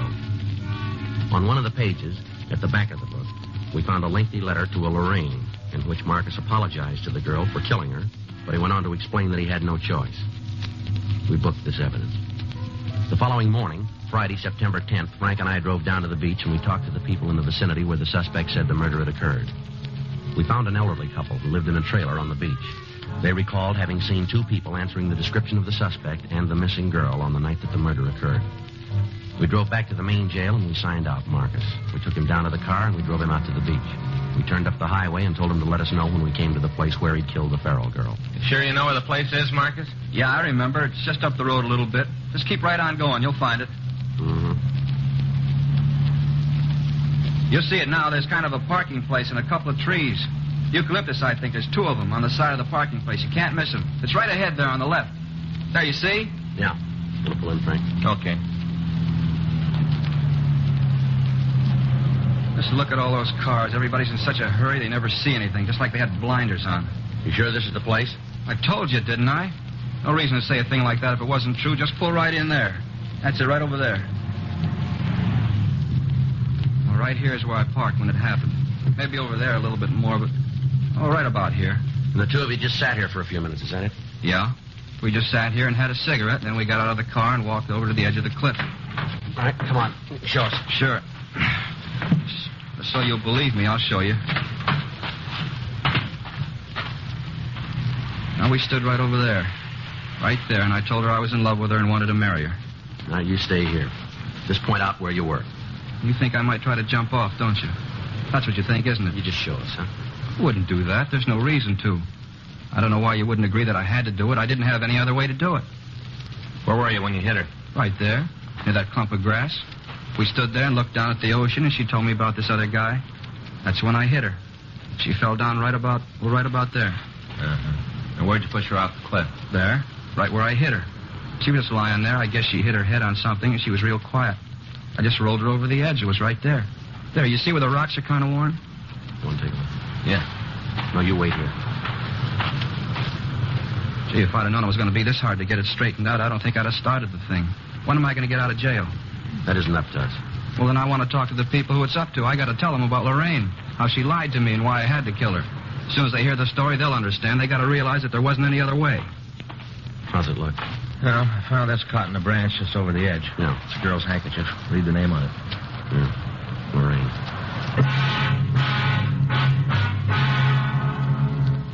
Friday, September 10th, 3:46 p.m. We contacted the crime lab and asked them to come out and go over the scene. Officers stood by so that any physical evidence would not be disturbed until Lieutenant Lee Jones and his men had an opportunity to go over it. Frank and I, along with the suspect, drove back to town where we made arrangements with the city lifeguard service to search for the body. The following morning, a boat equipped with diving gear left Santa Monica Harbor and took a course north. Experienced deep-sea divers searched the crevices in the rocks beneath the cliffs. All of the sea bordering the vicinity was gone over.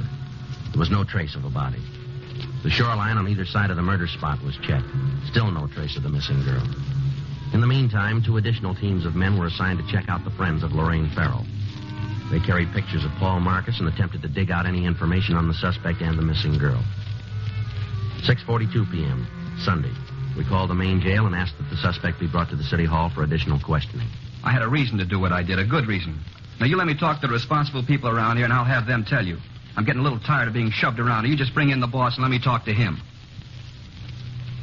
What day did you say that you left San Francisco? September 1st. I thought it was the 2nd. The 1st.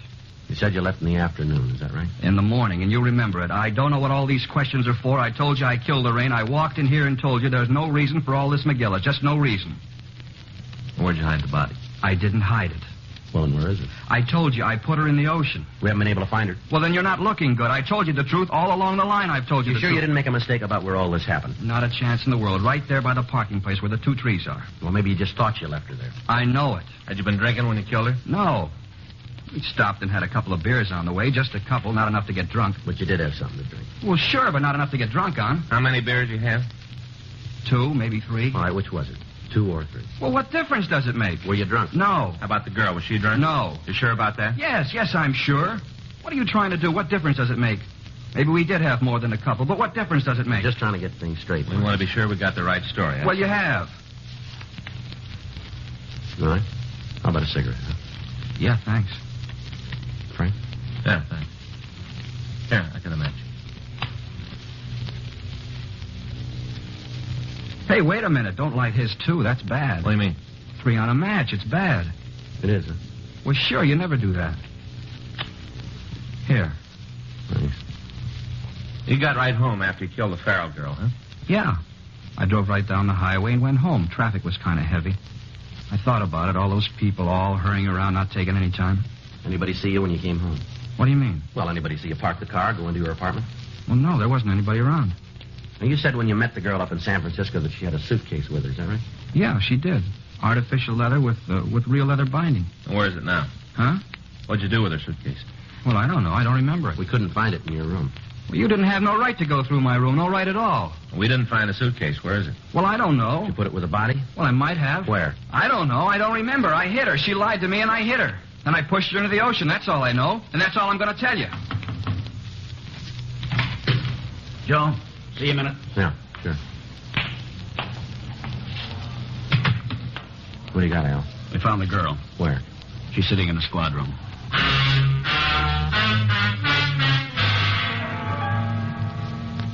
Frank stayed with the suspect in the interrogation room, and I went with Sergeant Al Olivas up to the office. Sitting at one of the tables was a small girl with jet black hair.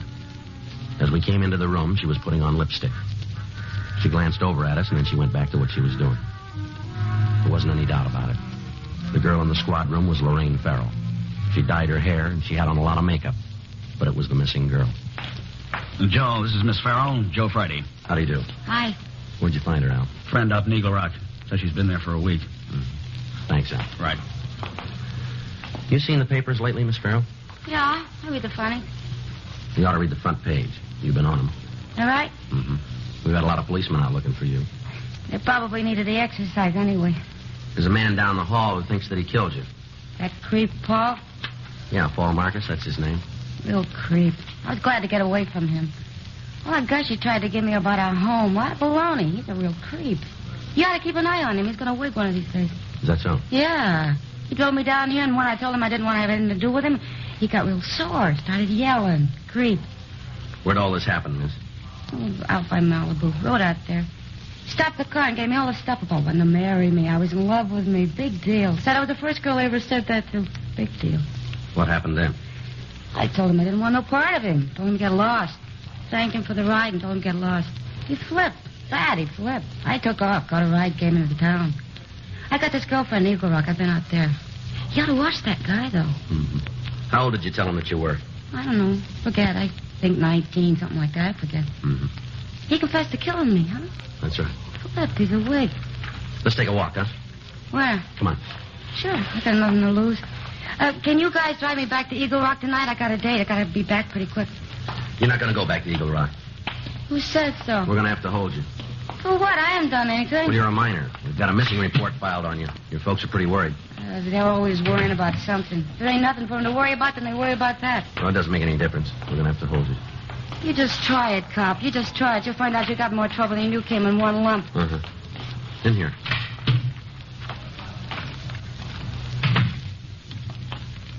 This is Lorraine Farrell, Officer Smith. Hello. Lorraine. Hi, creep. I didn't mean to do it. You know that. I didn't really mean to do it, but there wasn't any other way. What's planned? You know what he's talking about? He thinks he killed you. Wait. I didn't think I'd ever see you again. I didn't think I would. But I want you to know one thing, Lorraine. What's that? I forgive you for lying. I told you it hadn't. Yeah, come on. Where to? We'll take you to the office and call a policewoman. Send to the can, huh? To juvenile hall. Come on, let's go. I'll take her, Joe. Right. Bye, Paul. Bye, Lorraine. I'm not mad at you anymore. You know, I was worried.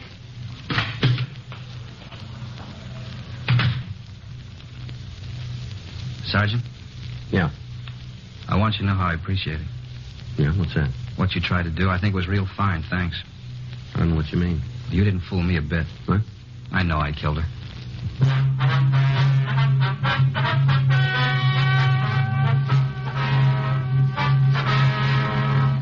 Paul Nelson Marcus was held to answer a charge of violation of Section 701 WIC, contributing to the delinquency of a minor.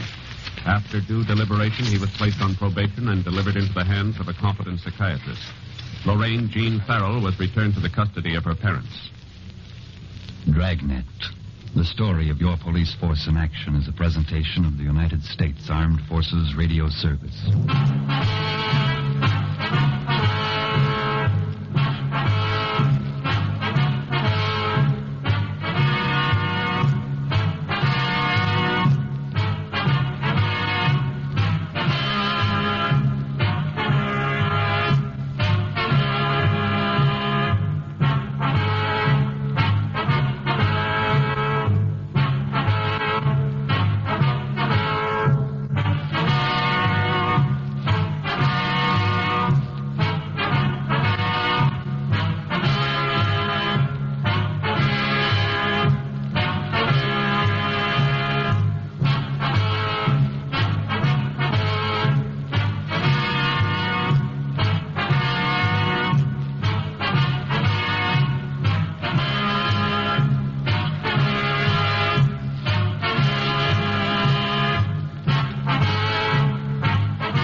Hello, everybody. This is Bill Bragg, founder and director of the National Broadcast Museum in Dallas, Texas. And you're listening to the National Broadcast Museum Superstation, where it's always 1949 or thereabouts.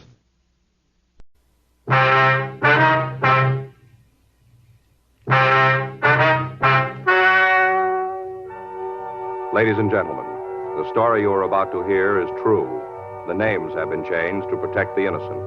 Dragnet is brought to you by Chesterfield, made by Liggett & Myers, first major tobacco company to bring you a complete line of quality cigarettes.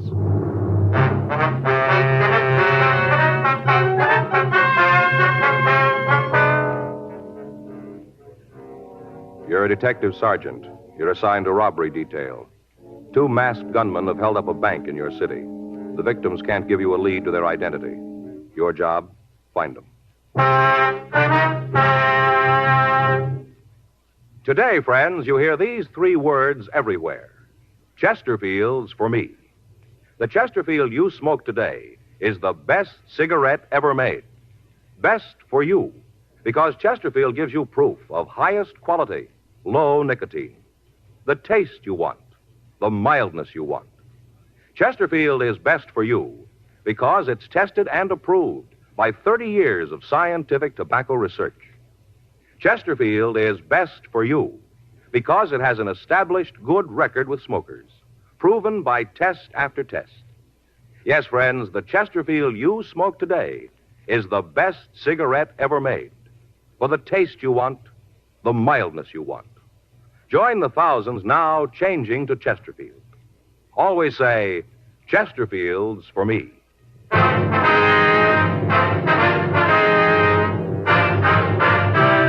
Dragnet, the documented drama of an actual crime. For the next 30 minutes, in cooperation with the Los Angeles Police Department, you will travel step by step on the side of the law through an actual case transcribed from official police files. From beginning to end, from crime to punishment, Dragnet is the story of your police force in action. It was Tuesday, June 3rd. It was warm in Los Angeles. We were working the day watch out of robbery detail. My partner's Frank Smith. The boss is Chief of Detectives Thad Brown. My name's Friday. I was on my way back from the street, and it was 8:47 a.m. when I got to the rear of the bank, the manager's office. I'm not a young woman anymore. I can't take this kind of excitement. Yes, ma'am. You checked with him? Yeah, they got the broadcast out right away. It's a long shot if it pays off. Yeah, not much of a description. Huh? I hope you're not saying that for my benefit, young man. I gave you all I could. It was hard to see their faces with those scarves on. Maybe you could have done better, but I couldn't. We're not trying to say that you didn't do good, ma'am. We understand the handicap that you were under. I should hope so. Terrible thing. I'm not a young woman anymore. Yes, ma'am. Now, would you tell us just exactly what happened now, right from the beginning? You mean starting when I come in this morning? Yes, ma'am, that's right. 8 o'clock, just like always. That's when I got here. Uh-huh. Opened the door with my key and came right on in, little suspecting what was waiting for me. I tell you, I was pretty surprised when they popped out at me. You didn't see them at first, then, huh? Of course not. You think I would have come in if I'd have seen them? No, ma'am. Certainly not. Never would have come in. When did you first see the two men? I came in and locked the door behind me. Rules say you got to lock the door. I did, and then I went back to the clothes closet to hang up my coat and umbrella. I see. Go ahead. Kind of silly, I guess, carrying an umbrella on a day like this, but I always do. Never know. Yes, ma'am. People always kind of smirk at me for carrying one, but whenever it rains out of a clear sky, they don't smirk then. I'm always the center of a crowd, you just bet you. Yes, ma'am. Would you go ahead with what happened, please? Well, I hung up my umbrella and my coat, and then I came out the main part of the bank, right out where those two assassins were. And that's when you saw them, is that right? Oh, no, they were cagey. They waited until I was away from the alarm system. They were real sly. I see. Go ahead. I walked out the tables. You know where the deposit slips are out in the center? Yes, ma'am. Out there. Mm-hmm. I walked out straight and up. Really isn't my job, but I didn't have anything else to do, so I thought I'd maybe just check and see if any of the points needed new nibs. I like a neat place. You know, all the slips in the right place, blotters all clean and new. Neat. Yes, ma'am, I understand. When did you see the thieves? As I was straightening up the counter. That's when they stepped out in the open. Where were they, ma'am? Over in the escrow department, hiding behind the desks, I guess. That's the direction they came from. I see. Now, what'd they say to you? The big one. He looked at me with his steely eyes and told me to be quiet and nothing would happen. Said to be just quiet. I'm not young anymore, Sergeant. A thing like that can be a tremendous shock. Yes, ma'am. Were both of the men together at that time? I don't understand. Well, did they both come out from behind the counter? Oh, yes. The big one had a machine gun, and the other, the little scrawny one, had a pistol. Now, you're positive the big one had a machine gun? Listen, young man, I've seen enough movies and television to know a machine gun when I see it. Don't you think I don't? Now, about the pistol, was it a revolver or an automatic? What? Well, look here. Did it look like this gun of mine? No, it wasn't like that. It was more the kind you see in movies. More mean-looking than that. Real mean-looking, kind of flat-like. I see. It was an automatic then, huh? Well, I don't know what it was, but it was real mean. And furthermore, I wouldn't be surprised if there were real bullets in it. Not in the least. All right. Now, after they came out from behind the counter, what happened? They asked me what time the rest of the staff came in. Mm-hmm. I told them, any time. That seemed to make them happy. Why say that?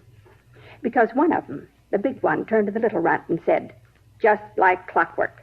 That's what he said. Just like clockwork. I'm going to tell you something. Sort of a clue. Yes, ma'am. What's that? These fellas been planning this a long time. They knew all about how the bank works. What time everybody comes in and all.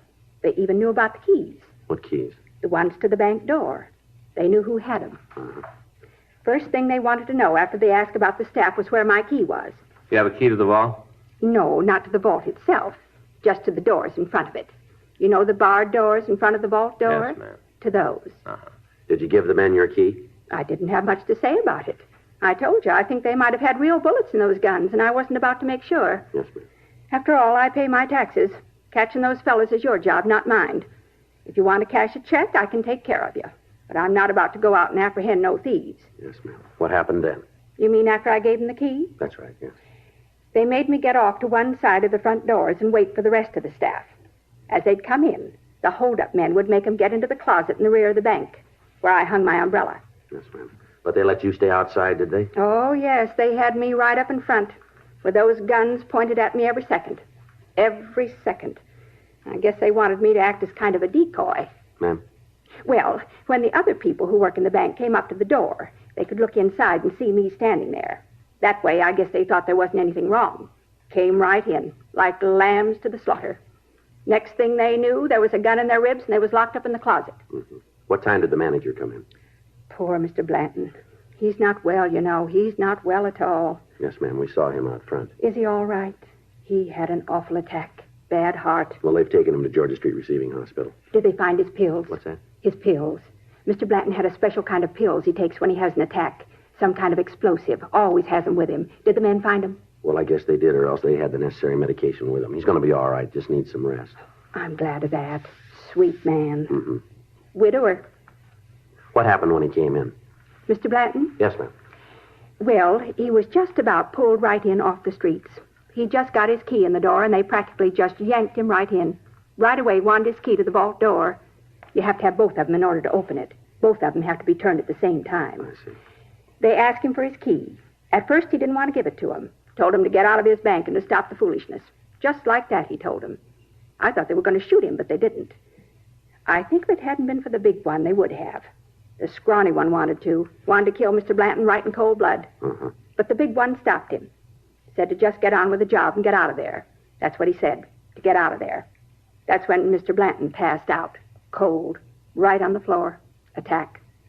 You want to go ahead? Well, I guess they just about had a fight between themselves over that. Oh, how do you mean? The big one really read the runt off. Told him he was stupid for making poor Mr. Blanton pass out. Said that now they'd have to wait for the combination of the safe. But I stopped that. How's that? I gave him the combination. You told him how to open the safe, did you? Certainly. With poor Mr. Blanton laying there on the floor, all I could think about was them getting out of there. That's all that was important. That's when they opened the safe, didn't they? Yeah. Went right over to Mr. Blanton and got his key out of his pocket and unlocked the door. By then, the lock had switched off, and they just opened up the vault and went in. Cleaned it right out. Just scooped up the money and put it in a black bag and left. First off, of course, they locked me up in the closet with the others, and then they left. Now, who turned in the alarm? I guess it was Mr. Blanton. He was laying on the floor where he'd fell. I guess he came to enough to get to the alarm system and turned it on. Must have been him. Wasn't anybody else who could have done it. Mm-hmm. During the time the men were in the bank, did you hear them use any names? I don't think I understand what you mean. Well, do they call each other by name at any time? Not that I heard. Is it important? Well, it'd help. I didn't hear him use any, but if worse comes to worse, I can do something about it. Yes, ma'am. I've got a couple for him.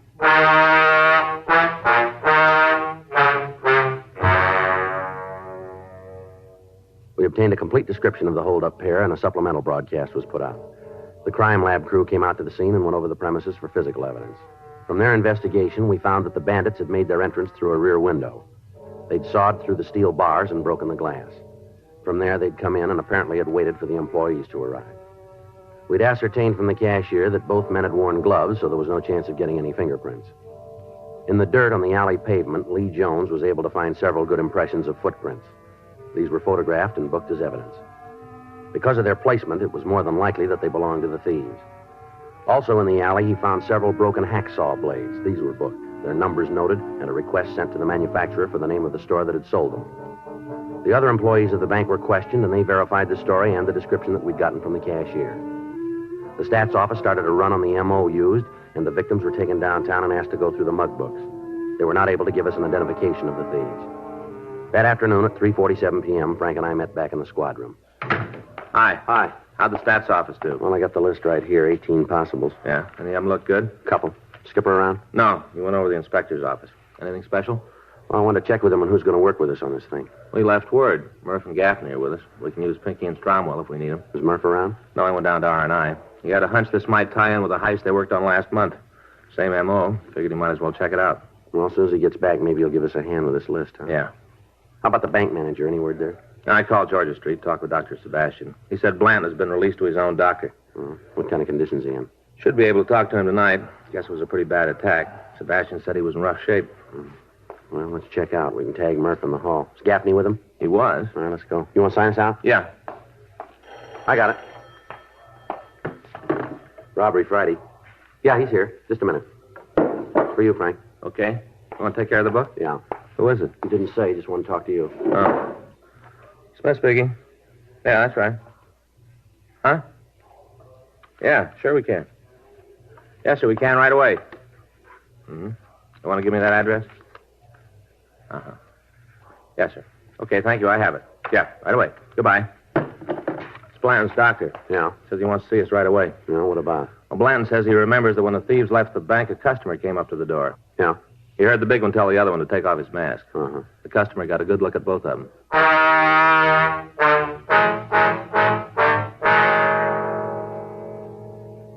We left the office immediately and drove over to the bank manager's home. We talked with his doctor, and we obtained permission to ask a few questions. Blanton told us that as the two thieves had left the bank, a woman passerby had noticed the bank manager's key still in the front door lock. She'd stopped and knocked at the door to notify someone in the bank about the keys.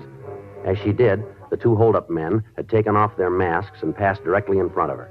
We asked Blanton if he knew the woman, but he said that he'd never seen her before. We asked if it was possible that she might be a customer of his bank. He said it was possible that he'd just never seen her before. He gave us her description, and we started to check with the bank employees in the hopes that one of them could identify her. None of them could. We got out a supplemental bulletin asking that the woman be picked up. In the meantime, Officers Murphy and Rafferty had checked out the list of possibles that the stats office had come up with. All of the names on the list either had alibis or could establish that they were not near the bank when it was robbed. We checked all FI cards filed in the area without result. Frank and I checked out of the office at 12:18 a.m. and went home to get some sleep. The next day, Wednesday, June 3rd, Frank was waiting for me when I got to work. Don't sit down. We got a call to make. Yeah? Marie Logan called. You remember the rental car agent out in the valley? Oh, yeah. She gave us a hand on the identity of that young fellow that knocked over the liquor store out at Tilden and Ethel, wasn't it? That's the one. Well, what she got? Might be nothing, but we ought to check it out. Uh-huh. Says there's a woman who hangs around the local bars mooching drinks. Never got a dime. Yeah? She came in to see Marie yesterday afternoon. Wanted to rent a car to drive to New York. Where do we fit in? She wanted to pay in advance. Yeah. Offered Marie brand new $100 bills.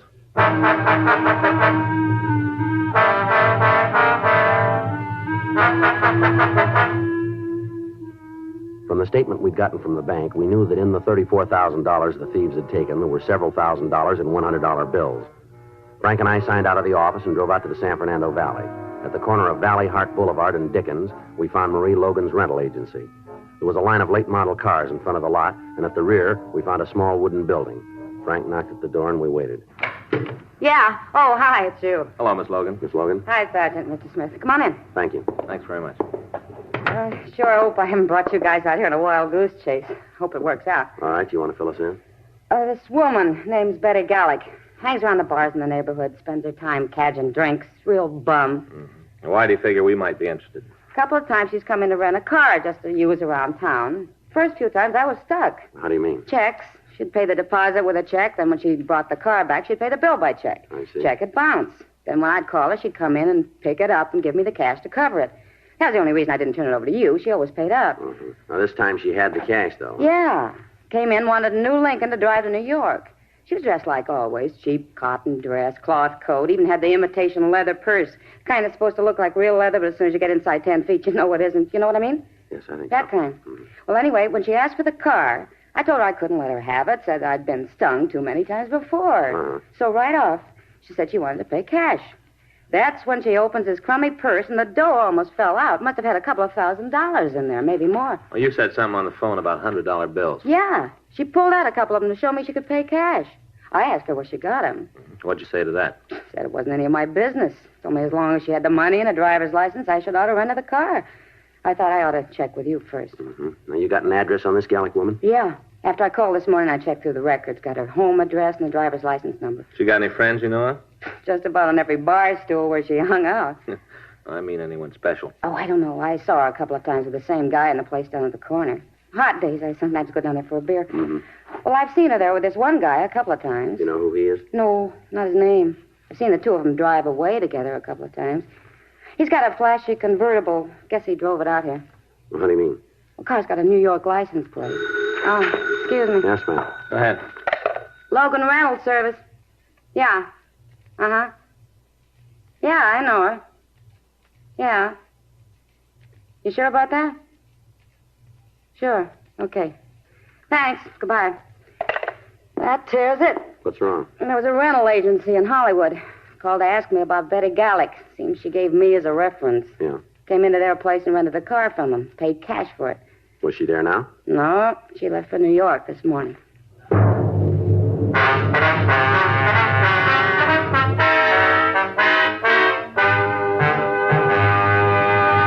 You are listening to Dragnet, the authentic story of your police force in action. One of the biggest comedy hits of the year. That's how the movie critics are describing Bob Hope's latest Paramount picture, Casanova's Big Night. Like so many other millions of smokers, Bob and Audrey Dalton, who appears with him in the picture, say Chesterfields for me.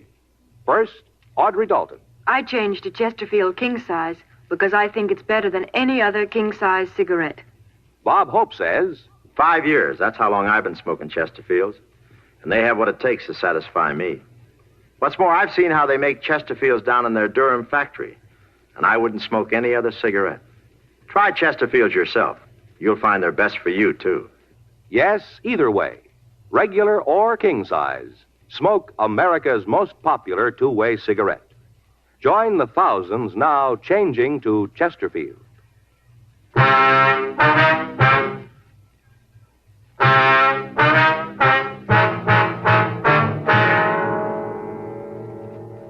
We contacted the rental agency that had leased the car to Betty Gallick.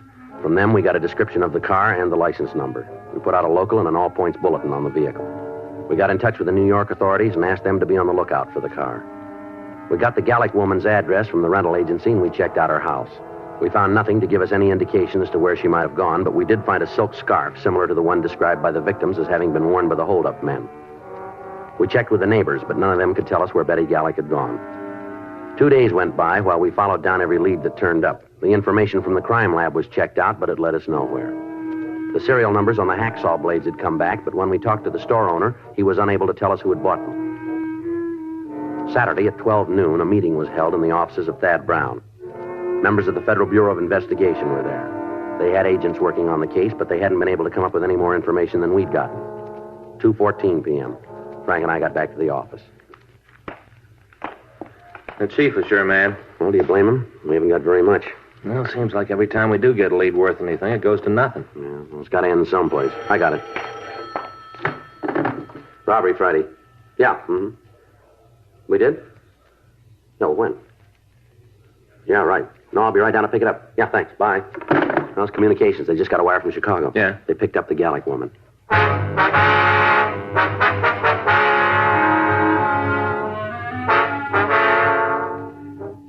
Betty Gallick had been picked up south of Chicago and held in answer to our communication. However, when she was picked up, she was in the company of 2 other women. They were identified as her sisters. We made arrangements to talk to her by long-distance telephone. As soon as we started to ask her questions regarding the bank robbery, she admitted being the driver of the getaway car. She told us that the theft had been planned by a man she knew only as Dean. She was unable to tell us any more about him. She went on to say that she'd met him in a bar in the valley along with the other 2 men. She identified these 2 men as Richard and Matt. She was unable to give us their last names or tell us any more about them. She did say, however, that Matt was from New York and that as far as she knew, he was there at the time. She went on to say that he was not with the trio when the bank was held up. We questioned her further, but she was unable to give us any additional information on the 3 men. She did, however, tell us that they had stayed at a motel located on Sepulveda Boulevard. She gave us the name and the approximate location. She was detained pending extradition in Chicago. Saturday evening, Frank and I drove out to the motel that the Gallick woman had mentioned. We rang the bell and waited. Yeah? Lights on. We got no vacancies. Police officers, we want to ask you some questions. What about? A couple of men who stayed here. Anybody in this place who's got trouble with the cops has to get out. You tell me who they are, and I'll throw them right at you. I don't want no trouble. Now, who are you looking for? One of them's tall, the other's short. Named Dean and Richard. What about the last name? We haven't got that. I don't need it. I know who you mean. Yeah? Sure. Dean Franklin, Dick Norton, a couple of no goods. They ain't here no more. You know where they are? I'm not sure. I think maybe I got an address in my desk. Come on in. Thank you. I'm Jim Allison. Well, this is Frank Smith. My name's Friday. What have the boys done? Just routine. We want to talk to them. You won't tell me, huh? It'll be better if we talk to them about it. Have it your own way. I don't want to get mixed up in anything. Those boys got themselves a bucket of trouble. I want no part of it. While they was here, they paid their rent and didn't cause much trouble. That's all I was interested in, as long as they didn't cause any trouble. Yes, sir. How long ago did they leave? I guess it's about a week ago. I got it in the books. I can check it for you if you want. Yes, sir. We'd like to have the information. Sure, I'll get it for you. They have any visitors while they were here? A couple of guys come around in the morning. That's about it, though. Look like bill collectors. The boys never let them inside. Used to talk on the porch. The three of them move out at the same time? No. Matt left a couple of days before. Said he was going back east. I think he had some kind of a job back there. They wasn't real chummy, you know. Kind of kept to themselves. All right, sir. Would you see if you got that address where they might be? Oh, sure. Forgot all about it. It's in the desk, I think.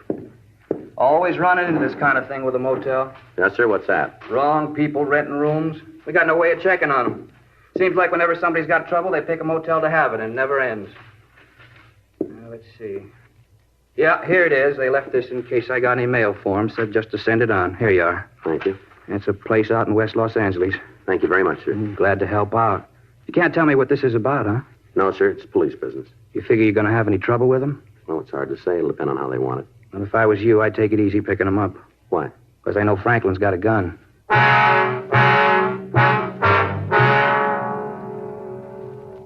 We obtained the license number and a description of the car that the suspects had driven. It was a late model convertible with New York license plates. Before we left the motel, we called R&I and checked the names Dean Franklin and Richard Norton. We found that both of them had long felony records. We talked to Captain Donahoe and had 2 more teams of men sent out from the office to meet us at the address that we'd gotten from the motel manager. From what we knew of the 2 men, taking them into custody would be difficult. Frank and I left the motel and drove out to the address in West Los Angeles. It was a 1-story wooden building set well back on a weed-filled lot. A late model car was in the driveway. 10 minutes after we got there, Officers Murphy, Rafferty, Meade, and Leitner met us. Murphy had brought 2 sawed-off shotguns loaded with double-aught buck and several tear gas grenades. The only chance we had of taking the men without bloodshed was to use the one element on our side, surprise. Murphy and Rafferty went around to the street at the back of the house, and Leitner took the other. When all of us were in position, Frank and I prepared to move up to the front door. You all set? Just a minute. All right, let's go. I don't see anything. Well, they might have seen us. You better take it easy. Right.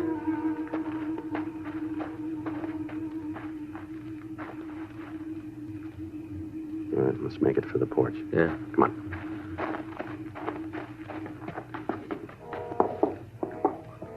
You okay? Yeah.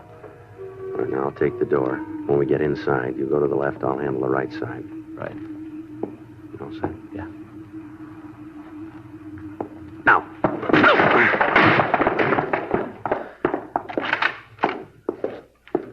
How about it? Nothing. Place is empty.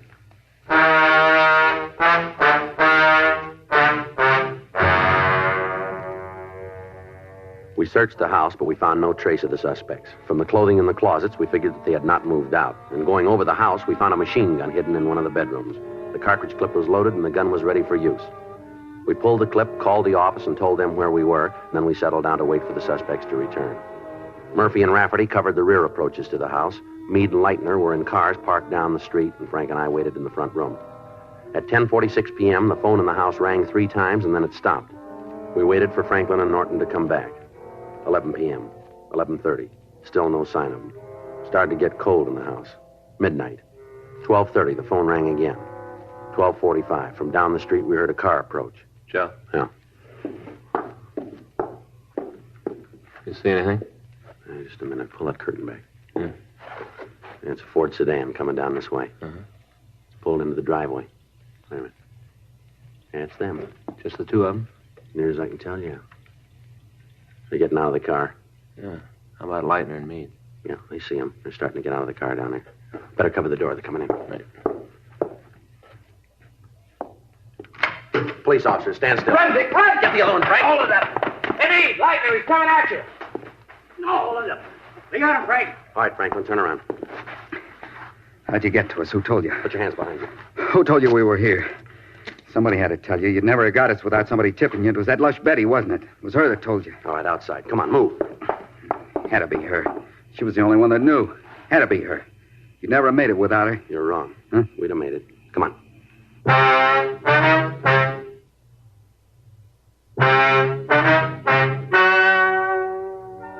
The story you have just heard is true. The names were changed to protect the innocent.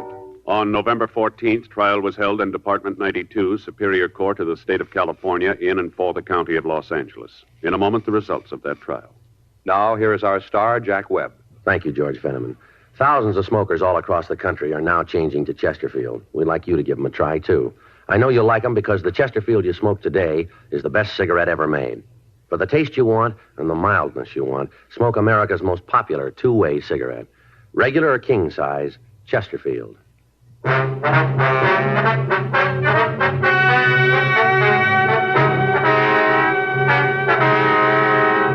Dean Roger Franklin, Richard Henry Norton, and Betty Elaine Gellick were tried and convicted of robbery in the first degree. Robbery in the first degree is punishable by imprisonment in the state penitentiary for a period of from 5 years to life. Further investigation showed that Matthew Arthur Ross had no part or knowledge of the crime.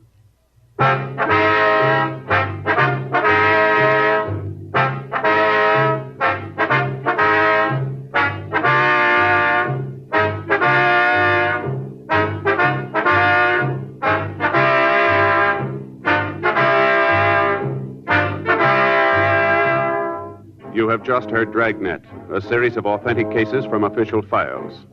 Technical advice comes from the Office of Chief of Police W.H. Parker, Los Angeles Police Department. Technical advisors, Captain Jack Donahoe, Sergeant Marty Wynn, Sergeant Vance Brasher. Heard tonight were Ben Alexander, Helen Klebe, Georgia Ellis, Vic Perrin. Script by John Robinson. Music by Walter Schumann. Hal Gibney speaking. Watch an entirely different Dragnet case history each week on your local NBC television station. Please check your newspapers for the day and time. Chesterfield has brought you Dragnet, transcribed from Los Angeles. Filter cigarette smokers, here is headline news. Nationwide demand for L&M filters drops price. Now you save up to 4 cents a pack, 40 cents a carton. Now everyone can afford America's highest quality and best filter tip cigarette. Remember, only L&M's have the miracle filter tip containing alpha cellulose. You get much more flavor, much less nicotine. Buy L&M filters, the distinctive monogram cigarette at the new low price. L&M filters.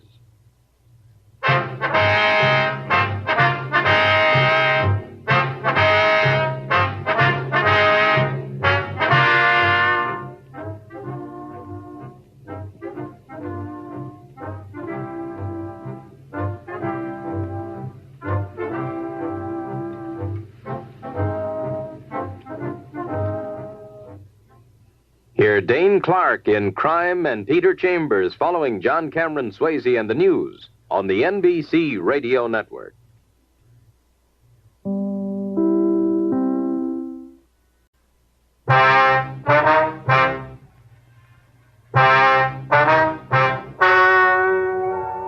Ladies and gentlemen, the story you are about to hear is true. The names have been changed to protect the innocent. Dragnet is brought to you by Chesterfield, made by Liggett & Myers, first major tobacco company to bring you a complete line of quality cigarettes.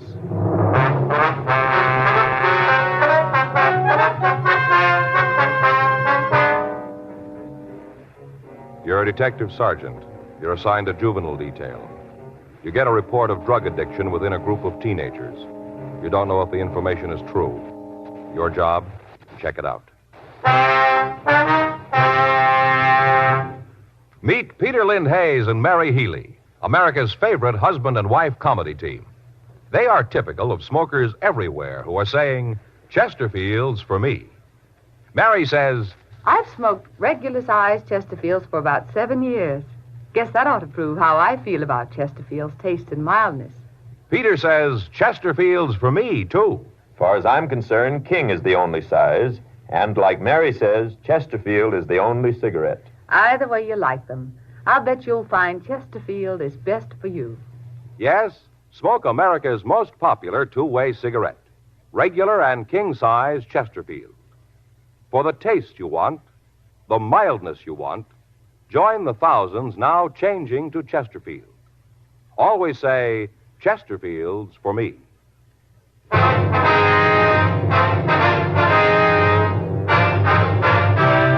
Dragnet, the documented drama of an actual crime. For the next 30 minutes, in cooperation with the Los Angeles Police Department, you will travel step by step on the side of the law through an actual case transcribed from official police files.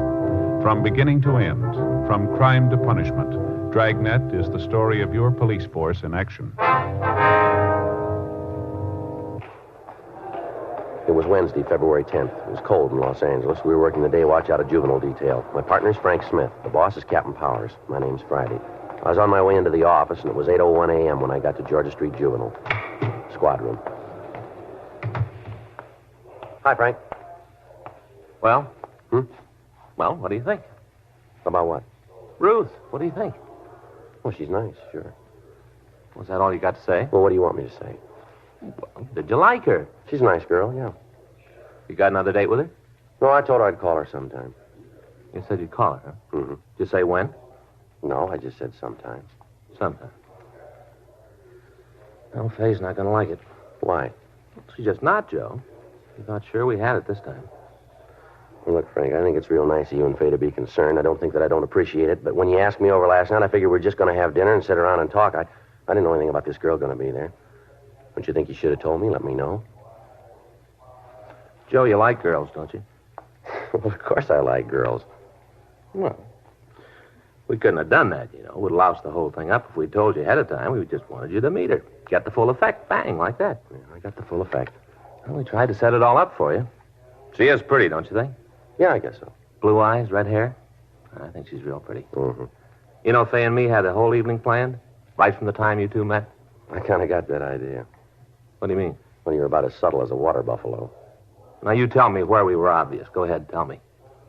Well, all right. First off, the music. That album of records of yours there. What's it called? Love Music or whatever it was? Mood for Lovers. Yeah. Mm-hmm. I bought them special. Yeah. And the flowers on the table?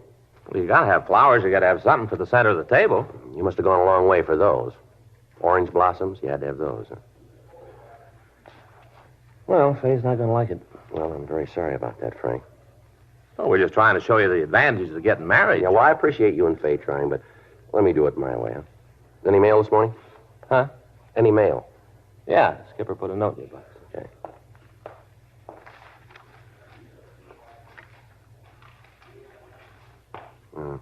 Tickets for the police show.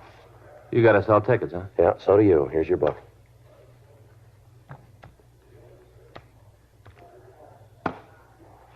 You're not mad, are you, Joe? No, man, it's just that all the time people are trying to be helpful, you know. Well, I kind of hate to say it behind her back. I say I hate to say it behind her back, but it was Faye's idea. I didn't have any part in it. Yeah. Faye's idea. Faye's idea. You're sure you're not sore, huh? No, I told you I'm a man. Sure? I'm sure, Frank, yeah. Oh, Ruth. What? Look, it wasn't the fact that she was a redhead, was it? Friday? Yeah. Yeah, Skipper says to run this down. Thanks, Ed.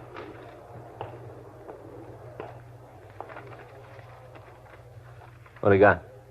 Take a look at this. Huh? Dear sir, I have some information for you about a big dope ring. It's important I talk to you. I'll meet you at the streetcar stop at 7th and Broadway on the east side after 3:45 p.m. tomorrow afternoon, Wednesday. That's today, huh? Yeah. Read the rest of it. I can't tell you my name now, but I'll be wearing a green skirt and a plaid sweater. I'll be standing right by the streetcar stop. What do you think? I don't know. No signature. You got anything in the envelope? No. It's postmarked L.A., addressed to Juvenile Division. No way of telling where it came from. Think it's from McCrae? Well, there's one place we can find out. Yeah. 7th and Broadway.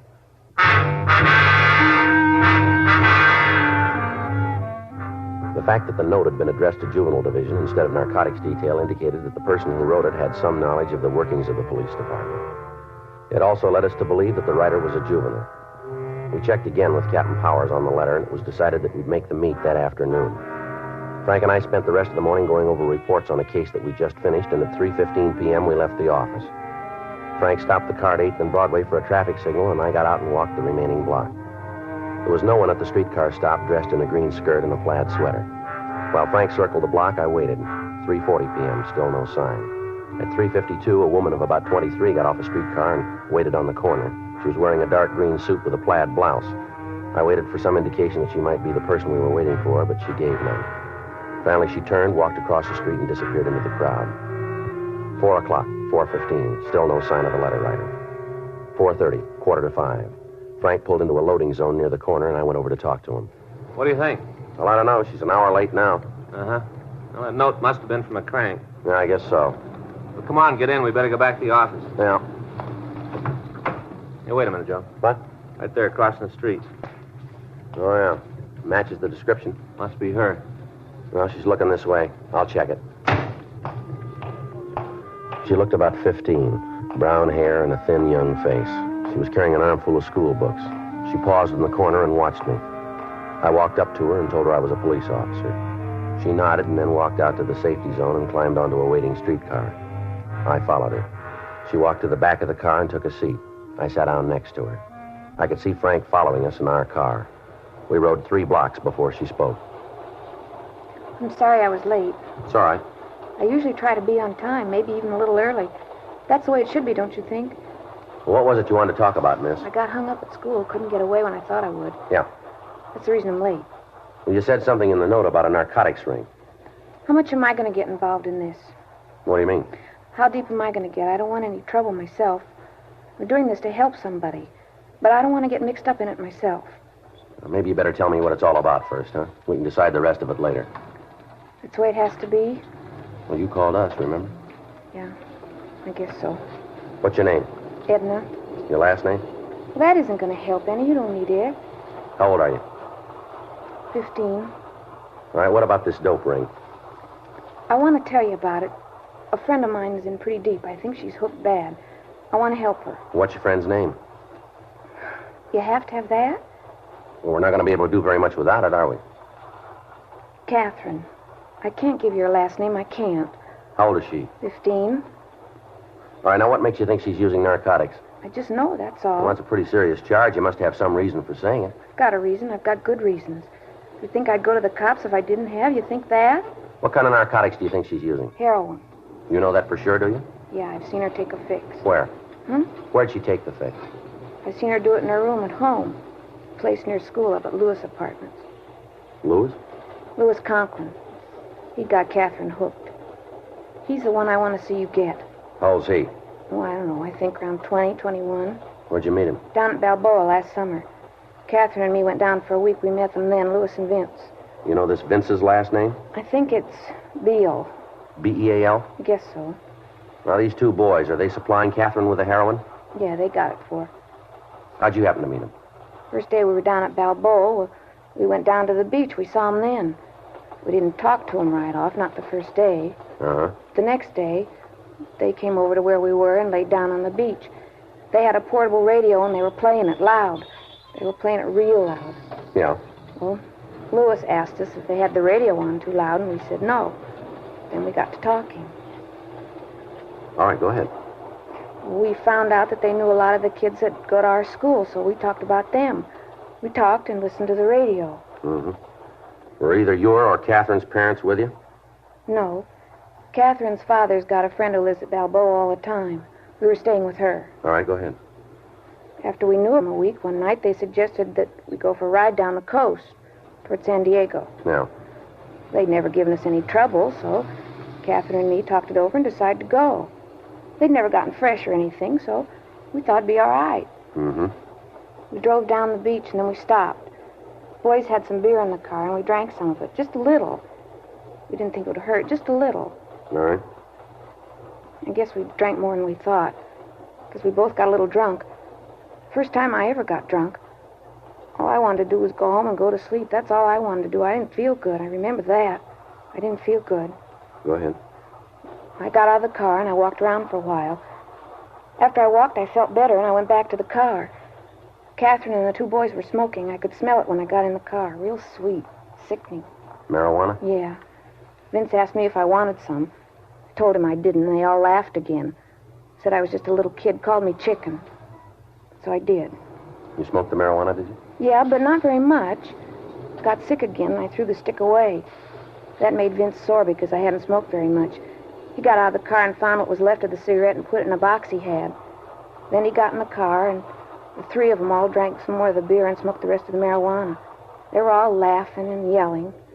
Catherine was smoking, too? Yes, she was having a great time, laughing it up. Seemed like everything that happened was just about the funniest thing she ever heard. They were all laughing and telling me what a square I was.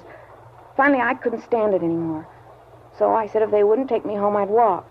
And what'd they say to that? Told me to go ahead. Said I was a drag anyway, and they'd be glad to get rid of me. You left then? Yeah. I tried to get Catherine to go with me. She said she was having too good a time and she wasn't leaving. She told me to go home and to expect her when she walked in. Yeah. So I left. Got out of the car and walked up the highway. Was going to catch a ride back to town. Pretty scared, but I wanted to get back. I didn't feel very good. Mm-hmm. I waited for the car, but the ones that went by wouldn't stop. Then Vince and Louis and Catherine came by. They told me to get into the car, and we drove home. I had to wait out in front with Catherine until she sobered up. She said she was too drunk to go into the house. What time did you get home? Oh, it must have been 3 or 3:30. Mm-hmm. Did you see Vince and Louis again? Well, I didn't, but Catherine did. Every night we were there, she went out with them. I didn't want to have anything more to do with them. She told me if I said anything to the people we were staying with, she'd cause me a lot of trouble. I like Catherine. She's my best friend. I didn't want to see her get into any trouble. I thought when we left Balboa, she'd quit seeing the fellas. That's what I thought. She'd stop seeing them. Did she? No. When school started again, she was still going with Louis. I'd see her around the school, but she wouldn't have anything to do with me. Said I was a cube. Talking all the time about how she didn't know they grew corners like me anymore. How'd you find out she was on heroin? One day I saw her take a pop. She was at her house, and I came over to talk to her. She was pretty sick, and she went into her room. I went in after her to see if I could help, and I saw her taking a fix. After that, I didn't see much of her. I guess she didn't want me around, knowing she was hooked. When was all this? About 2 months ago.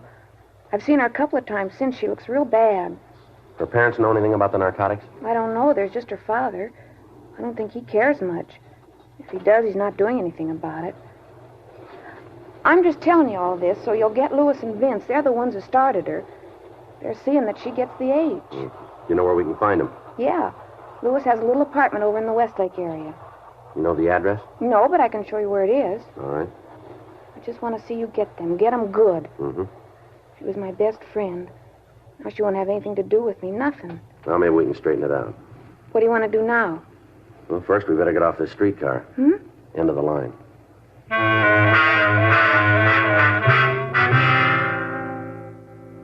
Ed and I got off the streetcar, and Frank picked us up. We stopped at a drugstore and put in a call to the office requesting that a policewoman be sent out to take the girl into custody. 10 minutes later, Officer Irene Gardner arrived, and the four of us drove over to the Westlake area. The young girl pointed out the building where she told us that Vince Beale and Louis Conklin lived.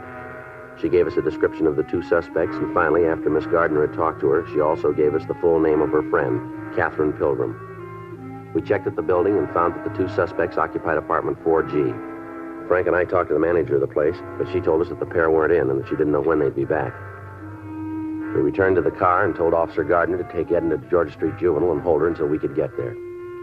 After that, Frank called the office and ran the names Vincent Beale and Louis Conklin through R&I. They both had misdemeanor records in California, and Beale had served time in the county jail for possession of narcotics. We called Captain Powers and told him what had happened, and then we returned to the apartment and set up a surveillance. At 7:25 p.m., we heard someone coming down the hall.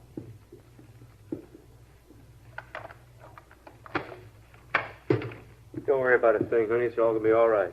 I'm sick, Vince, real sick. I know. I'll make a call, get you fixed up. Just calm All down. right, hold it right there, police officers. Hey, what are you doing in here? You got no right to break in like this. What's this all about? I gotta go, Vince. I got it. Hold it up, Miss Pilgrim. How do you know who I am? What are you gonna do? Don't say anything, Kathy. Don't tell him nothing. Turn around, Beale. What for? What are you shoving me around Turn around. for? Here, turn around. I'll shake him, Joe. Stand You still. won't find nothing, cop. I'm clean. Call it nothing. Where's Conklin? You got it figured so good, you'd tell me. You better watch that mouth, kid. It's going to get you into trouble. You tell me all about it, cop. I got no problem. What are you taking us in on? What's the charge? Violation of the Narcotics Act and contributing. Yeah? You didn't find anything on me. You didn't find anything in the pad. You've been on the spike, cop, and you know it. Now, why don't you run along, and I'll forget all about you being All right, here. let's go. Where are you taking me? Downtown. To jail? Juvenile hall. You gonna call my father? That's right. Well, he won't tell you anything. He won't tell you a word. Keep your mouth shut. Why? I got nothing to hide. I'm not a hype. You ask my father. Let me see your arms, Beale. Huh? Your sleeves. Roll them up. Come on, quick. Here. Where'd you get those marks? You tell me. Let me see your arms, Miss Pilgrim. It's not gonna prove anything. Not a thing. Let me see them. Go ahead, honey. If you don't go along with them, they bring out the rubber hose. Somebody messed with you a long time ago. Yeah. Come on, Miss Pilgrim. Let me see your arms. Well, all right, here. How about it, Joe? Take a look. Yeah. Fresh needle marks. We called Narcotics Division and asked them to come out and go over the room in an attempt to find a trace of narcotics. We put in a call to the office, and Irene Gardner came out and took the Pilgrim girl into custody. A stakeout was set up on the apartment to apprehend the other suspect, Louis Conklin. Frank and I took Vince Beale to the office and questioned him for over an hour, but he failed to come up with his source of supply for the heroin. He was turned over to officers from Narcotics Detail and booked in at the main jail on suspicion of violation of the State Narcotic Act, a felony. A call had been put into the father of Catherine Pilgrim, and at 9:37 p.m. he arrived at the office. Friday and Smith, where are they? My name's Friday. What can I do for you? I'm Robert Pilgrim. I want my daughter. She's downstairs right now. A doctor's taking care of her. What for? Well, she's pretty sick, Mr. Pilgrim. Sick. What's the matter? You've got no right to give her any kind of medication without my approval. We couldn't reach you. How hard did you try? We called your home and your place of business. We got no answer. Our doctor thought it was best to give the girl something right away. What's wrong with her? What are you doing to her? Your daughter's a narcotic addict, Mr. Pilgrim. That is a lie. Now, you get her up here right now. You hear me? You get on that phone and have her brought to this office right now. I'm taking her home. Afraid we can't do that. Who are you to tell me what's going to happen? I pay your salary, officer. Don't forget it. If you don't get on that phone and have my daughter brought up here right now, I'll make some calls and you'll be pounding a beat out in the Toolies. I've got a lot of friends in this town. And you've got a daughter who's hooked bad. Has she told you that? No, sir. But all the tests point that way. She's got needle marks all up and down her arm. Well, you better get out and find a lawyer fast because I'm going to pull that tin badge right off you. Is that so? You bet it is. How do I get a line? Dial 9.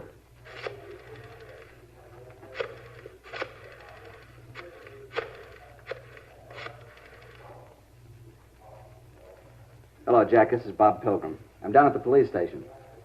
Yeah, Kathy's here. The cop says she's a hophead. I want you to tell him. Here, you talk to him. Yes, sir. Who am I speaking with? Mm-hmm. Yes, sir. Yes, sir. Well, we did find hypodermic marks. I see. All right, sir, we'll be checking with you. Now you'll get my daughter? I'll have her sent right up. You want to come out in the hall, Frank? Yeah.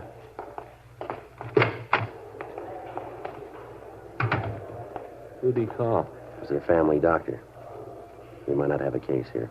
What's the matter? Well, the doctor says he's been treating the girl for the past 6 months. Yeah. Been giving her hypodermic injections.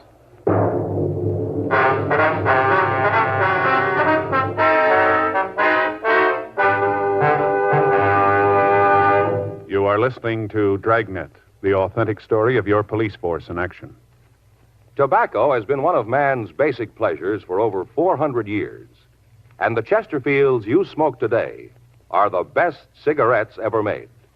And when I say that, I mean Chesterfield Regular, I mean Chesterfield King Size. Remember, this is the cigarette that's tested and approved by 30 years of scientific tobacco research. The cigarette that gives you proof of highest quality, low nicotine, the taste you want, the mildness you want. The cigarette that has an established good record with smokers, proven by test after test. Yes, friends, the Chesterfields you smoke today are the best cigarettes ever made. So join the thousands now changing to Chesterfield. Regular or king size, always say, Chesterfields for me.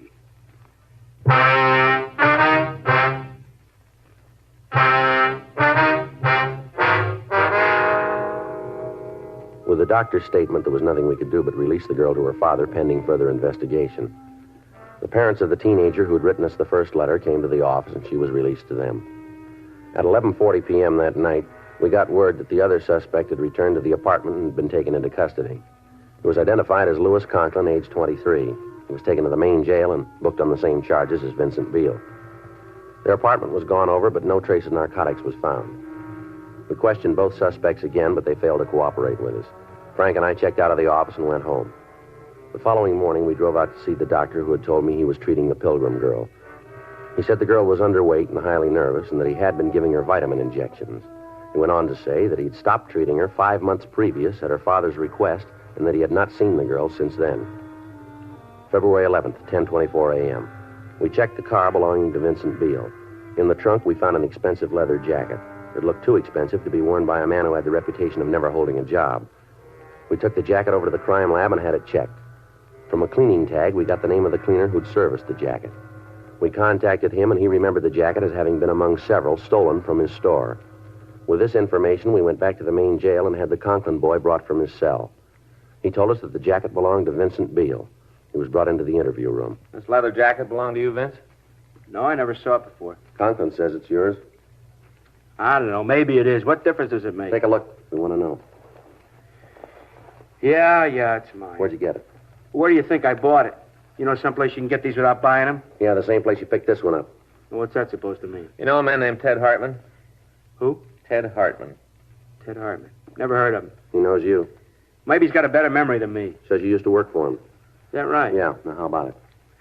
Maybe I did. I had a lot of jobs. The cleaner says you worked for him a couple of weeks last December. That's a long time ago. Says this jacket was stolen from him. Well, where do I fit? He thinks you stole it. He's crazy. He's sure enough to make a complaint. They'll laugh him out of court. Conklin says it's yours. I told you I bought it. Conklin wants no part of a burglary rap. What'd Conklin tell you? Maybe we ought to get your side of it, huh? What'd he tell you? I got a right to know. Look, he's going to make a beef like that on me. I got a right to know what he said. He wants no part of it. He lays it all on you. He's no good. I had him figured for a guy I could trust. He did all right on the deal. Loot kept us both going. What do you mean? I thought he told you all about it. Yeah, well, we want to hear it from you. A lot of times stories get all mixed up. Now we want to get it right. Now, we knocked the place, but it was both of us. Lou was in on it all the way. Go ahead.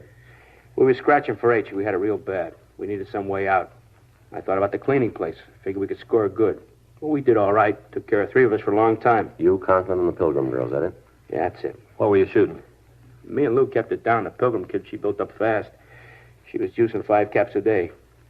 I should have listened to Lou. He kept telling me to drop her, leave her alone. Yeah. Wasn't anything between us. It was just for laughs. And then all of a sudden she was hooked bad. We had to do something. We stole her jacket so we could keep her supplied.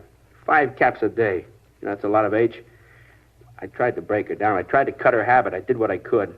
You can see that, can't you? I did everything I could. How much was that?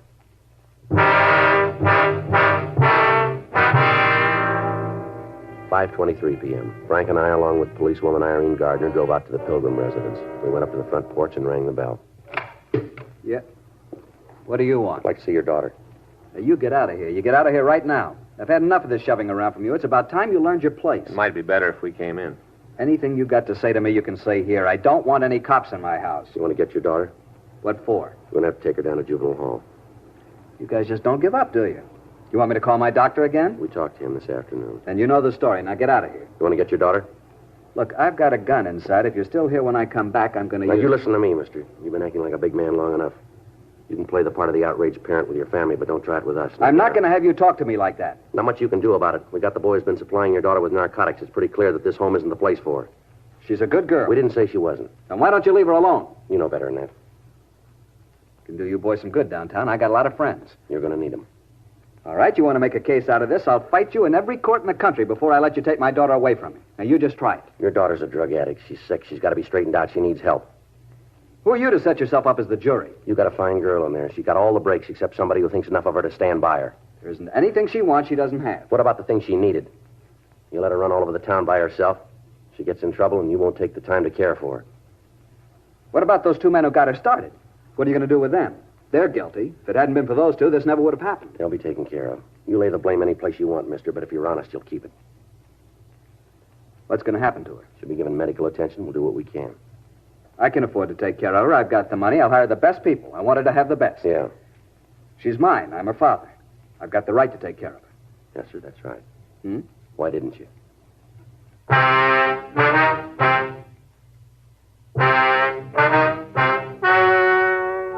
The story you have just heard is true. The names were changed to protect the innocent. On June 3rd, trial was held in Department 98, Superior Court of the State of California, in and for the County of Los Angeles. In a moment, the results of that trial. Now, here is our star, Jack Webb. Thank you. Earlier, George Fenneman told you exactly why the Chesterfield you smoke today is the best cigarette ever made. And best for you. Now, the rest is up to you. Get a carton or 2 for yourself. Smoke them, and you'll say, as we do, it's Chesterfield's for me.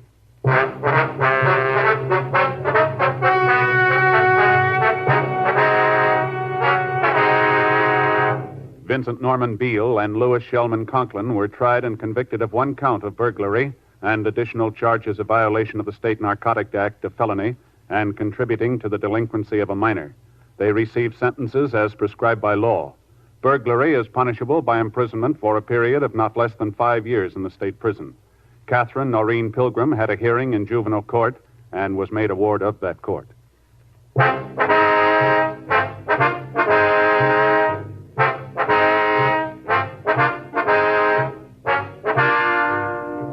You have just heard Dragnet, a series of authentic cases from official files. Technical advice comes from the Office of Chief of Police W.H. Parker, Los Angeles Police Department. Technical advisors, Captain Jack Donahoe, Sergeant Marty Wynn, Sergeant Vance Brasher. Heard tonight were Ben Alexander, Joyce McCluskey, Harry Bartell, Carolyn Jones. Script by John Robinson. Music by Walter Schumann. Hal Gibney speaking. Watch an entirely different Dragnet case history each week on your local NBC television station. Please check your newspapers for the day and time. Chesterfield has brought you Dragnet, transcribed from Los Angeles. Filter cigarette smokers, here is headline news. Nationwide demand for L&M filters drops price. Now you save up to 4 cents a pack, 40 cents a carton. Now everyone can afford America's highest quality and best filter tip cigarette. Remember, only L&M's have the miracle filter tip containing alpha cellulose. You get much more flavor, much less nicotine. Buy L&M filters, the distinctive monogram cigarette at the new low price. L&M filters.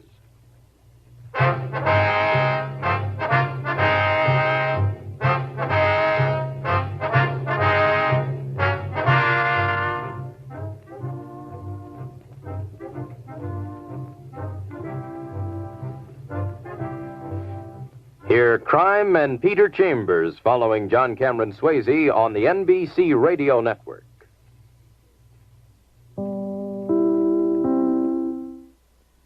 Cerebral Cinema hopes you have enjoyed this movie of the mind.